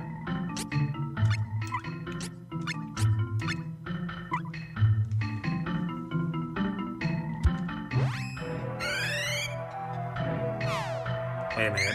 Hang on a second here. Did I screw up?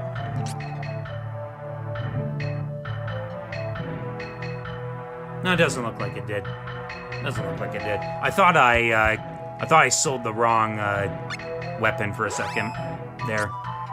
Oh, right. I'm supposed to sell stuff. I'm gonna sell that. Now we're gonna sell every bit of gear that we can, and hopefully that will be enough to buy what we need. Yes, it will be. Good. Yeah, look at that money right there. 427. We had that little wiggle room to fully upgrade at the last point we can upgrade gear at. It's pretty tight on that.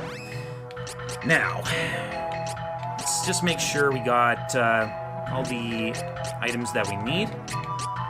Drum, the honey, the claws. Oh.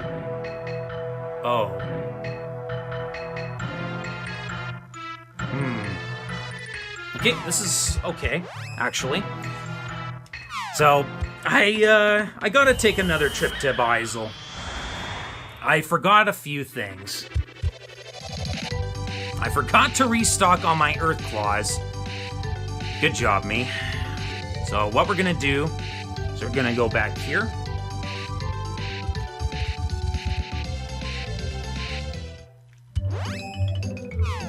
This is why you double check this stuff, folks.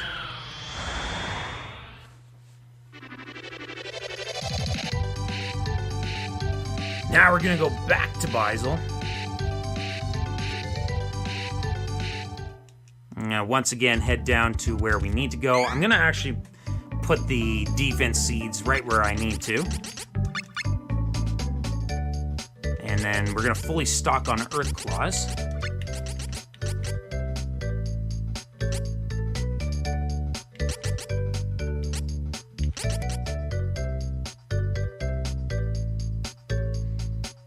Yeah.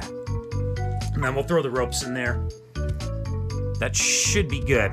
Alright, so all I forgot pretty much was just a few Earth Claws.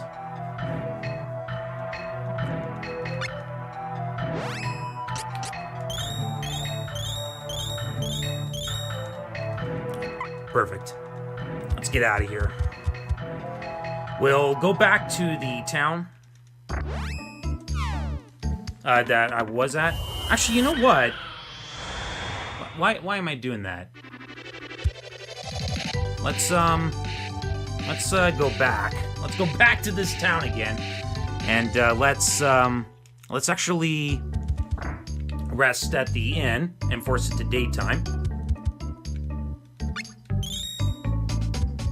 because this will put us back to daytime.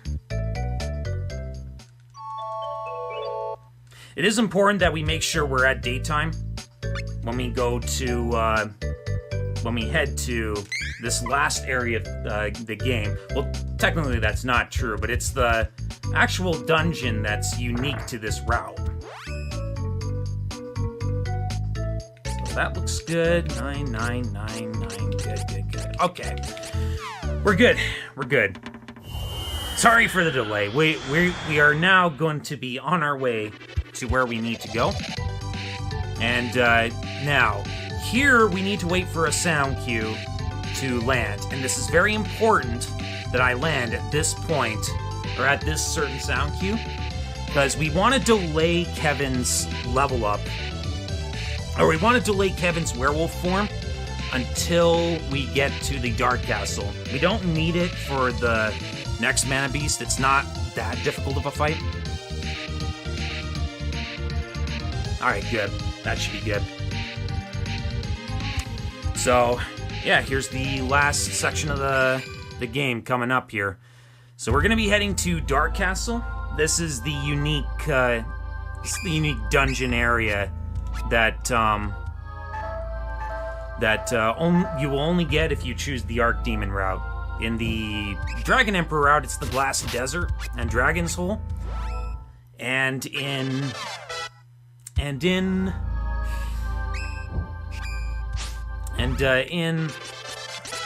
come on, brain.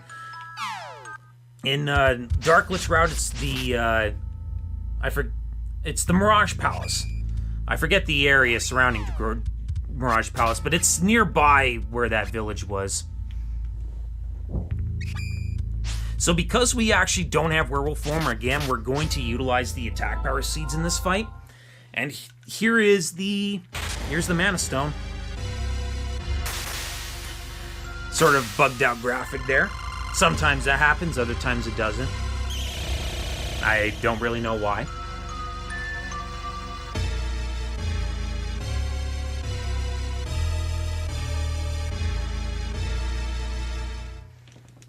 Okay, so first things first, we want to deal with the head on the right.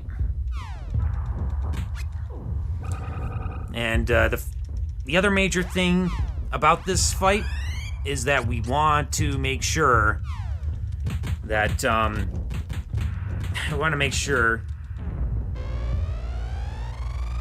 actually, what was the other factor? We want to make sure to not attack the head on the left. Oh, we want to make sure to defense down the right head to maximize our damage output. Alright. So because we don't actually have full control of, since we don't have actual control on Kevin here, I'm going to make sure he stays topped off.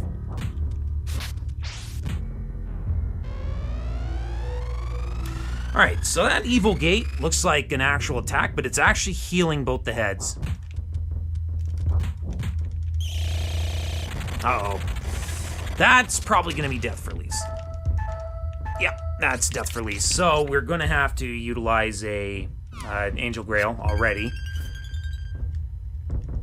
This fight is already going off to a bit of a pitiful start here. I need no, Lise, do not do it. Attack one of the heads. Okay, so that spell there is a dispel. We don't want it casted on Kevin. Oh, nice. Okay, so here, we've already killed the right head. If we kill it fast enough, I think we can bug out the head on the left. And it looks like we're doing just that.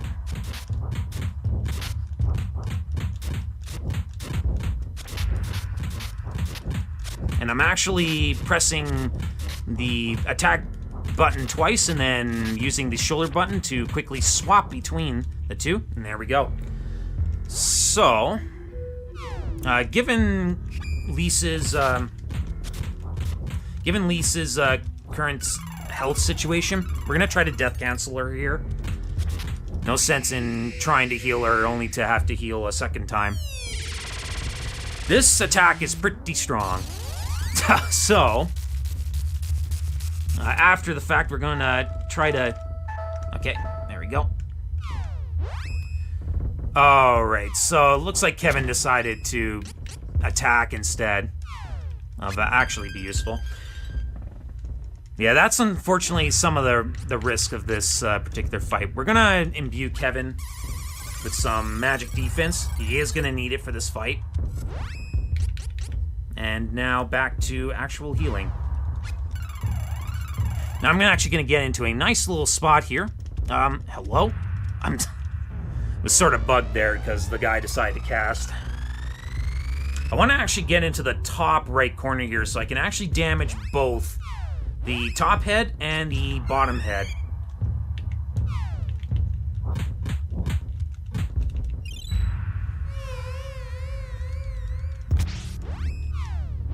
And so we've dropped the defense, now we're going to drop the mine.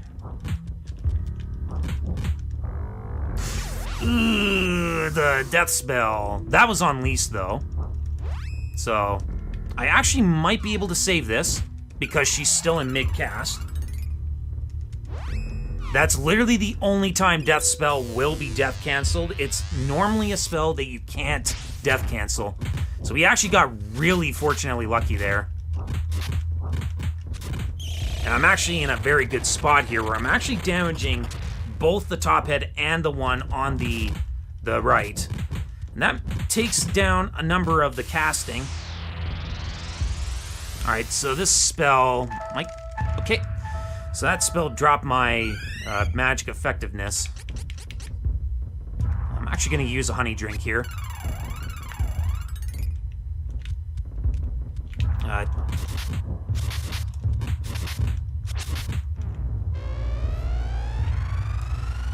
Alright, that's an evil gate heal for the enemy.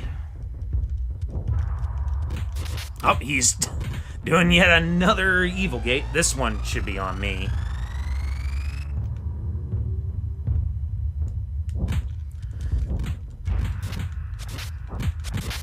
Come on. Alright, demons. Okay, that's not bad. Again, the main one we don't want to actually trigger a reaction from is the one on the left, because, again, as you saw, he had,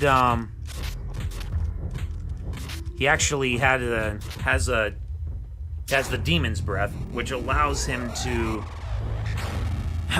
drop our mind, our magic defenses, which is a bit of a problem on a fight with primarily two magic casters. But it looks like we are going to finish the job here on this fight. Uh-oh. It's not what I wanted to do. Yeah. They usually, when that happens, they usually do react with some sort of spell.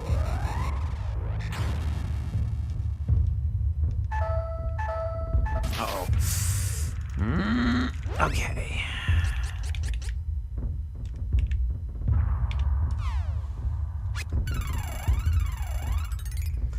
Should be almost dead. Yeah.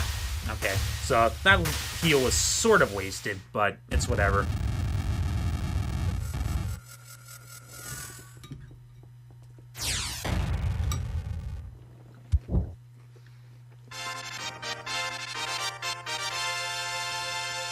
So with that, we've now vanquished all of the god beasts.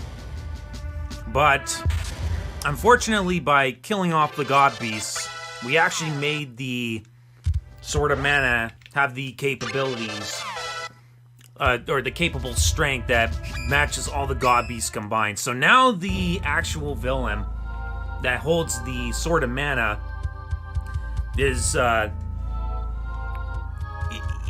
he has the power now to basically, to do his evil bidding completely, like, and we are arguably almost powerless to do anything about it.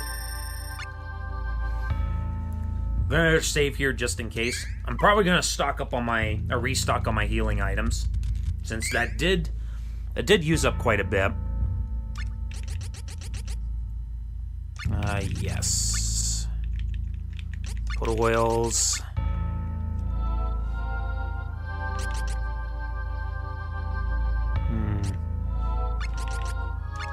And that's honey syrup. Good. So that should be all of what I need for that part. So the next fight, excuse me, the next fight is going to be one of our unique fights in this route, and it's going to be that Dracula lookalike guy who serves the king of the underworld. Oh Jesus! Right in front of me. Come on. Oh Jesus! Gotta get out of here. And the Bound Wolves can be just as threatening. I need to heal Lise here.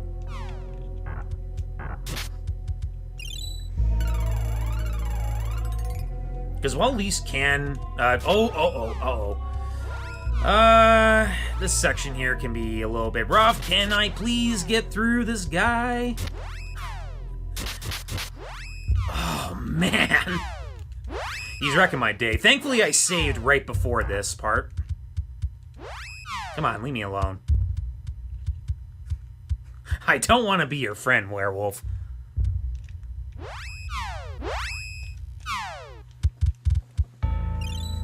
Yeah.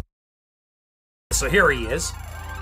As long as I don't step down the steps, we are fine. I'm going to take this time to heal Kevin.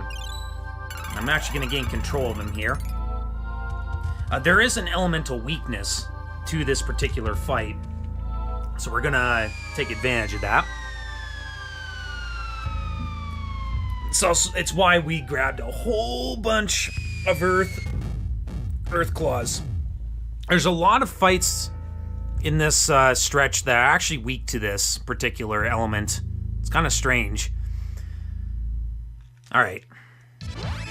So the thing with this fight is there's a bunch of ads, and they're a problem.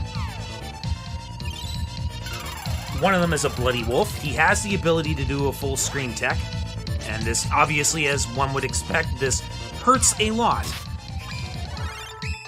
So we need to get rid of him as soon as possible. The other enemy is actually not really a big deal. We will take this opportunity to drop the defense. All right, cool.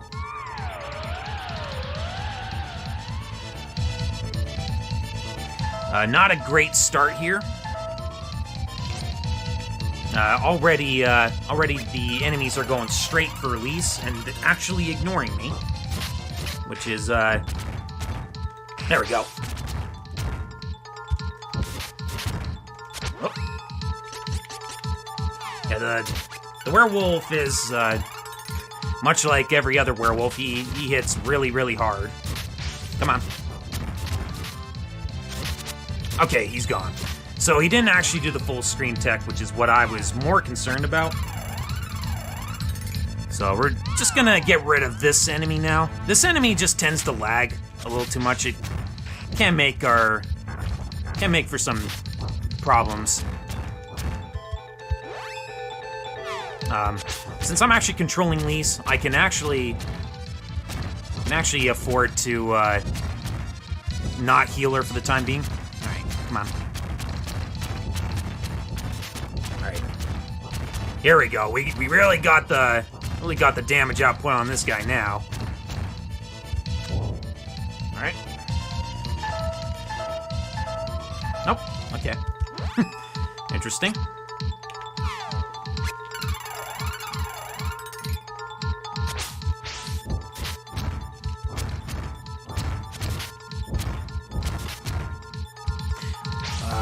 Dang. I didn't actually want to do that move. He might counter here. Yep, he's gonna counter.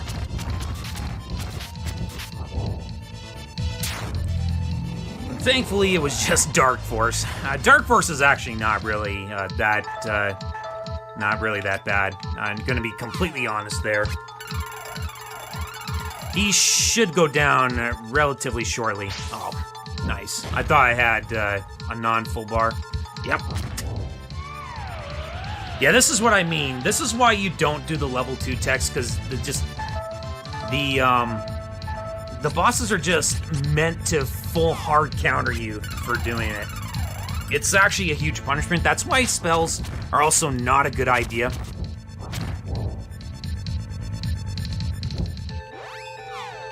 Alright, come on. I know you can do it.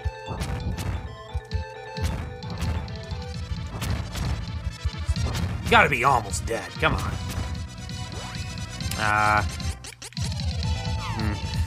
Used up a number of Angel Grails at this point. Oh, actually, I should do it, because I think this guy has the ability to death spell.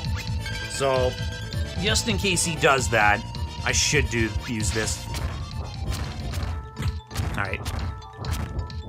There we go.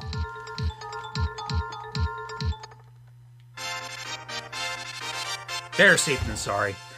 So, now we gotta make our way to the Dark Castle itself. And Kevin is now maxed out on his strength. It does bear noting that we still have to get through these packs. And that does mean there's a chance. That does mean there is a chance that we could get trolled by a Nightblade. Because one of the things they can do in this section here is they have a certain full screen tech called the split image slice, and it's a full screen tech. It does about 600 damage. You look at our health pool and you think, yeah. So that's basically one of those kind of moves where you really have to learn how to death cancel. Like that move alone forces you to know how to death cancel, because otherwise you're playing with the RNG fate, which is likely not going to go in your favor. It did go in my favor here, but usually I would give the advice to any new runners, if you were ever to pick up this game, don't take that chance. Learn how to death cancel. It'll save your life on in many ways. Oh. I didn't want to do that. Thankfully, it's a regular enemy. Could be worse. Oh, come on. Kill him. I don't want him casting. That Great Demon's trying to cast something. Oh, Jesus. Okay, I'm falling a little bit behind here on the day cycle. We gotta actually hurry. I have to actually... There's a reason I want to actually keep werewolf form here, because if I lose it during the Dark Castle, there's a good chance that... there's a good chance we're gonna probably draw out a fight, or a fight will get drawn out for about a good 5 minutes, because I won't have werewolf at my beck and call.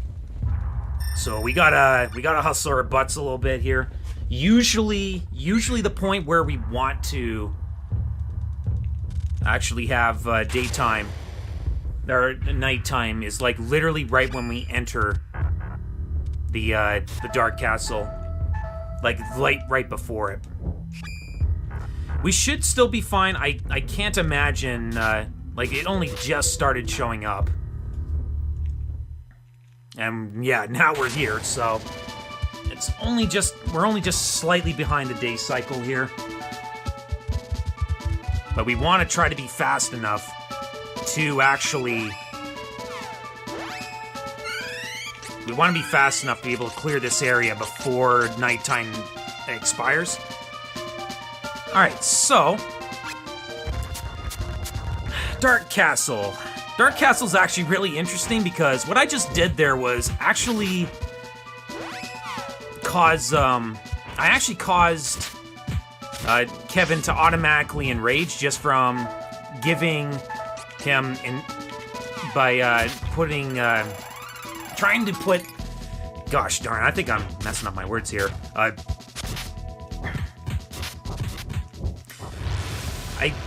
What I'm trying to do is I'm trying to cast the Chibico Hammer on Kevin while he's trying to morph into werewolf, and this actually causes him to go into enrage immediately. I don't know why it's just this area that causes this, but that's exactly what I'm doing here with that whole Chibico thing. Oh, goodness gracious. Okay. So Kevin's actually got a lot of health. So we're gonna actually kind of utilize the honey potions a little bit. The honey syrups.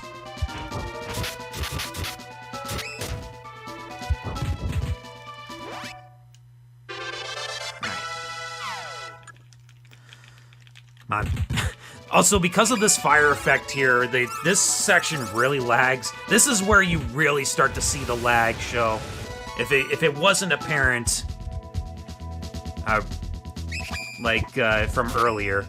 Alright, cool. We're just gonna skip right through them. So these are our main primary targets that we want to actually take out in order for us to get to the next area.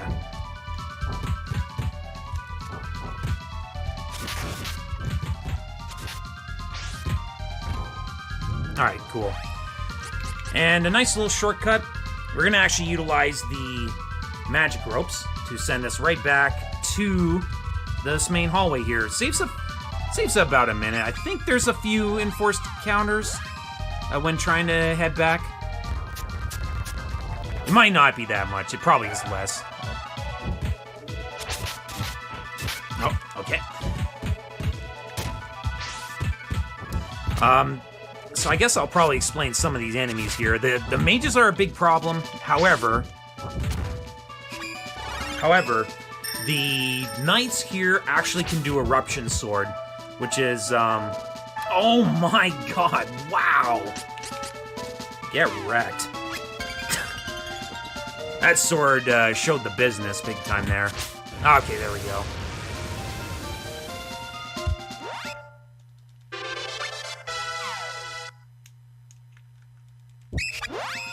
So I have to wait until the other two are ready to go.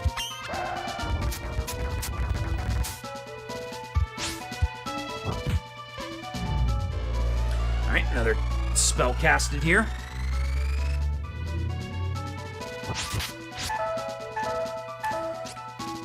Alright.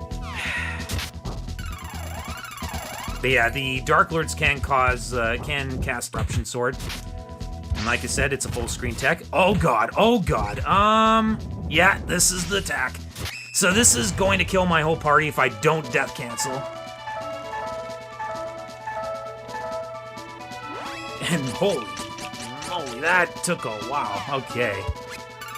So that should death cancel, Kevin.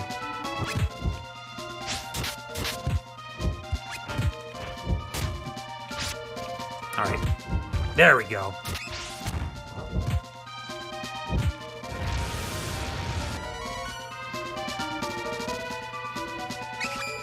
Alright. So, I want to heal these here. Ow! Man. Come on. Come on. Come on. I can do it! Yes!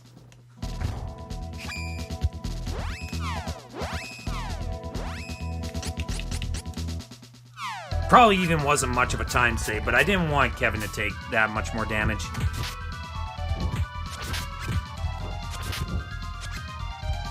Oh.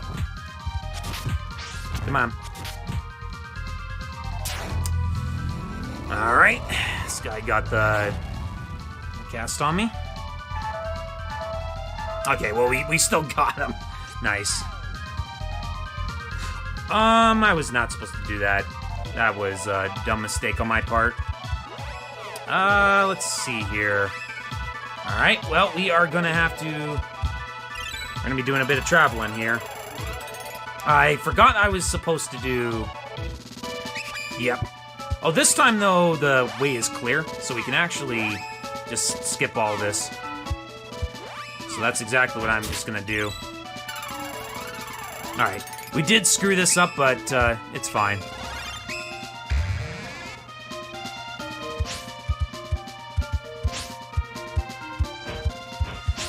Where we needed to go was up here. First. And then we wanted to activate this, and then use the rope. So unfortunately we have to do a little bit of backtracking. I kind of messed up there. I can't take it back. It is what it is.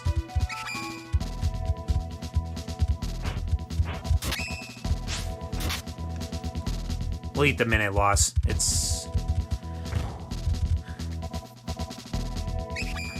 Alright, so now we're done with this section. We have a decent stretch of encounters still. I think it's about 4 forced encounters we still have to go through. And yeah, once we're past that, we'll actually run into our next save statue, which we will save at. Alright, so, next forced encounter.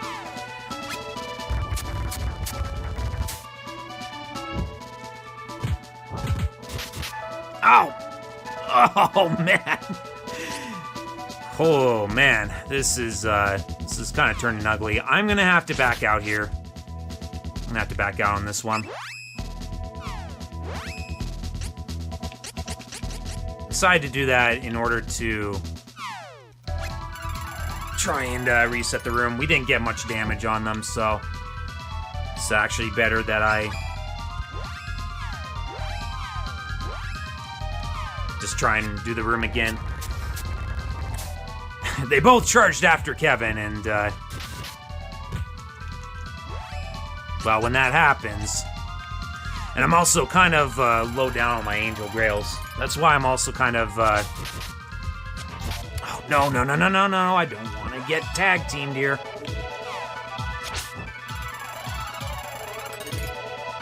Come on. Get rid of you.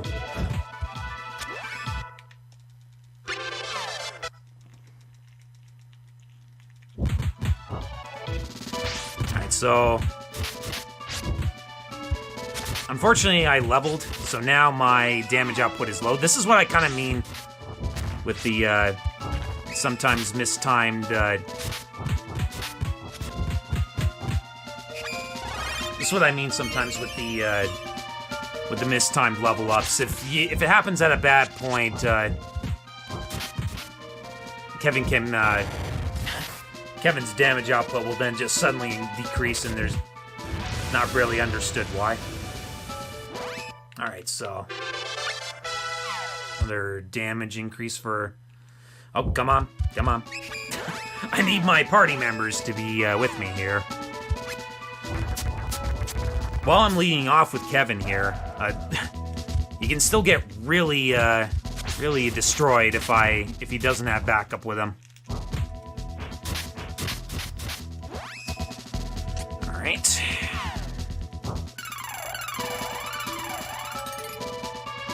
Uh-oh, come on. Okay, well. So much for that.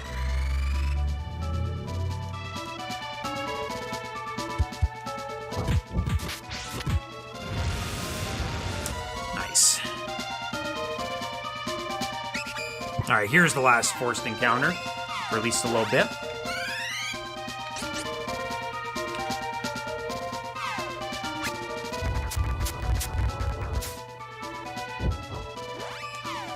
And I'm going to heal Kevin, because he is a bit low. Oh my goodness. Yikes. Okay, the lag actually caused enough. Enough lag was caused that Carly was able to still get that heal off.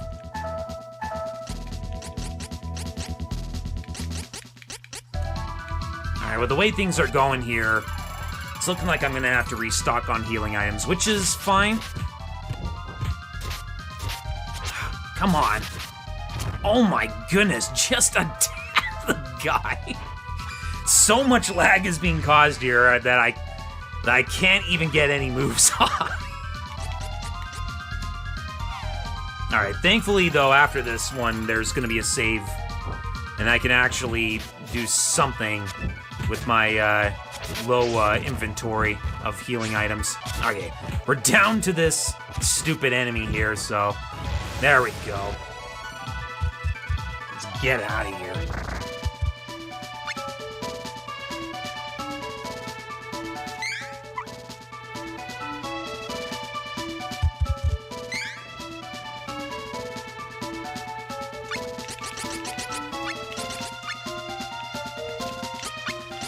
So we're also gonna fill up on pretty much everything that we need. Oops. Hey, what the heck is that?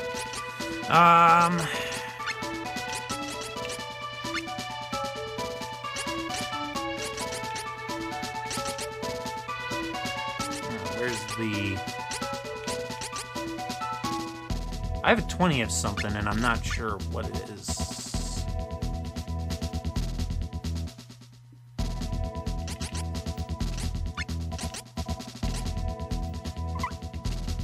Oh, I think I might know what that is. Alright, swap that out. I'm just gonna check my inventory quickly here. I don't quite know the Japanese language. Okay, so Earth Claw, Honey, Mind, Chocolate, Thing, Yet. Okay. Okay. I'm hoping that's gonna be good enough. So all these are encounters that we can skip past. Yeah, thankfully. We've had enough forced encounters at this point. But there will be more. There will be more, at least for a little bit.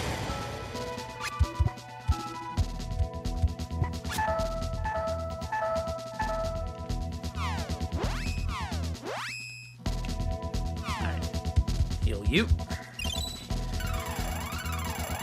So in each of the final dungeon areas, there is 3 fights that you will have to do again that you face throughout the game. For this dungeon, it's Full Metal Haggard, Ganova, and Zenker. Alright. So, this fight is really laggy.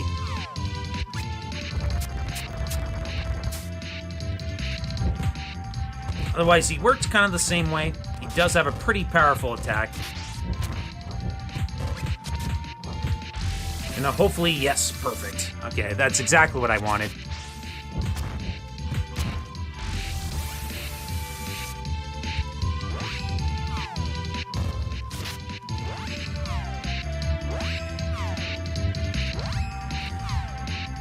So what I'm actually forgetting to do here is I need to defense down.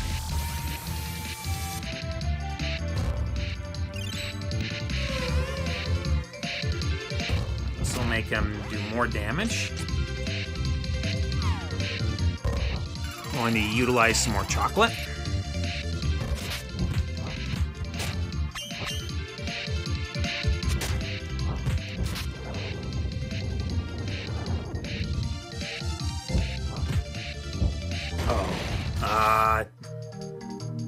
Alright. Yeah. Triggered that by, doing that level 2 tech.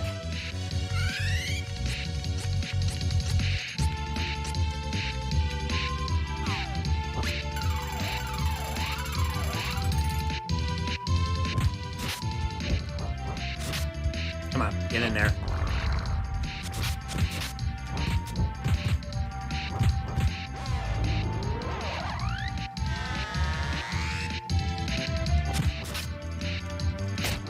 Okay, so now the dive attack's gonna come into play.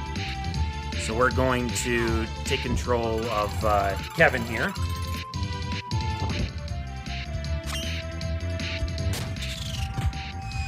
I'm gonna try to death cancel for him. This will probably... we'll put him at mortal health. Alright, perfect. We did manage to get the death cancel. As long as I heal the right person. There we go.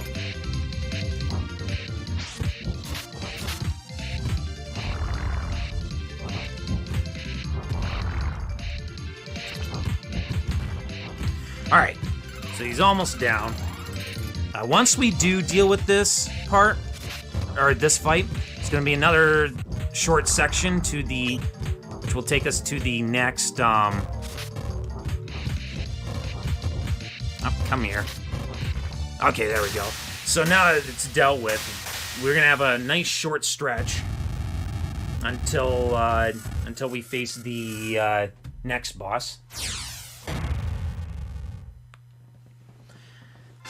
And I've somewhat forgot the way to go here, but I do have my notes here, so... hello? I can't seem to, find the way out. There we go. I thought it was there. Oh, if you want to know where to go here, that light's supposed to guide you through that. Alright, so I need to actually... go past the first room. And I'm supposed to kill the ones in the second room. Alright.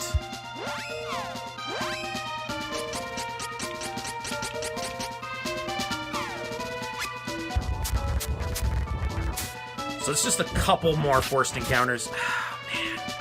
These double hits are really, really killing me here. Alright, cool.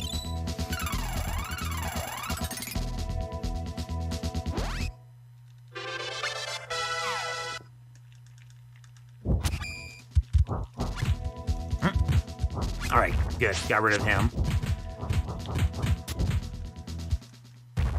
Alright. So we're gonna kill all the enemies in there. And that should be... there should be one more room that we have to kill stuff in. Which I believe is the 6th room. So this is the 5th room here. So the next one should be the one where we need to actually kill stuff.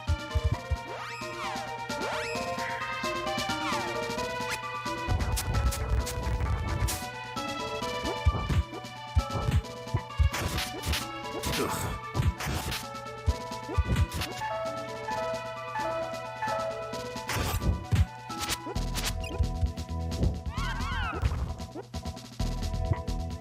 Alright, nice. We actually faced them. Actually, face that, enemy. Wait. What? I'm not really sure. I thought Carly was dead there, but then she had, like, 1 health, somehow. I'm not sure how that, happened. She looked like she was dead, but she was at 1 HP. I guess maybe I must have killed them. Alright, so... 8... this should do the job. Should. I hate to think if it doesn't do the job. I'll probably utilize a couple things.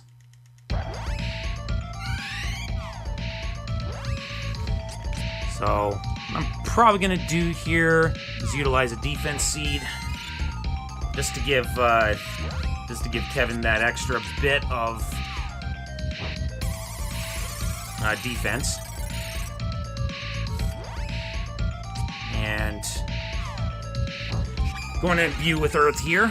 This boss fight is pretty weak to this.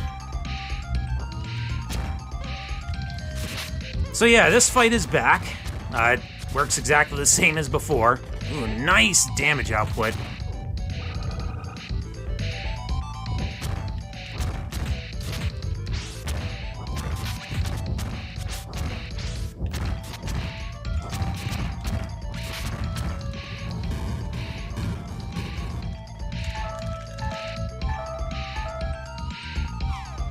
Alright, so we actually got rid of all the ads.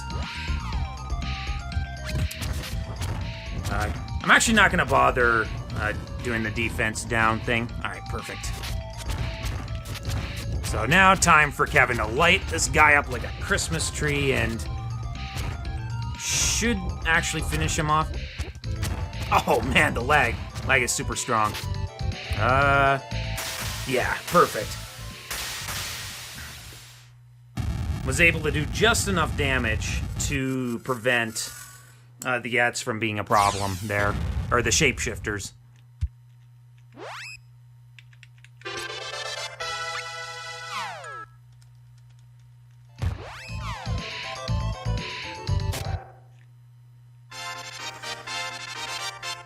Nice. Yeah, that fight has some problems sometimes.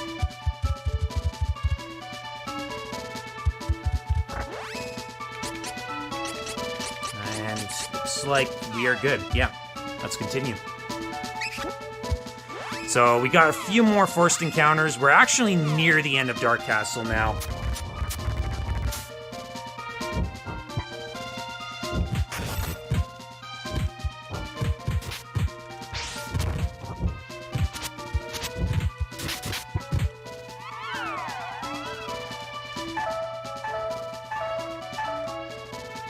Also, the shaman can heal, and they do love to spam the heal pretty hard. Thankfully, though, they usually prioritize other allies over themselves, and that actually helps quite a bit.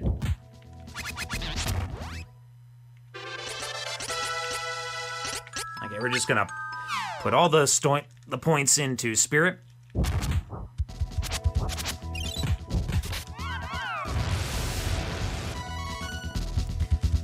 So I guess, since there's not really much to talk about until we get to the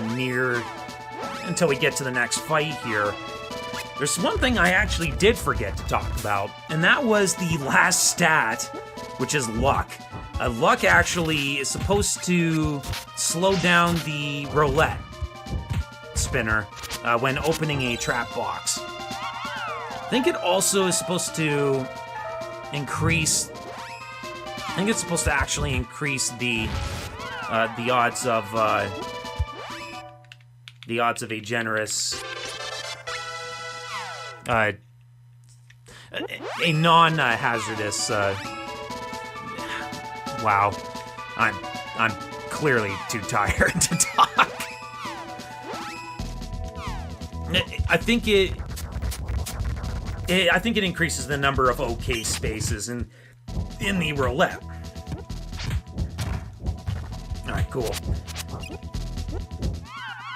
Come on. There we go.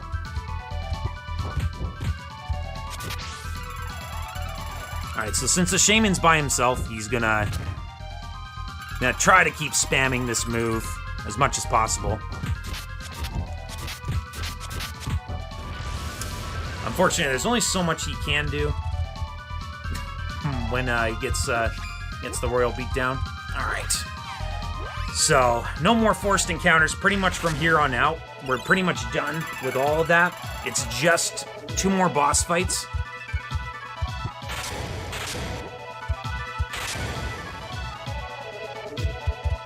Just gotta head up here. And beyond this room right here is the boss fight.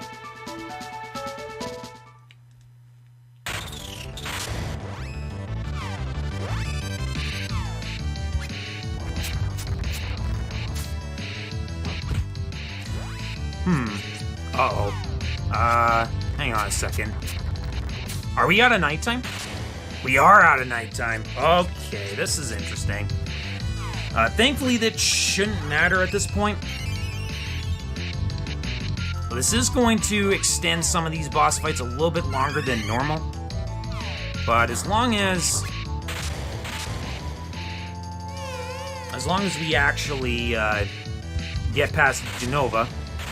Come on. Oh, really? Yo, thanks, Zanker. Guess we're gonna revive you. I preferably would like to have Lee stay alive. Come here. Alright, so Kevin is enraged now. So, let's do the thing.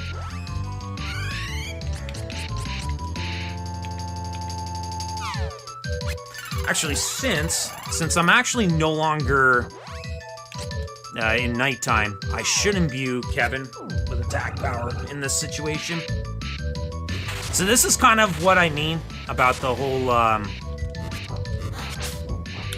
making sure I time my landing with the Flammy before going to the final area. It prevents stuff like this from happening.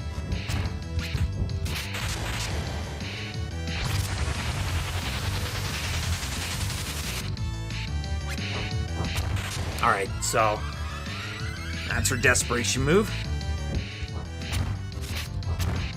Now, hopefully you finish the job. There we go.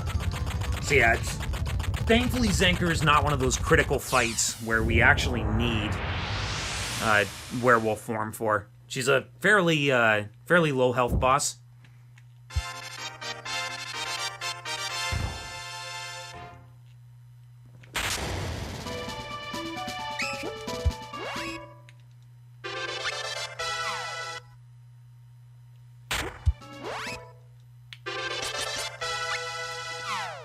I'm ideally not going to put points into stamina here. I probably could do it just to save the frames, but I still want to make sure Carly is in a prime spot to actually die. Nice. Let's get down here. So, do we have a save statue? Yes, we do. We shouldn't need it for this fight coming up. This is a pretty simple fight.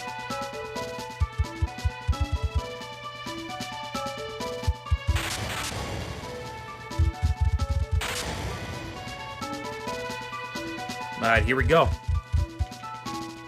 Last special fight, pretty much, aside from the final boss. So the first thing we're gonna want to do is immediately drop this boss's attack. It's a little too much to deal with. I'm also gonna buff up defense here.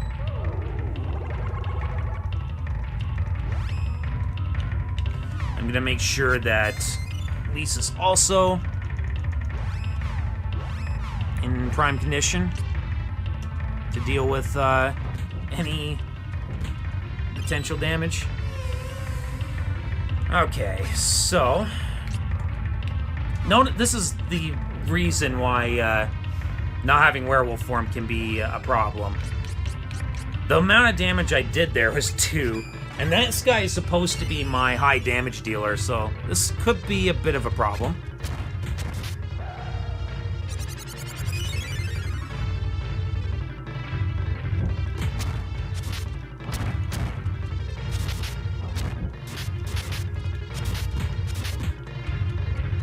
Uh-oh.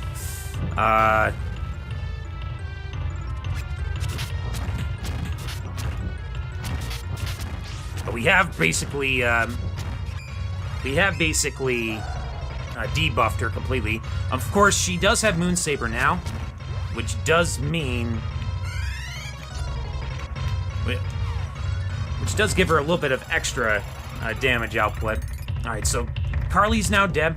So now we now can just lay on the hurt with Kevin. Just try to keep her in this corner. She might roll out of it. She usually will.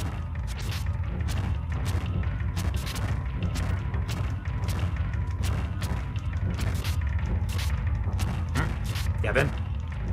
What are you doing, Kevin?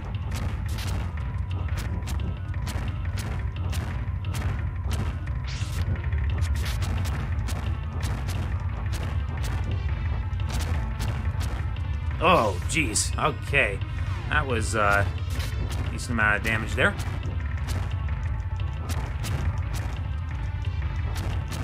A little bit of lag going on here. Going to heal. Probably don't need to, but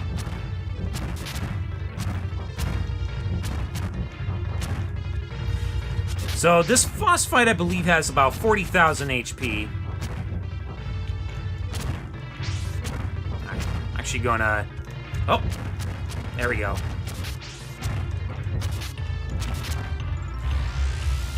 All right, half vanish. That drops my HP by half. Should still be fine.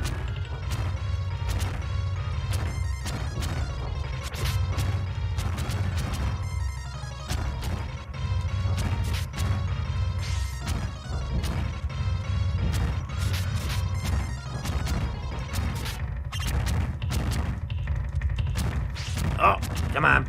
There we go.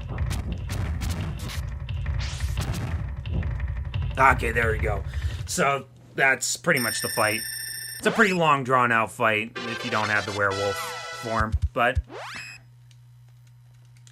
it's fine. So now we're going to finally have the lore dropped on us with this character. We've known her since pretty much the beginning,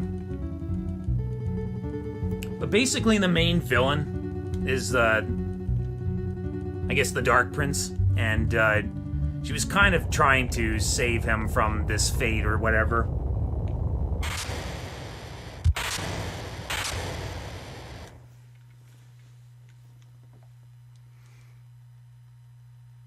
Unfortunately, I don't think anything she really could do for him at this point. I think he's kind of a lost cause at this point. But yeah, this Dark Prince guy, we haven't even met him yet. But this is the very person that both the Dracula lookalike guy serves, and or who they both serve is this guy. I should probably also mention that at some point he had possession of Lisa's brother. Sort of a plot element that I think they didn't really think. I don't think they had time to really fill in too much. This game sort of was a bit rushed. But yeah, beyond these stairs will be our encounter with him. So it looks like we are going to make it under estimate. That's a relief. And it looks like we'll have just enough. It was enough leeway. I'm actually surprised. I actually was able to read the estimate properly this time. So yeah, here's the Dark Prince right here. He's gonna destroy the sword. And when he does this, the spirit of the Mana Tree is going to beckon him to the Mana Holy Land. So we have to chase him down. Of course, before we do that, we have to make sure we have enough healing items to actually finish the job with this particular final boss fight. We have pretty much just the final boss fight left. There is one more forced encounter before them.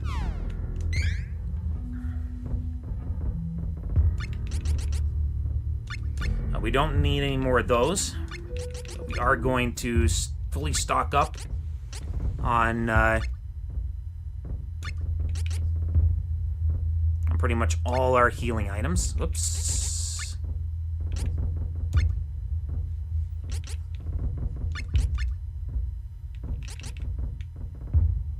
That's probably just enough.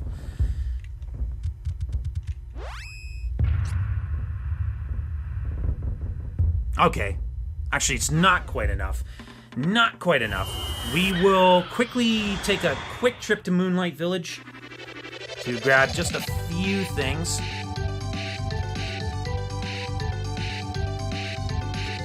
Interestingly enough, last time in the Mana Holy Land, it's always daytime. Our next trip it's always going to be nighttime. So, that's a nice little interesting tidbit. Alright, so we got enough mine, enough defense, enough pot of oils. We need to fully stock up on Angel Grails, and we'll just get a couple of chocolate as well. But primarily Angel Grails is what we want.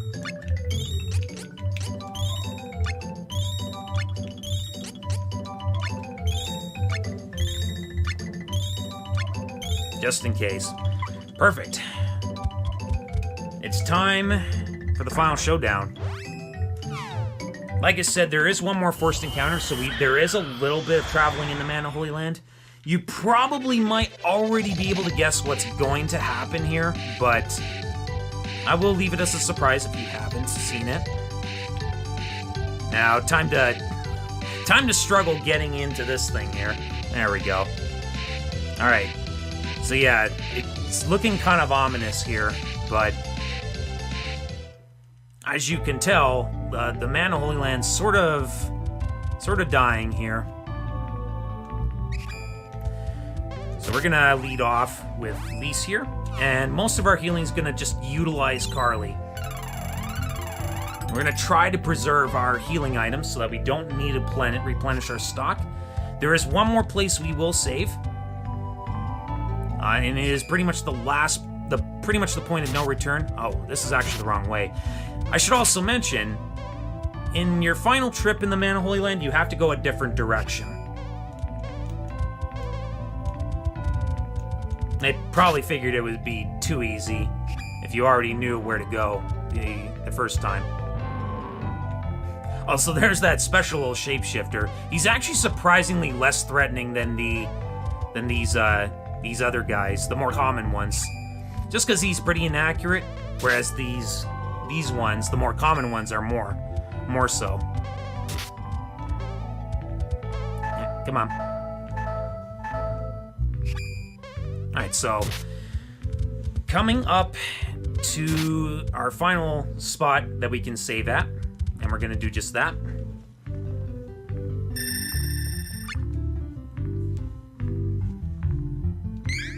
Alright, here we go.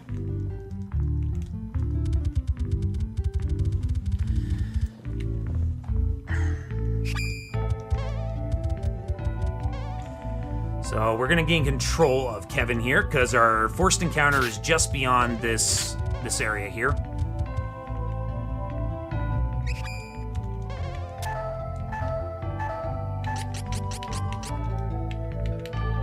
Yes. They just... Okay, perfect. He still got that off. Now, thankfully, if I do die here... if I do die here, it's not the worst case scenario. Because, again, I just saved.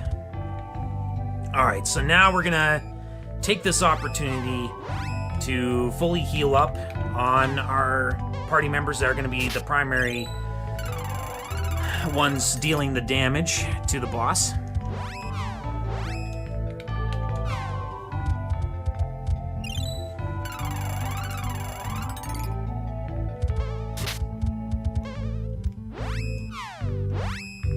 Okay, Carly is down. Wait, this might be... Okay, that's a dead end. I keep forgetting about that one.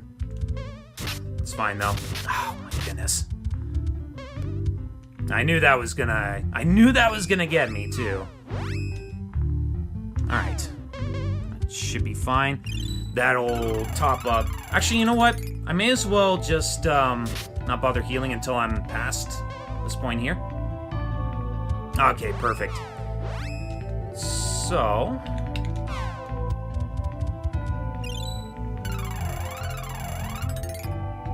just wait for Carly here.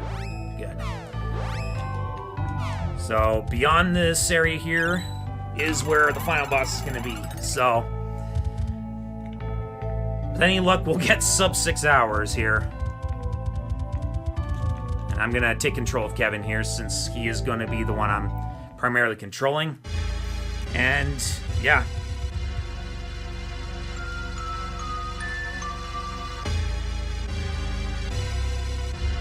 So this final boss has 2 phases to him. And oddly enough, the first phase, he doesn't... The usual misconception is that when he morphs into a certain element, he's weak to an element that's strong against it, but this is actually incorrect. That only applies to the Dragon Emperor. The Archdemon, he just does not have an elemental weakness based on what form he's in. What it's supposed to do is just signify what type of attacks to expect. And phase 1 can be a bit of a problem since he can select the death. He can select dark form, which involves death spell.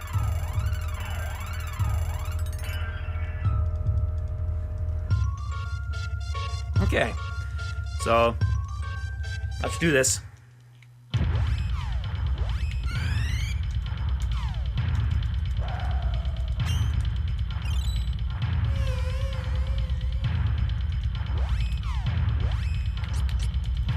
So I'm going to drop the mind, since that will drop his magic effectiveness.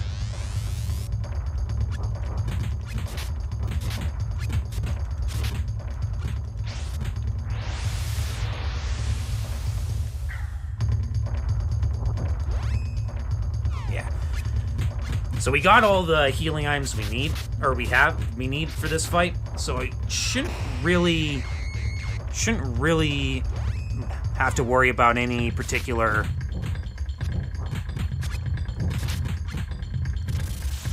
Okay, so this one might, well, this one won't kill Kevin. In fact, that's perfect. So, Carly's now dead, which means now we can really lay the hurt on. And Kevin is also enraged, so that's also equally good.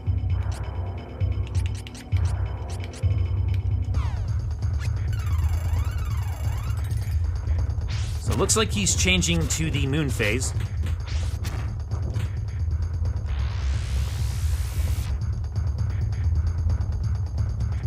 Alright, half vanish. Actually going to swap to Kevin here, just because he is getting low on life, and just in case I want to death cancel. Oh, okay. So apparently I put in round candies into my inventory.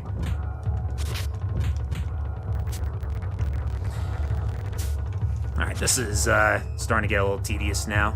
You can stop spamming that move now.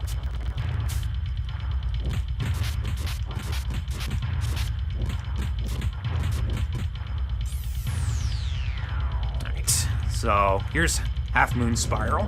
I'll drop my maximum HP. Now is a good time for us to use the honey.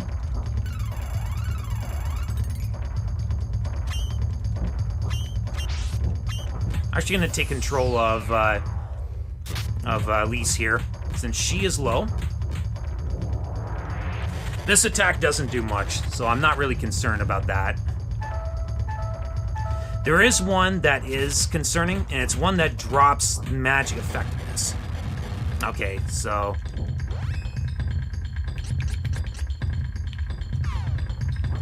anytime now, I'd like to be dropped out of the lowered maximum health value. Oops, wrong character selected. All right, here's the move that will drop my magic defenses.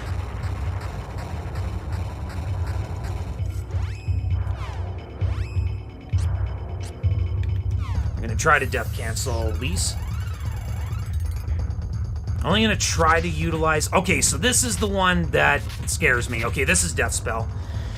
Alright, he had to cast it on Kevin. That is gonna mean death for him. Or maybe not. Maybe not. We'll see if we can actually save him. I don't think this is gonna save him. Oh, okay, maybe. Apparently I'm wrong. I didn't realize you could actually death cancel that.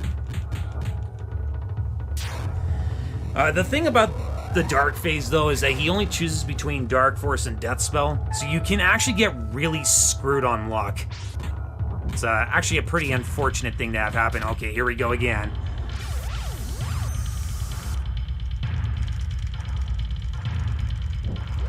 Alright. Yeah, I guess we could actually death cancel it. Alright, well, I've learned something new today.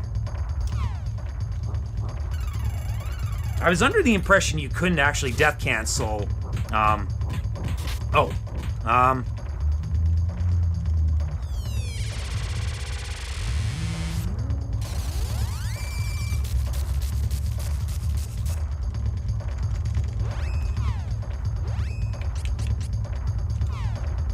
a bit of a scary moment there. Kevin will die. That was a very bad mistake on my part, but it's fine. The good thing is we have the attack power seeds, so we don't really have to worry about Kevin actually dying. Just re-imbue him.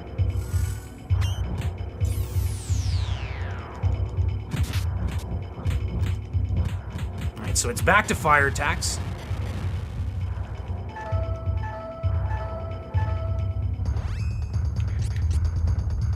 At some point, he will get out of this phase. Alright, there we go. So, here's the last phase of the fight. Now, this guy has a number of different status ailment moves. The main one we want to watch out for is one that has a shadowy-like figure appear right on top of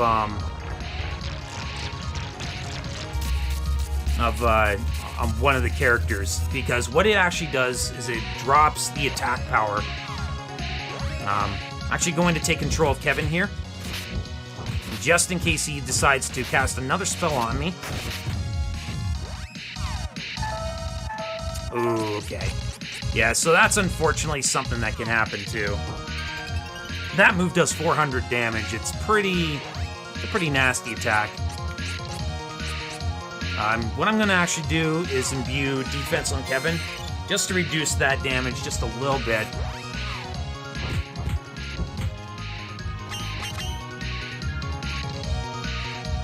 That's the block. Alright, this is Demon Scream. And it was on Kevin, so we have to re-imbue him with attack.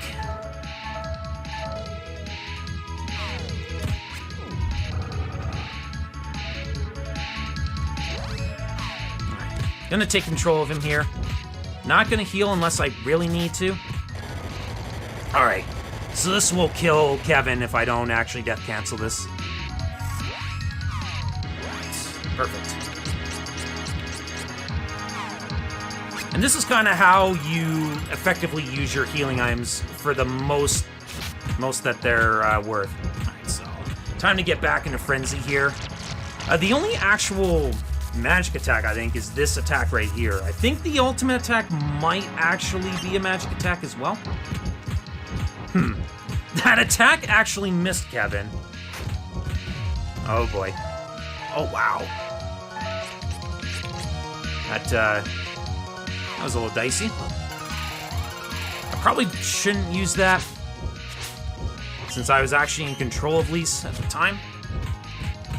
Okay, so here comes the ultimate attack. Oh, nope, never mind. That's Demon Scream.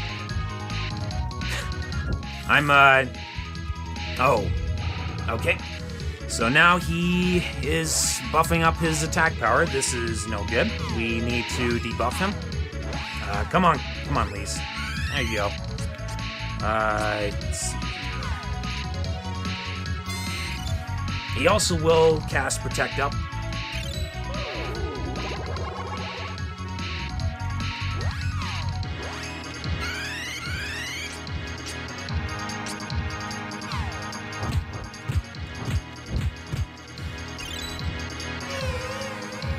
So we have to buff the defense, and yeah, while that was going on, Kevin was debuffed, so gotta get him back up to speed here. Alright, so here comes the ultimate attack. It's gonna unleash the big guns.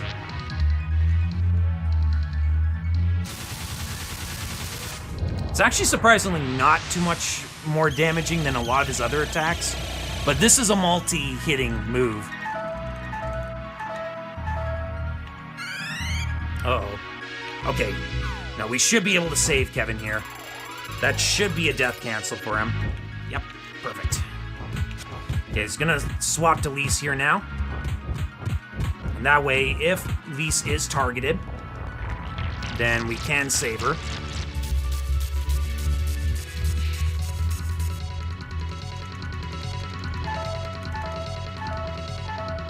Okay, well, apparently it failed. That's fine. We will Angel Grail her.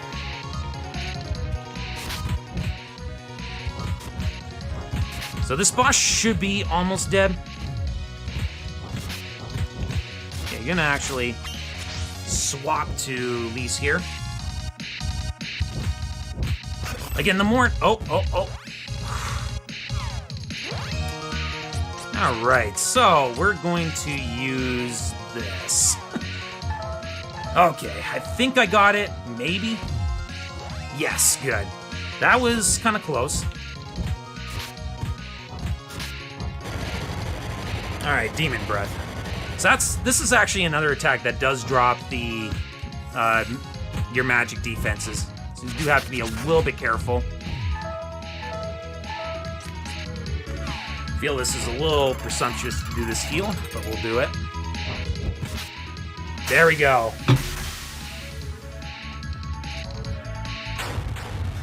We got the 6 hours. That was not the cleanest run, but it works.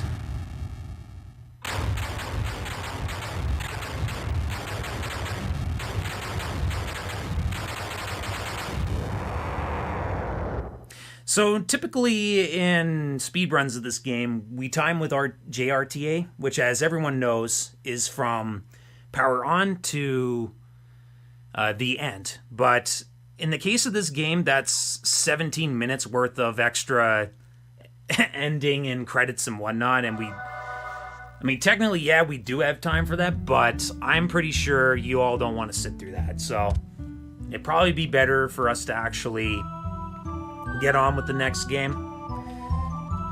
But I guess before that, I'll drop just a little bit more of the lore here before the characters leave the Man of Holy Land.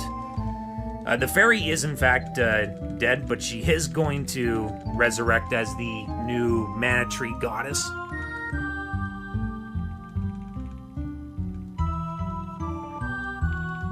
Basically, the old spirit we saw at the tree is pretty much dead now, with the tree having been completely cut down. But mana never disappears forever. So there's still a feel-good ending to this, even if some bad stuff did happen. I don't know why I'm mashing. I actually can't speed up this text even when mashing. So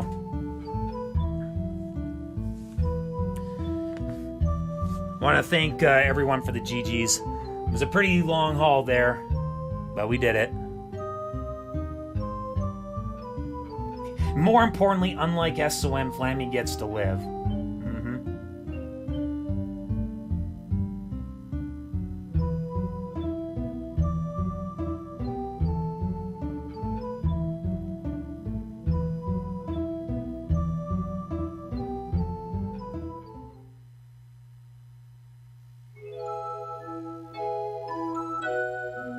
Yeah, in fact, the lore... Actually, it's funny you say that, CDF. The lore, like, as far as I understand, I think that's how it works. I think this is, like, 1,000 years before Secret of Mana. I think that's how it works in the lore. I never read too deeply into the lore of the games. I just always assume, well, they're somewhat connected in a way. Mostly just through simple characters like Watt, or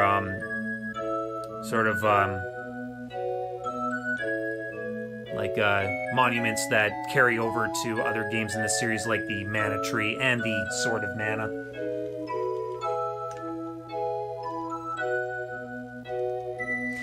Right, so this cutscene's about to finish here. When it does, I will be good to be swapped out here. I hope the next runner is ready. I'm actually gonna pop up Discord and see if we will do Shinobi after this. Alright, so enemy is telling me Shinobi. Now, are we talking Revenge of Shinobi? Or are we talking a different Shinobi game? I'll need to be filled in with all the details, enemy. Yes, sir, Revenge of Shinobi. So, folks, it will not be the end for me just yet. We are going to swap to the Revenge of Shinobi. This is going to be done on the hardest difficulty, and I will be doing that run. And hopefully it will not be a complete disaster, because I don't think I practiced for it, but I did do a single no reset run, and at least enough of it I still remember. So, I'll at least make the estimate. Right, well, swap me out whenever, because this is pretty much gonna go on for 17 minutes otherwise. And I will